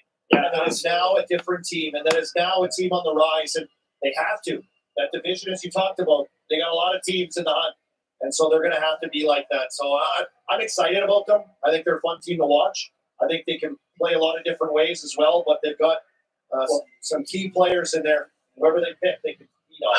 Yeah, the NBA draft was 2 hours long. For the Ottawa Senators, a return to the We're almost on 3.5 hours now. Their selection. Making the selection for Almost the done Ottawa now. Senators, Sort the of. star of Tom Green Country on Prime Tom Video Green.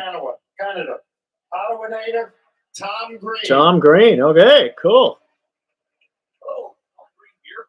As a longtime fan of the Ottawa Senators and a Ottawa Valley resident there, I cannot tell you how proud I am to be announcing the 23rd overall selection of the 2025 He's got a NHL dog in his Draft. hands. The Ottawa Senators and Charlie are proud to select from the University of Wisconsin, Logan Hensler. Congratulations. Logan Hensler, ranked originally 16th overall by the Hockey News. So the Ottawa Right shot Senators defenseman, select 6'2". Logan Hensler, University of Wisconsin. Best case scenario, Rasmus Anderson. NCAA, Dad Joe, Mama Alicia, brother Dylan, and Shut up for a Dane. sec. And he's pretty pumped up. A right-handed defenseman who turns 19 in October. Where we probably saw him, at least in Canada, was at the World Juniors, part of that gold medal winning team. How important was that, guys? When you want to kind of put your stamp on your resume to be at that showcase, to perform as he did on his way to a goal, that might have landed him into this 23 spot. I think it's a great opportunity for an underage player. He goes there and he plays in the third pairing, and that kind of is where you see this guy. He's got a really safe game. His skating is unbelievable. He goes into college. He doesn't overwhelm you with any one particular part of his game, but he's like a steady Eddie type of guy. And the Ottawa Senators have had some pretty good success lately when you think about Jake Sanderson and where he's picked, what he's become. Tyler Clevin took massive steps this year. You're talking about a couple of guys that have come out of that U.S. program to be very successful NHL players. Hensler was there that last year, went to college this year to play at Wisconsin. So as a younger player playing in that league, extremely difficult, but he acquitted himself quite well, and they look to add to their defense corps with Yakimchuk last year, Hensler here this year. I had a huge, to answer your question, DA, I had a massive takeaway at the World Juniors about Logan Hensler. So when he's at Wisconsin, they really ramped up his responsibility in the second half of the year. But the way he made that shutdown role at the World Juniors, it told me a lot. Got Logan Hensler in the hockey house here. What would Okay, so they're interviewing him now. Let's go through the nitty gritty. Best case scenario, Rasmus Anderson. In 7 games in the World Juniors, he had just 1 point and 1 assist. But in Wisconsin in the Big Ten in 32 games, he had 2 goals, 12 points. Not a big point guy so far. He's from Minnesota, by the way, from Woodbury. Is a 2006 October birthday, so he's a little bit older. 6'2", right shot D, 197 pounds though. Ranked 12th among North American skaters. His expectations can be a bit tricky as late birthday. Hensley had used up his 2 years with the US NTDB, so he jumped to the NCAA where he faced older, stronger opponents. Okay, so after beginning the season as one of the top blue liners to watch, his stock did slide. He had an up and down year, said one scout. Expectations were higher, and I wanted more from him, but he had his moments and showed some flashes of offense. Highlights. So you see the escapability here. Now, I don't want people being misled. This isn't going to happen every night, what you're seeing in that pack there, but it's nice to know that it's in the toolbox, right? Here he is coming in off the flank. Obviously, the LA Kings are on the clock, and he's going to make a play from down low. Anytime you can be, you can't teach size, and then you work on the skating. He has got the length and the quickness to make some plays, and that's important. All right, let's hear from Logan. He's standing by with our A-list fourth. Okay, interview. All right, so I'll finish this off. Beep, beep, beep, beep. All right, Hensler played with a depth role at the World Junior Championships. He won gold, but didn't look overly comfortable. That'll change next year now that he has more experience. Some people beat him up because of they want more offense or more definition, said another scout. The tools drive his game. He's 6'2". He's strong. He's a terrific skater. He contains and steers people away defensively rather than kills plays. Guys like him who go to the NTDP and hit college early usually turn out. If you're a naysayer, you want more physicality and production, but I thought he was good, not great all year. Okay, back to the panel. Hensler on the blue line for the Ottawa Senators. And again, not many Canadian teams selecting here. We saw Montreal traded out their picks. The Leafs. Still 8 Oilers, picks left. Oh my God. technical difficulties there with Ottawa, unfortunately, so we couldn't hear what Less than 2 minutes to the next pick. take on that The pick. LA So Kings. you filled in the blanks exactly on the kind of player we're expecting. Yeah, and then let's think about the additional pick that you get early in the third round, right? Pick 67. So that's going to be a good one as well for them. And then they add Hensler, which I think there are a number of players in that category. Pooch, you talked about having a bucket of 3 or 4 guys. They knew that Hensler would still be there, and if not, they did have a backup option.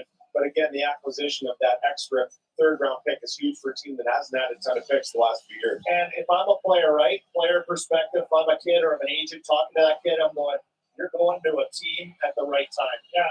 And the team's getting better, and they're starting to arrive, and so you have a chance of inserting yourself into that kind of feeling with an organization when it's going up. Welcome. It's a good thing. I just want to say something really If you're new to the quick here channel. for our viewers.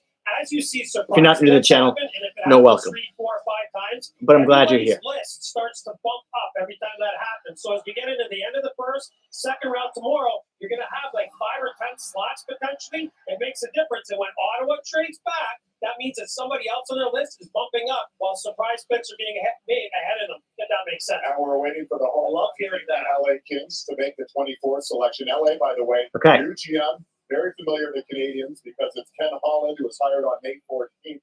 One of 5 GMs ready to make their first selections with their team, including what we saw with Matthew Darch earlier on. So LA, they got to figure out a way to beat Edmonton because they've lost to them in the last 4 years in the postseason. They got to get past the Edmonton Oilers. In fact, they haven't won a playoff series, guys, since 2014. And one thing about this arena, we're very close to Crypto.com. They have those beautiful Dustin Brown, Luke Robitaille, Wayne Gretzky statues. They look to add to that. Here's the commissioner, Gary Bettman, the hometown team that should bring a big cheer. The LA Kings about to On say. behalf of your Los Angeles Kings, please, you don't know what I'm going to say. Please welcome actor, former football player, and recently the host of the 2025 NHL Awards, Isaiah Mustafa. Isaiah Mustafa. Okay. Well, they couldn't get Will Ferrell? Come on. Probably busy, but. Oh, we have a trade. Is it just for picks? Is it just for the picks? Los Angeles Kings trade pick number 24 in the 2025 NHL Draft to the Pittsburgh Penguins in exchange Interesting. for picks 31 and 59 in the 2025 NHL Draft. Pittsburgh, you are now on the clock. Okay, Pittsburgh. All of that, and the home team decides they're going to hold off for a little while. Pittsburgh So jumping around a lot here, huh? Pittsburgh Penguins on the Dubas clock. using the 2-phone meme. Okay, we're on commercial. Just get rid of that. Ugh. Okay, so Pittsburgh makes the trade with LA. LA picks up an extra pick, just moves down to the 31 spot. We'll see again. It's intriguing to see what Pittsburgh will do, as always, because I mean they look like they might have just picked up a 3rd rounder in the last one, and their first pick was just like Not exciting at all. Who was that again? Kindle, very undersized guy, but he can make plays. So, anyways, I've never seen Dubas lead the way in a good way when it comes to drafting, unless the pick is really obvious. So, in the how many years he was with Toronto as the general manager, I think he made 2 good decisions in the draft. A lot of those players he picked, and in the second round and beyond, are all going back to the minors or going back to the SHL or something, or Russia. So we'll see. We'll see. I don't have a lot of confidence in him, but maybe he's learned something. It's strange. This is like the second or third time that they've made a trade to move up and down in the first round. So yeah, we'll see what happens there. John Tavares, also, by the way, if you didn't see this, was signed today to a 4-year, $4.4 million AAV. I thought it was 4.38. Whatever. This is what Jay Fresh is saying online. Jay Fresh says John Tavares, re-signed 4 times 4.4 by Toronto, is a veteran top 6 scoring center who remains one of the league's most effective inner-slot scorers and puck battlers. Lacks agility and takes too many hooking penalties, but his game has aged gracefully overall. So there you have it. As a Leaf fan, I'm very happy about this. The number and the length. I just don't know why this couldn't have been done like a month ago. Because a lot of Leaf fans are starting to get angry, me included, saying, if this guy signs for 4.9 or over, we'll be pretty upset because he's already made his money. I know the Leafs would love for him to be their third line center next season. I just don't know if that's going to happen because of the lack of centers in the market. Here we go. Pittsburgh's up. The Pittsburgh Penguins are on the board for their 3rd first-round pick. We send it off to Commissioner Gary. Gotta go, Sammy. Here we go. Buttman. I'm starting to get concerned about the child labor laws, but Alex Letang is back again because he's doing such a good job. Thank you. With the 24th overall selection in the 2025 NHL Draft, the Pittsburgh Penguins are proud to select from the University of Michigan, William Horkoff. Horkoff? Horkoff. Oh, lots of emotion there for William Horkoff. I'd offer William a spot to, stay in my basement, but I don't think I have beds long enough to support this absolute. Ranked 41st overall. 6'4", 200 pounds. We all know him. By the Hockey News. Drafted in the 4th round, 99th overall to Edmonton many moons ago. It's funny, his dad went to Michigan State, and he's at the University of Michigan, so an in-house battle here. But what are they picking up in Will Horkoff? Picking up a guy 6'5" centerman. Program, and it wasn't quite going the way he thought. Left shot, 190 pounds. Better by going to Michigan. So in November, he left there, and was the youngest player in Division I hockey in the NCAA. Absolutely killed it at the combine. Like, this guy is in phenomenal shape, as you would expect from his dad, who played over 1,000 NHL games. The one interesting element to all of this is he gets reunited with his program buddies, going back to the under-18s, playing in a top-line role, and I think that's where he made his mark. Luke, you know this. You're not going to make your decision on just one tournament, but it can sure go a long way into improving your draft stock, and I think it did for William Horkoff. Yeah, I do too. He fits a player type for me. So you're going to get a big power body who's going to be a middle 6 forward. He can be net front on the power play. He can extend some plays. He's obviously, look at him. He could be a WWE wrestler. This guy's a monster. This fits the type. They're going to be harder to play against people like this. He's going to make people around him have more access to pucks just by the way he approaches the game. So, but don't think that he's going to be a top 70-point guy. That's not his role. This is part of the team building process. He interviewed with more teams than anyone. He interviewed with 31 teams. You said you ran the gauntlet. How tough is that? 31 teams at the combine. It's tiring. It's just mentally tiring. And, I think of a guy like him, though, and the background of his family, and his dad's an executive now, and being around it so much, it's probably, he was prepared for it. I had no clue what I was going into, you know what I mean? So a kid that, with it's in his bloodlines, and but a big body guy, for me in Pittsburgh too. You look at Zonin and now this guy, two big guys. And here is Kyle Dubas, and he's been busy tonight. Kingo, Zonin, and Horkoff. Okay, so there's an interview. Let's get back to his stats here in the hockey news. Best case scenario is Andre Burakovsky, who used to play for Seattle. I think he was he traded to Chicago? Anyways, so last season in the Big Ten in 18 games, he had 4 goals, 10 points. That was Michigan in the same season in the NTDP. 19 games, 4 goals, 8 points. Again, 6'5", centerman, shoots left, 190 pounds. Big boy, obviously, ranked 24 among North American skaters, 2007 January birthday. The short is here. Like former teammate Cullen Potter, Horkoff did something rare this year. He left the NTDP during the season to join NCAA program. Interestingly, he had a slightly better numbers playing a full-time college schedule at Michigan. It was a good move for him to go to the college. So one scout, his hand and the size are unique.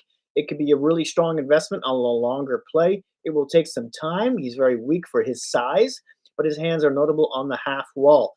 He has a knack for pucks. Okay, back to him in a second. In the National Hockey League and the Back Stanley to the Cup panel. playoffs, a bit of a departure for Wes Clark and Kyle Dubas. They go with a 6'2" guy and now a 6'4" and a half guy in Will Horkoff. Yeah, I like it. I really do like it, and it's going to change the way that the Pittsburgh Penguins approach things for now. But listen, they're not.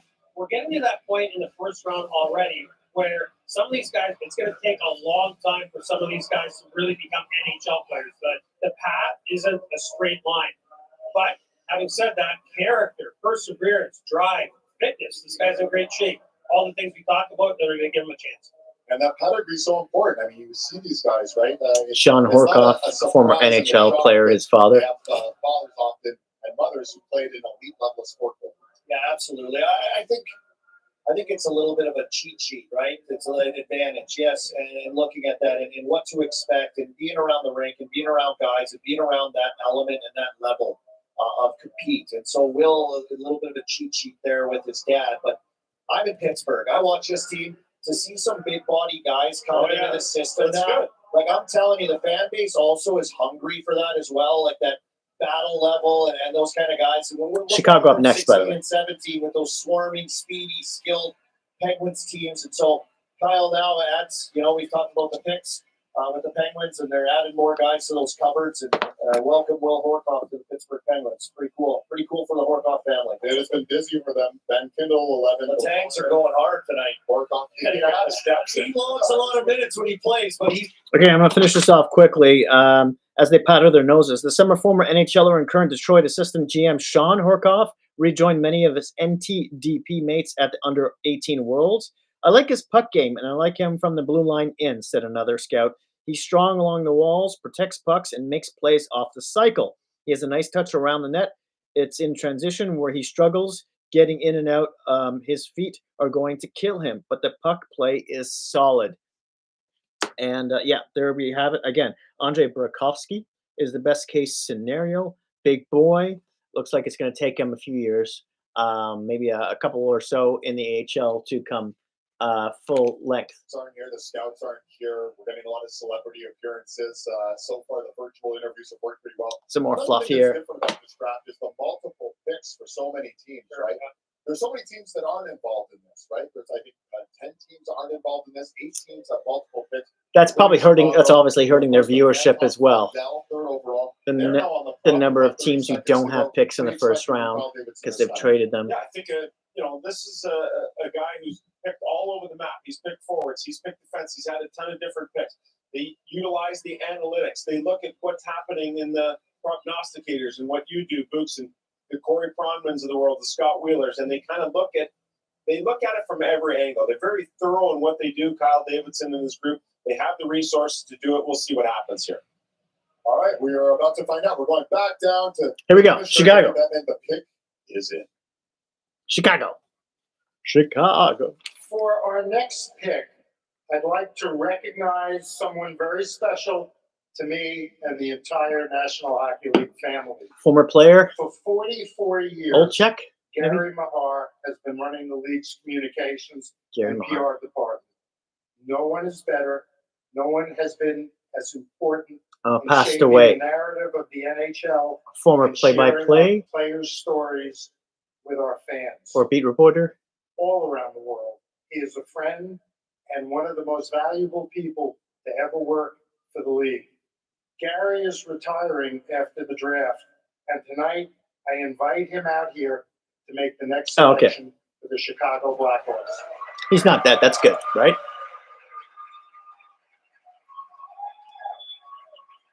As a joke, Blackhawk fans, just everyone settle down. Okay.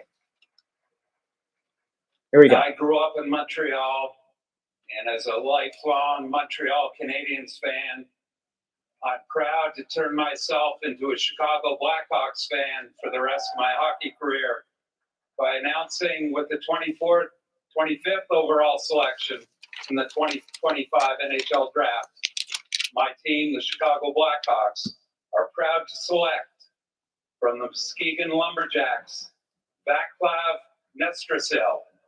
Nestrasil. Sounds like a medication. Nestrasil. Rub this Nestrasil on your All right, happy retirement. ration. It should One be of the classiest guys you'll ever come across. Now, Vaclav like new in the morning. Okay. Nestrasil is not here in attendance, but he certainly improved. Couldn't fit on an airplane. Yeah, well, listen, yeah, he is 6'5".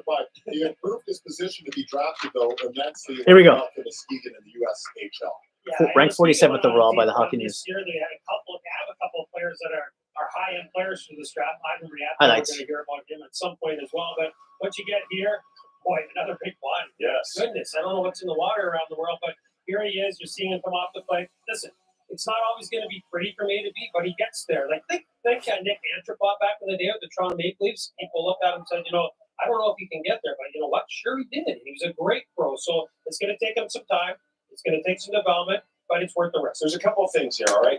Rapkin is also playing there. You go back to Muskegon, it's a hot spot. You got Greedon was over there, Boisvert was over there, and so it's become a hot spot in the USHL to produce really good players. When you go in there as a scout, you get the opportunity to see two guys like they had last year. They're seeing it this year. Rapkin watching him, and all of a sudden, Nestrasil, he keeps putting his head in. He keeps, making his way towards the top of the list. He had 8 points in his first 21 games. He finished the year with 34 points in his final 40 games. So clearly there was a progression there. The confidence went up. People are coming in to see Rapkin, and all of a sudden they keep noticing this guy. That leads up to being a first-round pick here. Congratulations. Sean now, and Sammy, let's hit the floor really quickly because Elliot's with a proud papa.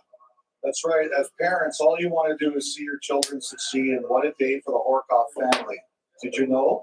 Okay, interview with the Horkoff. Okay, boring interview. All right, so Nestrasil, again, ranked 47th overall by the Hockey News, so picked him up at the 25 spot, so a bit off the charts here. He's from the Czech Republic, 2007 April birthday, right winger, 6'5", 187 pounds, shoots right, ranked number 36 among North American skaters. Best case scenario, they say here, is Mason Marshment. Now, in the USHL, in 61 games, he had 19 goals, 42 points. In the World Under 17, he in 7 games, 4 goals, 5 points, not bad. Now, a little bit about him here. The lowdown USHL landed Nestrasil on a scholarship from the University of Massachusetts that's set to begin in 2026-27, but he's very much an unfinished product.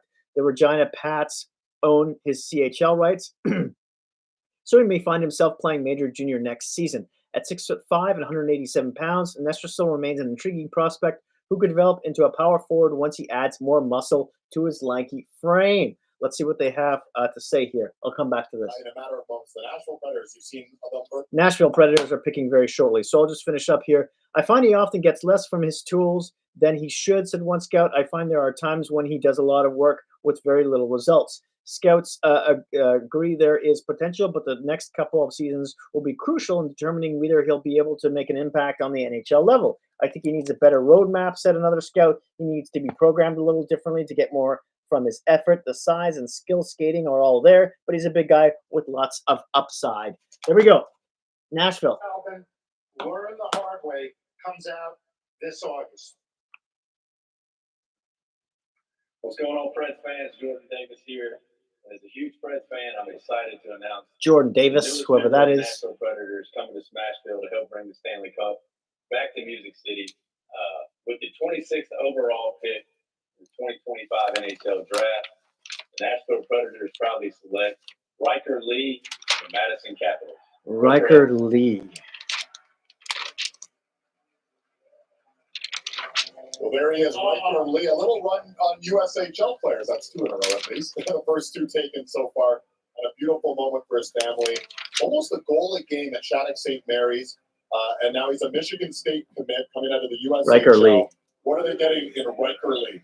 You know, you try and look for comparables, and I think about Tyler Toffoli back when he played with the Ottawa 67. Tyler Kind Toffoli. of a clunky skater, but he always found a way to find open ice and soft ice and the ability to get a shot off. This guy can really shoot the puck. His release, absolutely outstanding. The skating is going to need to come a little ways to get to an NHL level, but the kind of offense he creates and his ability to shoot the puck are elite Right skills winger. that I think play at the NHL level. It'll be fascinating to see just how they go to work on improving the skating style. Yeah, they'll work at it. The one thing that I really appreciate about this is, because you're right, his skating is just average. I didn't say average. It's not even average plus right now. Outstanding release, like you said, but what he has is the hockey IQ to find quiet ice off the puck, given what he has already. So he doesn't get from A to B necessarily as quick as everybody else, but he figures it out in his mind how to get there and where to find quiet ice. As he gets quicker, he'll get even more chances at getting pucks to those areas. Yeah, I watch guys like that 14-year-old, my son, and I'm at 15 now. As these guys come up, you see the kids that are struggle a little bit more with skating. Their hockey IQ, they figure out how to get to areas to use it to their advantage, and then you can fine-tune some of the other stuff. So that's development, so key, right? And their guys will go to work. Connor Garland comparison for the Hockey News. Question once they get them in the system and get them. It's funny how it works. Like sometimes to a detriment, right? Oh yeah, he can't skate, and he has trouble in that area. Well, in fact, it helps you to become a smarter player because you have to find different ways to get things done. And I think Riker Lee's case, the work ethic that he's going to fit in, I don't see any question that this guy's going to be able to score goals. It's like me. I wasn't tough, but I figured out how to fake being tough pretty good. You might have had the yapper. You might have had. Okay, going in for an interview. Best case scenario, Connor Garland in USHL in 58 games. He had 31 goals, 68 points. Pretty good. Ranked number 28th among North American skaters. 6-foot right winger, 175 pounds, shoots right. 2006 birthday, by the way, from November, from Willamette, Illinois. What do we got here? There's a commercial. Okay, the Rookie of the Year for the USHL was one of the league's leading scorers for most of the season, but whether that prowess will translate to the next level is the question. Although his skating is in question, he has a high compete level and very good anticipation, said one scout. He's a very skilled player who drives offense. Lee came up through the Shattuck St. Mary's program, where his under-14 featured the likes of Macklin Celebrini, Cole Eiserman, and Brody Zemer. 6 members that squad have already been drafted by NHL teams, and that number could increase to 10 this summer. Next year, League will move to the NCAA with powerhouse Michigan State. There, Spartacans coach Adam Nightingale, who can help Lee round out his game. He's an offensive player with some soft hands who goes to the hard areas and has a great shot and release, said another scout. But he's never going to be the first guy back. He cheats for offense, and he's an average to below average skater. He's not a go-to guy. Doesn't sound too exciting for a first-round pick. But hey, middle 6 forward, I guess, right? Maybe they know something we do not. Okay. How many do we have? We have 6 picks left. Oh my God. What are we at now? We're almost at 4 hours for 32 picks. They really got to speed this up. Although it's giving me time to just, yabber a little bit and stuff like that, it's kind of because you're forced to, right? Because are we really interested in hearing what the players' interviews are? Not really. It's just fluff stuff, unless you're, the kids' parents or friends or something. We just move things along, man. Let's go. So the NHL's got to work on that. I think they should just cut out the interviews altogether. If people really want to see the interviews, they can record them, and then where they can see them on the NHL website or something later on. Otherwise, they could cut probably at least an hour off of this program by doing that alone. Because this is just it's still way too long. I don't know if that means maybe less commercials, less money that way. Maybe that's a part of it. Maybe I'm ignoring the importance of that. But man, again, the NBA does it in 2 hours. Just a quick filler here. Draft tomorrow will be at 9 a.m. Pacific, 12 p.m. Eastern, by the way. That's round 2 to 7. We're 35 seconds away from the Washington Capitals picking up their pick. Beep, beep, beep. So I'll just put I'll see what the guys have to say here. Back to the panel. So Washington, of course, they lost in the second round of Carolina. It was an exciting year, though, with the Ovechkin chase and the team making the playoffs, getting to the second round. What do you think's happening here, Chris Patrick and the gang? As we're about to find out, because here comes Commissioner Gary Bettman with the Washington Capitals. Here we go. First round selection. Capitals. We're working on it. With the 27th overall selection in the 2025 NHL Draft, the Washington Capitals are proud to select from the Moose Jaw Warriors, Lyndon Lakovic. Oh, if they had no one there to make the pick for them? Interesting. Lakovic. That's the first one. That's happened. Lakovic. There he is, the Warriors captain, also named their humanitarian of the year. They call him Mr. Clutch. Sophie and Devin, his brother Vaughn, his twin sister Asia. And if that last name sounds familiar, it's because his uncle, Sasha, played in the NHL. He was fierce. Check this out. His uncle had 416 penalty minutes in one season in the IHL. Lakovic plays with a bit of edge himself. Well, he had 4 penalty minutes. He knows you're with a broken stick, David. So that's probably been the one knock against him. Probably one of the most polarizing guys in this draft class because at his size, his skating ability and skill, completely off the charts. When you're that size, though, everyone wants to see it. Ranked 18th overall by the Hockey News. Like that. Now, that's not to say that part of his game can't improve, but 4 PIMs, 2 really of them is awfully low for a guy that size. Every now and then you think you bump into somebody, but he got questioned about that by everybody. A number of teams grilled him. One of the Best case scenario, Ruby Heinz. Prospects, but a really cool kid in terms of meeting him and his personality. Very interested to see where this goes. Great mitts, great shot, great release, real good skater, and straight lines, especially for his stature. I put it on Left winger. online, if you recall. Yes. I asked him, I said, are you a big forward or a power forward? And I wanted an honest answer, and he gave it to me. He said, I'm just a big forward. So he's a big body that's not, programmed to be that way, Army. But listen, big guys who are that way, when they get to the league, guess what? You get challenged hard. You're not gonna have any space. Yeah, look at a guy they have there right now. Not necessarily the scariest guy. Protas. Yeah. So here's another big one. And here he is with Chris We've got Patrick. Lyndon here. What do you have to say to your newest member of the Washington Capitals?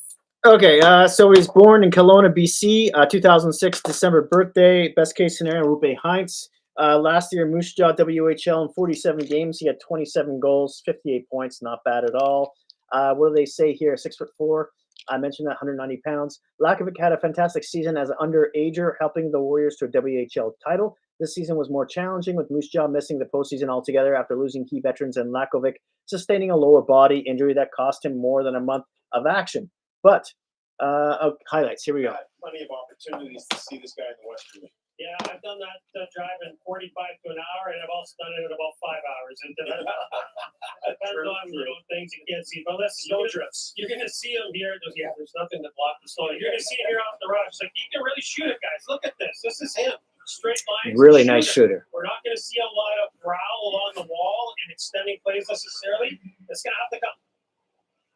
Let's hear from him. He's with our Interview. Okay, one of the reasons Moose Jaw ended up in the Memorial Cup is because of him and the work he put in. Said one scout, he's a terrific passer and sees the ice where others may not. He goes to the scoring areas and has been a net front guy at times. He drives the net and can also find what seam pass needed to set up a teammate. Not every NHL team agrees. However, he's a big guy who can skate and really shoot it. Said another scout, I don't want to call him soft, but he plays light and on the outside. There's not a lot of work on the backside. He lets line mates get the puck. I've never seen him fight, but with his tools, if he figures it out, you're going to get a hockey player. There you have it. Lyndon Lakovic, again, originally ranked 18th by the Hockey News, goes 27th to the Capitals. Best case scenario, again, Rupa Hintz, who is a pretty good player. And back to the panel. 18th CHL player taken through 27 picks. Pick 28 belongs to Winnipeg is on the clock. What can we expect from the Jets? Because all they do is they draft, they develop, they try to retain star players. They've done it with so many of their big name players, which has been a big reason why they had their most successful season in franchise history, was winning the President's Trophy. Things have changed a little bit. Let's face it. Five picks Winnipeg left. is an opportunity here for players to go and play and get to the NHL and have a loyal organization take care of them. The Rutger McGorty thing, I think, really changed the course of how they go about drafting. And that's going to be something that they probably have to carry forward here. Doesn't mean you're not going to get good players. It just means that if you're a scout for the Winnipeg Jets, you got to drill down and dig a little deeper. I totally agree with that. There are different strategies for different franchises. I know that fan bases don't like to hear that, but certain climates, certain organizations, and players, depending on where their path is, college or now junior, whatever it is, that you're a little bit worried. Are they going to arrive and be the best version of themselves with our organization? That's Winnipeg. The good thing about the Jets, Mark Hillier, running the staff forever now. My winger, Jari Kekalainen there from Europe, they got continuity. Kevin Cheveldayoff, the second longest tenured GM in the league. 30 seconds They have made to the next decision. pick. Let's hear from the commissioner, Gary Bettman, with a 20 Pick is in. Great. Let's go. Let's go. For the Winnipeg Jets pick, please welcome Winnipeg's other goalie and one of the league's really good guys. Comrie? Eric Comrie. Yeah. That's a good guy to send. Why not? Why not? But Helba couldn't do it, though, really? Hello, I want to thank the city of Los Angeles for hosting this, and I'd like to thank Mr. Chipman and Mr. Thompson for being their families for being the best ownership group in the NHL and providing us everything we need. And most importantly, I'd like to thank our fans back in Winnipeg. They're the best in the NHL, and it's an honor to represent them every single night. And with the 28th overall selection in the 2025 NHL Draft, the Winnipeg Jets are proud to select from the Boston University, Sasha Boumedienne. Sasha who?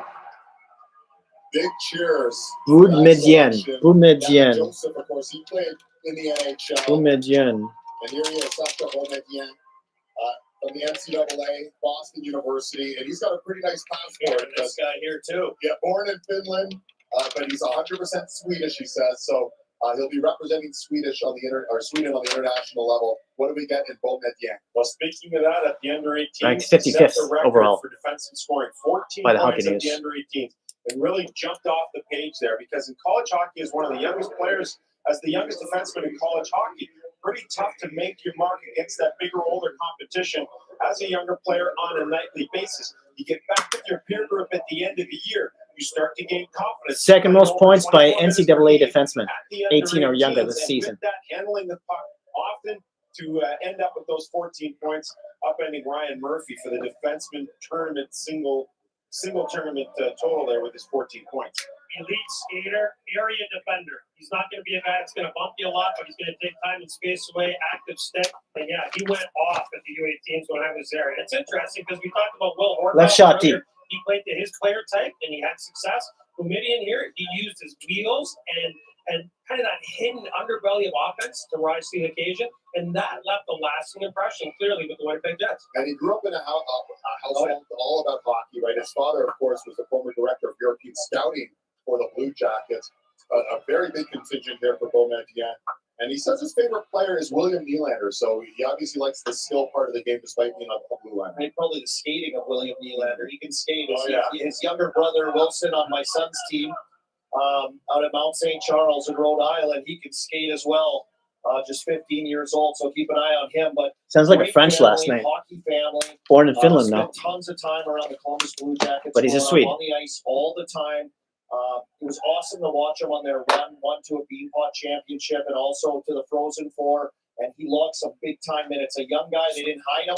He played a ton, a lot of different situations. And, I'm happy for this kid. He was here. He's got a big contingent here of friends and family. And good to see him smiling. He's a great kid. So I just want to say something. I want to pick up off what you just said there. you mentioned the bean pot, you mentioned the frozen floor, and then, you know, the U18. Like, all these are high leverage viewings, guys. It's not just regular season, and you recognize that he can rise to the occasion. That's super important in this area of the draft. And it's great now we are tied as alumni members of the Winnipeg Jets officially as he puts on the jersey and hat. Remember, Atlanta Thrashers. Okay, in 7 games in the World Juniors under 18, he had 14 points. One of those goals, Boston University in 40 games, 3 goals, 13 points. Interesting differential there between the under 18s and the university stats. Now he's a left shot D, 175 pounds, 6'1", born in Finland, but calls himself a Swede. They're doing the interview right now. Ranked number 18 in the North American skating at the moment. And the lowdown here is it was in a tough as the second youngest player in the NCAA this season. His stock dropped from first round status as the year went on, but then he went up to the under 18 worlds and put up a ton of points on the silver medal winning Swedish side. So what's the deal? He's a lightning rod because the tools are better than the toolbox, said one scout. I thought his second half of BU was very good. Now I know the points are there at the under 18s, but he's incredibly careless at times, and it's not risk-taking. He'll just go to make an exit and miss the pass. Okay, there's the highlights here. Play, you know, you beat the forechecker up the ice or the back checker up the ice, and you create space for yourself. Here he is on a 2-on-1. Area defender, active stick, right? So I think that wasn't perfect. I would have let him attack it a little sooner, but it doesn't matter, right? He had the speed and the stick to make it happen, and then guess what's happening? Here, boom, up the ice. He beats people up the ice. So that's what you get. Speed, hockey sense, area defender, compete, great pick. And he's standing by with our A-list for him. Okay, the son of former NHLer Joseph Boudien had help at BU, often partnering with Canucks first-rounder Tom Willander, but he showed he could survive on his own when Willander was at the World Juniors. He played good minutes and needed some work defensively, but overall he handled himself well, said another scout. The one thing is, what does he project as? Maybe a good transitional defenseman who moves the puck well? But that's a tough one. So best case scenario, Mike Matheson. We shall see. 2007 January birthday. He's just finishing up the interview here, and we're almost there, folks. We have the Carolina Hurricanes, who we're going to be picking over next at 29th overall. Back to the panel. Forward, 7 defensemen, and a surprise goalie taken by Columbus. Is that how you saw this playing out? Yeah, I think we saw the defenseman. We had a pretty good inkling of what was going to happen inside. I forgot one of the lights here. Spread out thereafter, and that's exactly what we've seen so far. Boots, I think you feel the same way. Let there be the light. Off the board first. Looked at Mertka and Smith as being the next guys after that, and then it's kind of bounced to exactly the way I thought at least. Yeah, I felt really comfortable that I had just over a minute to the next pick. 20 players, but then I really did believe that things were going to get unpredictable, and some of the guys that are being selected already in this area of the draft were in my second round. So I'm not surprised by that. That is this draft class. So there's nothing the matter with that. And you guys were also anticipating to be a great night for the CHL and Canadian players, and it really has been. Wow, 18 players picked so far from Canada. 4 by the States, 3 by Sweden, 2 by Czechia, 1 by Russia. Only 1 by Russia. Interesting. And that was the goalie, I think, of course, the first overall pick by Columbus. And there's still a few picks on the board. We're waiting Calgary at the final pick. 18 Canadians. Wow. LA, the home team, they traded down, obviously, so they're going to be picking 31st. Up next, though, it'll be the Carolina Hurricanes with their first 40 pick. seconds. Place off the board. Carolina's on the board. Eric Tulsky, it'll be a second draft as GM of the Hurricanes. So unpredictable. He's so heavy on the analytics. Oh, yeah. What does that mean? They've been sitting on a certain player. Brenda Moore is looking at Tulsky over his shoulder like, a trade back. I mean, better 48 picks here pick in the who last I 5 told you to years. pick. Trade I'm gonna back would be the thing that they have done. take that over toupee and over off your again head and repeatedly. make you More eat yards it. to the board. That is a basic premise of analytics. Who are the best available? Give us a sense of who you guys. You're the They're GM guessing right now who's could be the next pick for Carolina. Who at center? Well, assuming that the coach is going to stay there for a while, Brock Brindamore, like Malcolm Spence from the Erie Otters, going to the University of Michigan next year, right? A big body, plays super fast, he gets after it, he creates turnovers when they're a man short. At Team Canada last year as he's a late bird. This one's Zach Hyman type. This all over the puck as a Malcolm penalty killer. Spence they're That's a talking about. name. Let me just take a look at my list real quick. Zurovsky. Yeah, wow. Oh, yeah, Malcolm Spence is still out My there. boy from Russia, Alexander Zurovsky, I'm waiting for him to go. I'm going to be, I'm not going to be as excited as Denoya, but I'm going to be very close to as excited when Zurovsky goes off the board. It would be a prototypical Carolina pick. It would be. He's a hell of a player. Oh, yeah. He's very, very skilled. No doubt. All right, so there's still a lot of good options here. We're going through our notes. There's still plenty on the board here. Cullen Potter's still there, guys. Cullen Potter. Those wheels are going to be very Carolina-ish. Yeah, Cullen Potter. Yeah, centerman. No, they got to start stacking up down the center. I don't see the Zurovsky they're talking about yet. I'm looking at right now. It's best player here. So, I mean, you're not looking at needs. So, whatever the best player is on your list, you're drafting them because. Wow, he's ranked 81st, the Zurovsky guy. It's going to be asset management. Don't draft for need here. Draft the best player. Manage the asset. He might be a Hurricane, he might not, but he's got to be important enough to get traded to another team if not. But the interesting part, they haven't taken the center in each of the last 3 drafts. So maybe Wow, really? No centers picked for Carolina in the last 3 drafts. I have no clue what I'm doing, so that's Incredible. Here we go, folks. You mentioned Cullen Potter. That name might ring a bell. His mother, Jenny, a 4-time Olympian for the U.S. Father, Rob. They're standing by and hopeful that the Hurricanes. Potter's ranked 25th. Seth Jarvis type with a terrible, terrible haircut. Actually, he kind of has a Zalewski kind of Carolina's also hairdo. for that. Yeah, that's true. I'm getting ready for the foghorn in case it is going to be activated. Okay. How do you guys describe the draft so far? I gotta say, Garrett's been bringing it tonight. Slow. Yeah, he might be running out of steam here as we get to the end. We gotta get him a little energy drink. Gary down needs there some or something. coffee. Butman needs Announcers like a coming into this matcha is weird. It was different. It's injection. not your normal Red draft, Bull. so, I've been highly entertained. I mean, we had a run of some great I celebrities. don't think you're allowed to drink Red Bull if you're others. I mean, it was 50 or it's over. been pretty entertaining. All right. Well, the commissioner was listening to you. Let's see if he's all pepped up now as he's about to make an announcement. Here he comes. Here comes Butman. Let's go. For Carolina, NASCAR driver, 2-time Daytona 500 champion, current point leader, and a huge Hurricanes fan. Huge. And as you'll see, he's right in the middle of the race at the Atlanta Motor Speedway. I give you William Byron. NASCAR driver. Okay. Hey guys, we're out at Atlanta Motor Speedway, getting ready for the NASCAR race tomorrow night. A lot going on here, but it sounds like a lot going on in the NHL draft too. So I'm going to toss it back to Gary Bettman. Start that trade. Oh, trade alert. Okay. I The almost Carolina missed his words. Hurricanes Okay. trade pick number 29 in this year's draft to the Chicago Blackhawks. To the Blackhawks. In exchange for picks 34 and 62 Okay. in the 2025 NHL draft and a 5th-round pick in the 2027. Wow, for 3 NHL picks? draft. Holy cow. Carolina trades 29 to the Blackhawks, the 34 and 62 this year, and a 5th-round pick in 27. So, Chicago, you're on the clock. Chicago's 3rd pick. Wow, so Chicago, they moved 3 picks for the 29th pick. We'll see what's up Kyle Davidson's sleeve when we return.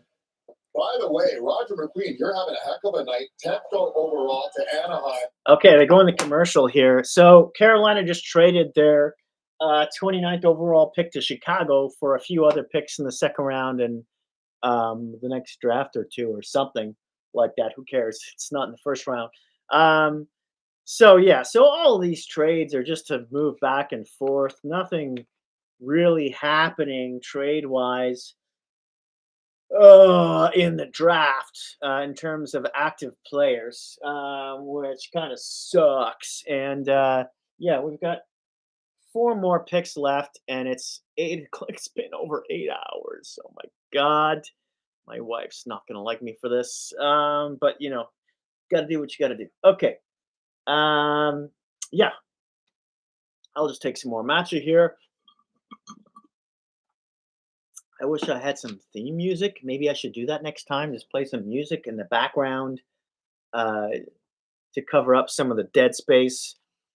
And Chicago is going for their 3rd pick. I got a card here from Jay Fresh on Noah Dobson.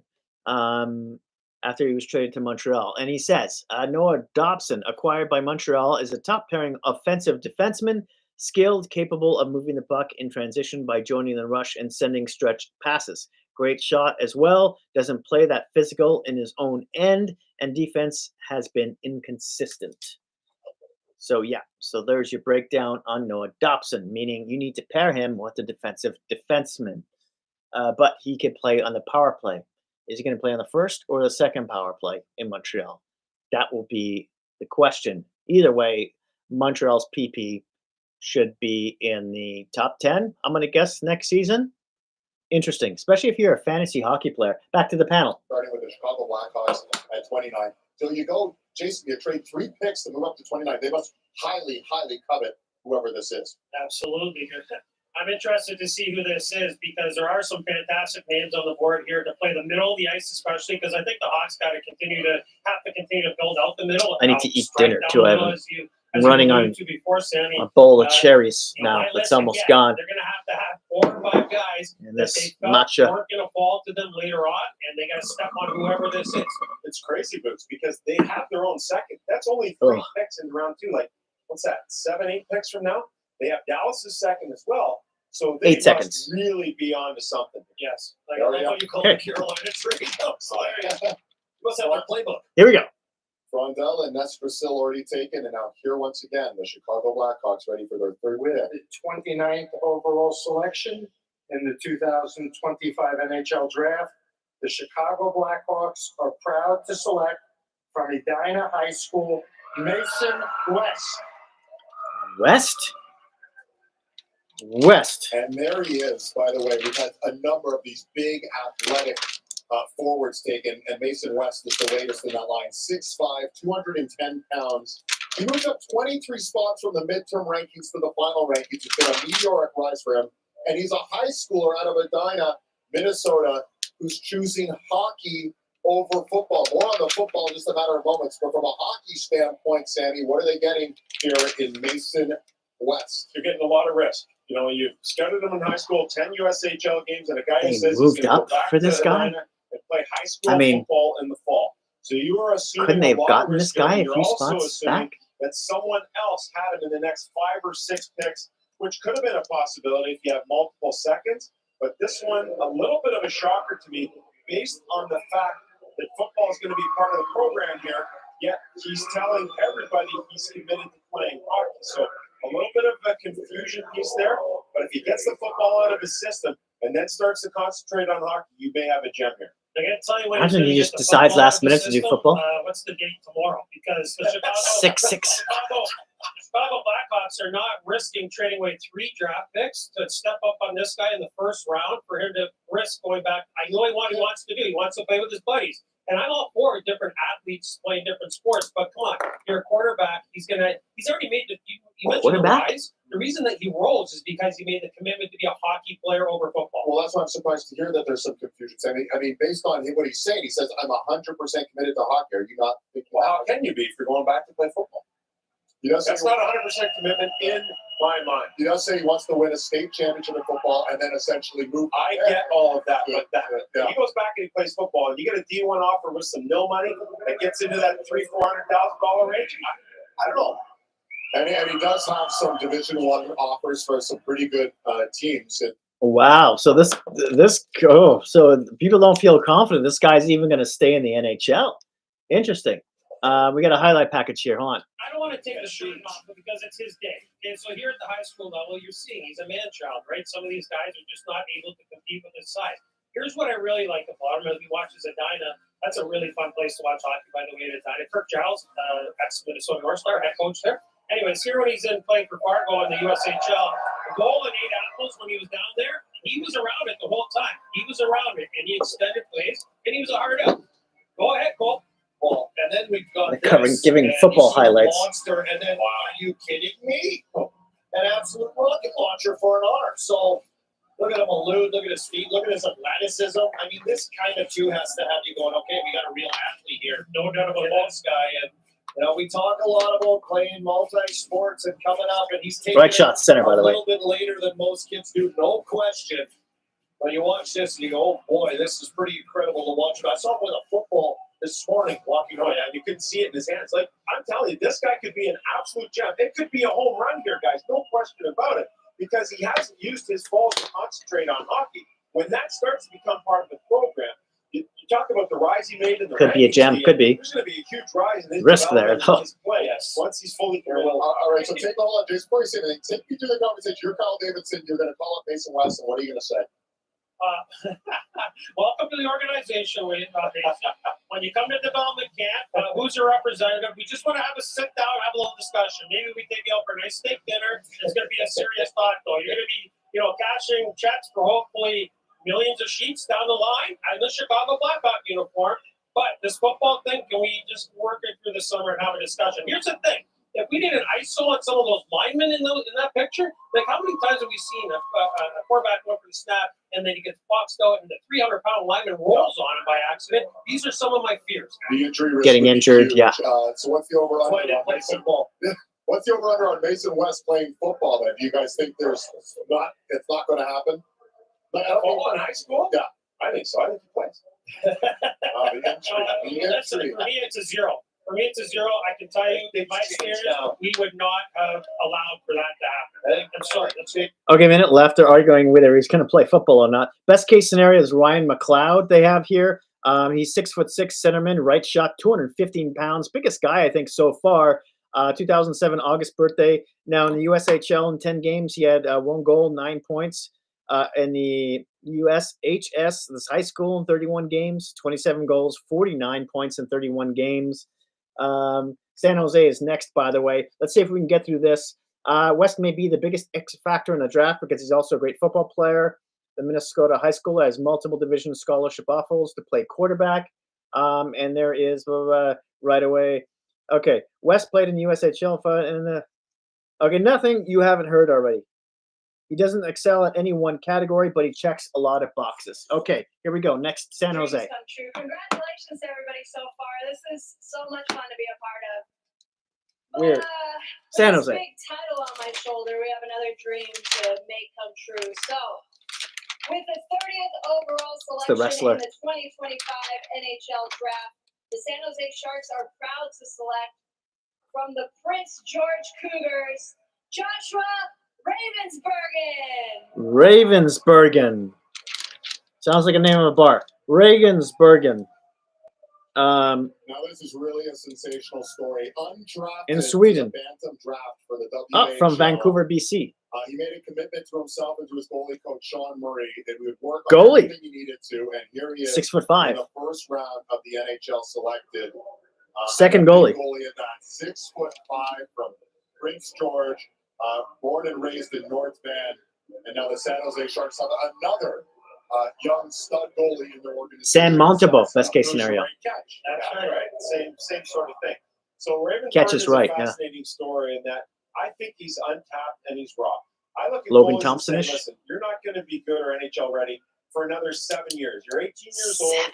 You have to find a way to play games. Once you get into pro hockey, you have to find your spot there, whether it's the Coast or the American League. Then you get that for a couple of years, and then you experience what it's like to get some taste as a backup, get called up for the American League, and then become either that full-time starting guy or full-time B guy, if you will. Yeah. So he's raw, and I think there's a lot of room for growth here, especially with the body. You can see it right in front of you. Okay, so when I tracked this kid this year, you're right. Southpaw gives a shooter a different look. It's kind of different, Army, when you're looking at him. And he is obviously a big body. Where you lose your size advantage is if you get too active and you get outside the post. And when you get outside the post, you got to track back to the middle of the net. You've lost all your length that way. He can get a little messy sometimes, but his compete is there. His athleticism is undeniable. He just got to be coached up. He's a lot raw, like you described. I do like a lot of what's going on here. Ranked 26th overall. 1B on projection in the National Hockey League. We'll see how it goes. And when you mention about his commitment, right, like his ability to work and talk to his goalie coach, that's what goaltending is. And so his commitment will be a big difference maker. Okay, yeah. So from North Vancouver, BC, 6'5", 190 pounds, catches right. That fucking shooter there, thinking he's going left side. Some highlights. Like that. I hate it, guys that caught the opposite way. I don't know. Maybe some guys noticed it. I noticed it. It was so weird. This is the lateral push. See him go like how he gets over there? That's just a length. When he stays in the blue paint, he takes advantage of his length. Oh, nice one. Good there. fighter in that, though. Save, but it counts, right? All these things matter. Fights He's in not- that. If he's 6 foot or 5'11", he's not making that save. And you know, yeah, well, let's send it down to Joshua along with our English. All right, I asked you if you were. Okay, interviewer. Okay, so he had a 901 save percentage in the WHL last season, 907 the year before that. Obviously, his size is a big selling factor here. Number 1 goalie in the draft, Ravensburger may not have the best stats, but he was a busy young man in Prince George. Only 5 WHL goalies made more saves this year, and Ravensburger tied for second in wins with 33. He has quickness, and he's agile and mobile for a big guy. What is that? Is that a ski accident? I grabbed the rope from the side of the net, and a bunch of us were able to help him kind of catch him, which was really cool. Oh, he caught a guy who fell off a chairlift or something. Okay. He has really good balance and control of his movements. I like that for a big guy. He steps out and challenges shooters effectively instead of always staying deep in his net. He gets above a goaltender selected in the first round since 2015 LNG2. Wow. That's the 2021 was the last time. He gets above the crease on long shots and cuts the angle on shooting lanes on the side. He demonstrates a lot of good awareness in the game and has developed very well. Ravensburger has all the fundamentals of NHL starter, and he'll have a lot of time to refine those skills before turning pro. The things he's good at, his length, his speed, his compete, are the hardest things to teach, said another scout. There's definitely some technical and structural refinement that needs to happen, but it's a late developing position. Back to the panel here. Slovak is sitting there right now, too. I wouldn't be LA's surprised if he's next. taken off the board very early tomorrow, so we'll see how this goes. 2 more. Interesting. Oh my God. Next one. They got us hyped up. They traded it away, and now they finally get it right for the end here. This is the LA Kings. We are waiting on the LA Kings, the 31st pick. Remember, they traded down their new GM, Ken Holland, hired Yeah, in May, Holland, new GM. and they want to bring some of that Stanley Traded Cup down. that he's had in his past with Let's see Detroit. what they do here. They want to bring it here to the home crowd at the Peacock Theater. So Okay, the let's get going. 31st Come on. pick, Stanley It's traded 8:20. down. Obviously, they identified someone that they feel they could get. My later in the time, draft. 8 p.m. Any thoughts on what we Oh, might 8. see from the LA Kings? Yeah, there'd be a few 9, guys 10. that It's you probably 11. have on It's that almost list. 11:30 So you feel Eastern. really Like, what are they comfortable doing with here? your I know it's in list. LA, We but got 5 guys here that we think are going to Come be on. available. We can really slip down here and acquire more assets. Let's So go. That's how it works there. Get it fired up here at the Peacock. The crowd, there's a little "Go Kings, Go" chant. All right, I think the commissioner's on his way. okay. Commissioner's hobbling to the podium. It's about to be made. Who they got to say the pick? Is it the football player? Well spoken though. Isaiah did such a good job with the trade. He's an We actor have too. Yeah, I do recognize this guy well. Yeah. Oh, this is the Old Spice guy. It's the Old Spice. Mr. Old Spice. Okay. Waiting all day for this one. With the 31st overall selection in the 2025 NHL Draft, the Los Angeles Kings are proud to select from the London Knights, Henry Bruchevich. Brucenich.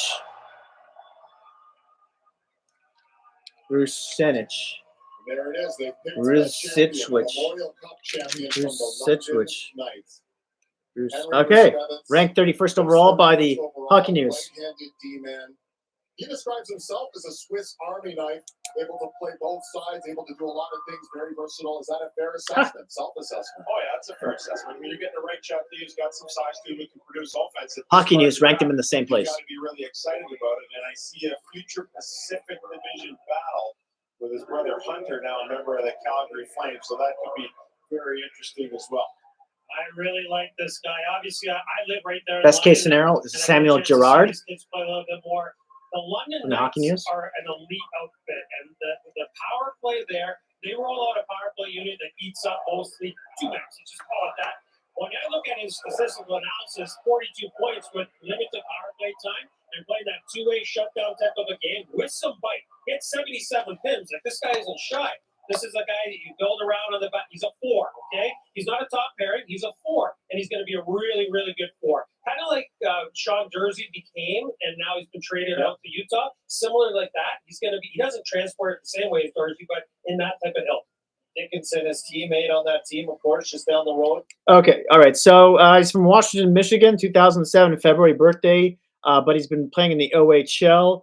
He's a right shots D-man, 6'2", 203 pounds, thick boy.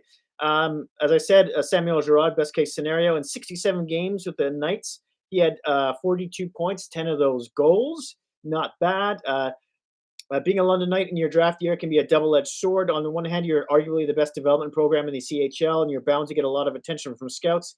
On the other hand, because of your age, you're usually playing behind 3 or 4 veterans. This was the case for Bruce Winovich, the younger brother of Calgary Flames defenseman prospect Hunter. He's very well-rounded, said one scout. He's coming along very well in London. And he does a lot of little things. He's really composed. It's almost like he's been playing in the OHL for 4 or 5 years. Another scout who believes that London factor results in playing and getting players drafted are a high rounder than they should be isn't as high on him, saying Bruce Winovich needs to improve his consistency of effort. When he's on, he's up on the ice and stepping up on people without the puck. He can be really good, said the scout. When he's not, he can be a turnover machine, and he can get a little bit soft at times. Okay, some mixed reviews there. So he'll probably keep on playing in the OHL, my guess. The panel. Highlights. You're going to take a look at some. So see that? He challenges the middle lane. He's got the agility to flip the strip and then get out there with an active stick and make a play. He closes really well. His read and react, guys, is very responsible. He's underrated in a lot of categories. Like when you go watch Super Elite Junior teams, sometimes guys play just a shade under the radar, and you got to be, on time scouting these guys. This is a fantastic. Mike Eddie for the LA Kings. He does an outstanding job. Great picks. And maybe a guy you said flies under the radar. I mean, look at the guys they had on the back end there as well that he was playing beside, behind, different situations. So a lot to learn in the juggernaut that is that London Knights franchise. And then there was one. Last but not least, the Calgary Flames back on the board. Cole Rechny at 18, and now at 32. Again, not been a while now, but that Matthew Tkachuk trade from 4 years ago. This was the pick. That was one of the picks from that trade that they're finally going to make good on. It's the last pick of this first. Last pick, finally. Okay. At one point, at the year's end, this was the 22nd pick. And then Florida, of course, goes There we on go. that huge run. We're going to wrap this up very fast afterwards. Calgary with the last pick here. To see how that all plays itself out. Woo! I know we've all got lives to live, sleep and everything. Food would be nice. Sam O'Reilly of the London Knights. And here is Calgary now, their provincial rival, picking 32nd overall. Do you expect them to go back with another forward, or do you expect them maybe to look to the defense now? I think they're going to continue that skill, personally, for me. I think that they're getting to that stage here where they can start to take a little bit more risk because they've been stocking the cupboards relatively soundly in here in the last couple of years. I expect them to take a little bit more risk here, especially with the way the draft class is falling into their lap a little bit. They're probably surprised they're going to get a guy here that was way higher on their list. I think about a guy like Milton Gastreen. He's a guy that comes to mind. He's a leader, he's a big body, responsible guy. Maybe he needs a little bit less on the skill side, more on the all-around side.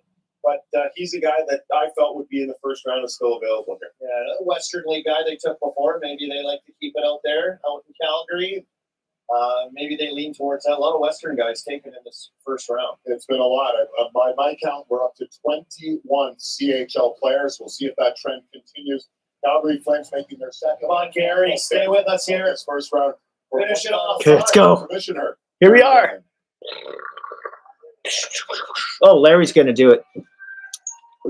McDonald. To make the final pick of the first round of the 2025 NHL Draft, on behalf of the Calgary Flames, Lanny McDonald. Lanny. Why did I say Larry? Lanny McDonald. Whoa.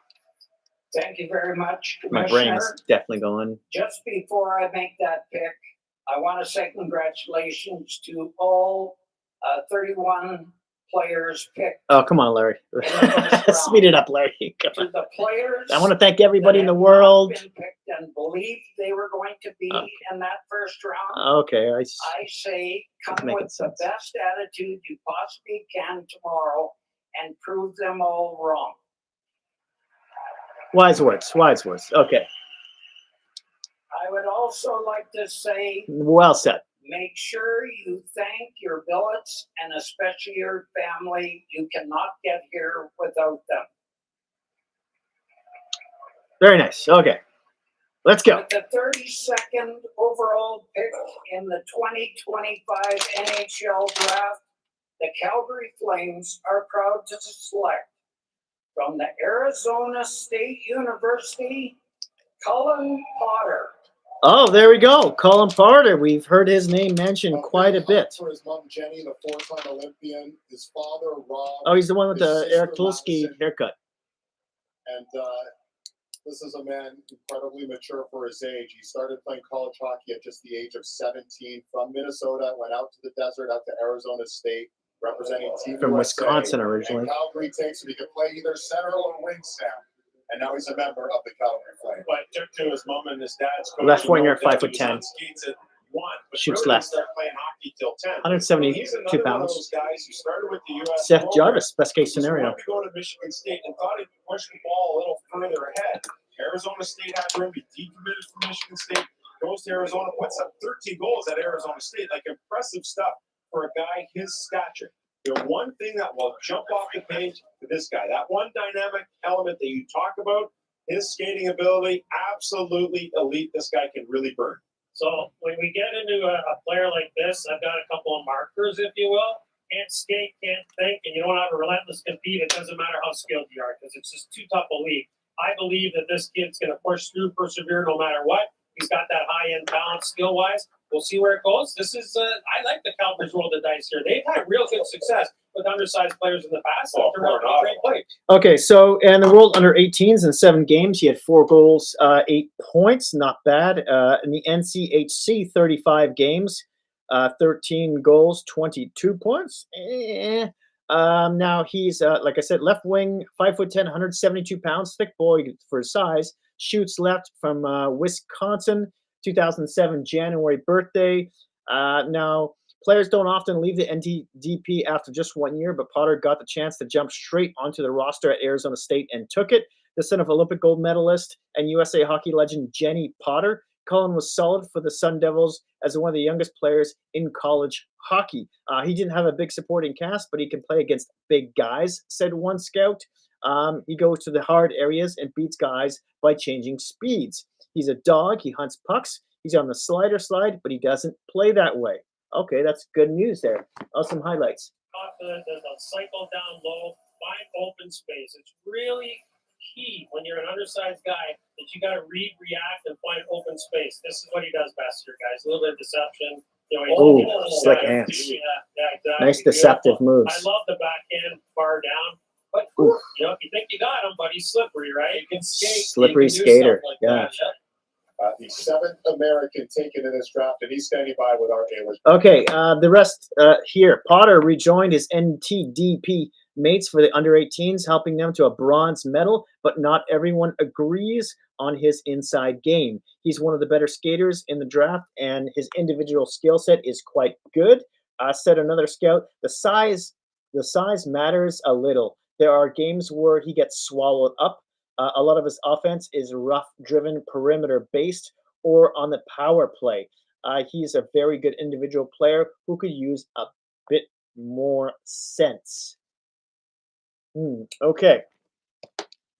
Well, he does have pedigree, so who knows? This could be really good. I don't like words like perimeter, but he is a really good skater. He does have dog in him, as you've heard. So yeah, so if I'm a Calgary fan, I'm like, okay, they picked higher. I mean, the Hockey News had him ranked at 25. He went 32nd. Seems some mixed back and forth about what kind of player he could be, and that's about it. So there you have it, all 32 picks. Oh my God, we made it. Please don't forget to give me a thumbs up. I'd really appreciate it. Before you go, and subscribe if you're new to the channel. I'd really appreciate that too. If you're rewatching this, I think it's a tight little package. We went bam bam bam, albeit very long.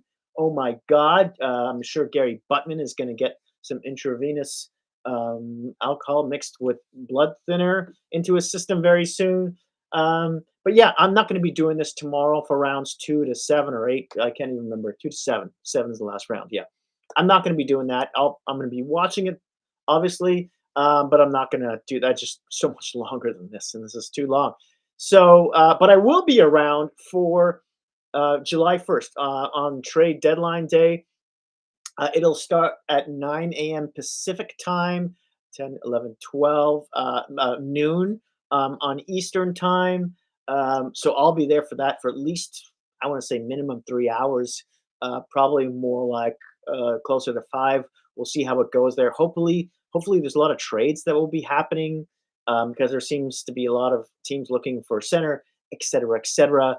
But la da dee, la da da. So, and there's not too many guys on the a lot of D on the market, but not many centermen / forwards. So there you have it. Thank you so much for joining me today. I really appreciate your support as always. If you'd like to help support me, you can do that through my crowdfunding page called Go Buy Me a Coffee. Buy Me a Coffee. You'll find a link down below. And yeah, that's it. That's all. Thank you again. And I hope to see you very soon. Enjoy the evening. Have one on me. Cheers.